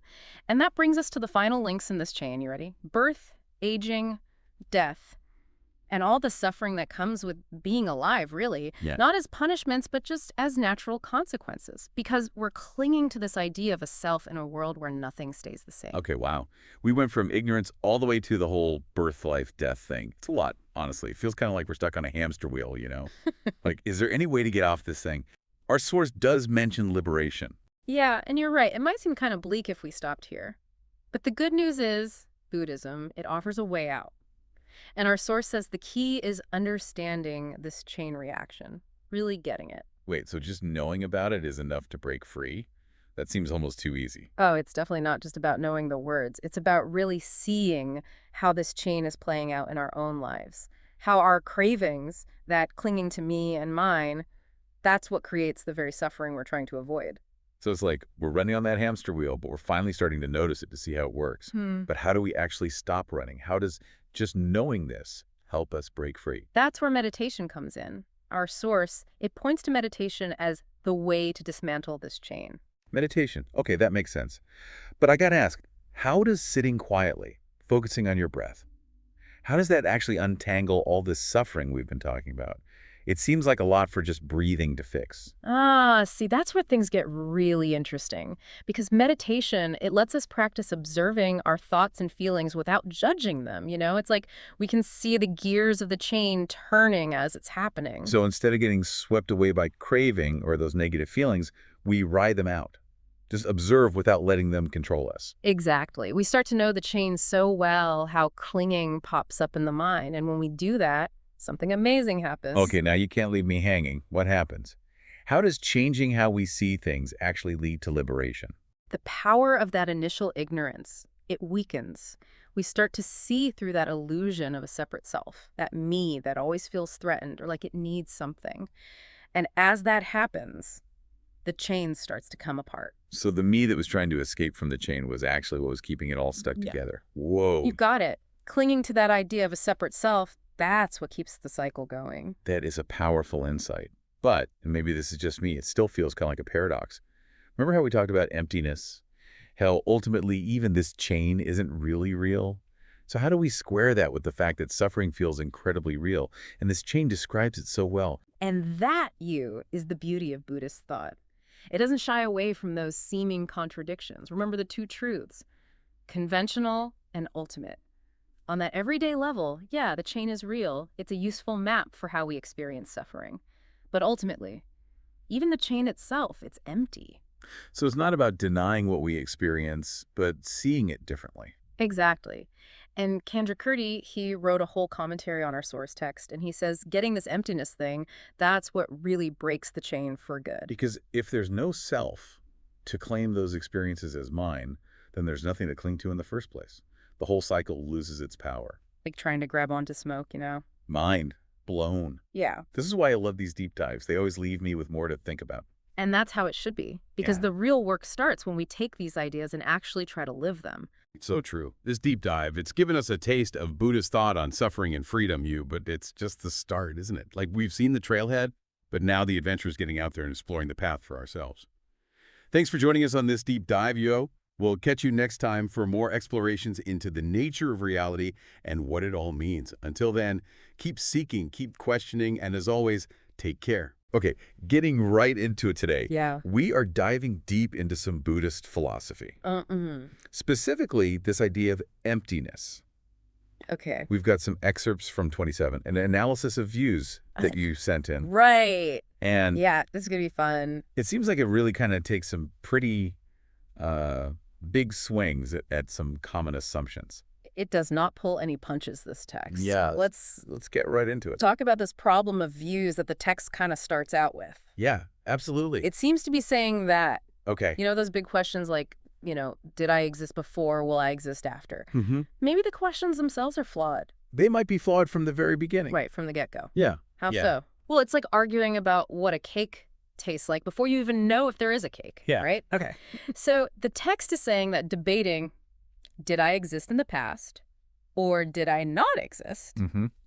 Those two positions both fall into the same trap. Which is... Assuming there's even a solid independent I to talk about in the first place. Okay, so that's a pretty big assumption that most of us probably have, right? Right. This idea that there's a me, and me is experiencing life. A fixed me. Right, this fixed me. So how does the text support that? How does it chip away at that idea? Well, they get into this fascinating analogy of the appropriator and the appropriation. So imagine you're like a fire, okay? Okay. And the fuel you're burning, that's all the actions and the causes from past lives that led to you existing now. So I'm both the fire and the firewood. That seems a little... A little illogical, yeah. Yeah. And that's kind of the point that the text is making, right? This idea that there's a fixed self that's carrying on through different lives. Yeah. It's not that our past actions don't matter, Right. but clinging to this idea of a separate me that inherits those consequences, that's where things get a little bit sticky. So it's less about denying that our past has an impact Mm-hmm. and more about understanding how we're connected to it Mm-hmm. without this sort of fixed self being the in-between. You're getting to the heart of it. Okay. Yeah, it's questioning this idea of a middleman in the first place. Okay. Yeah.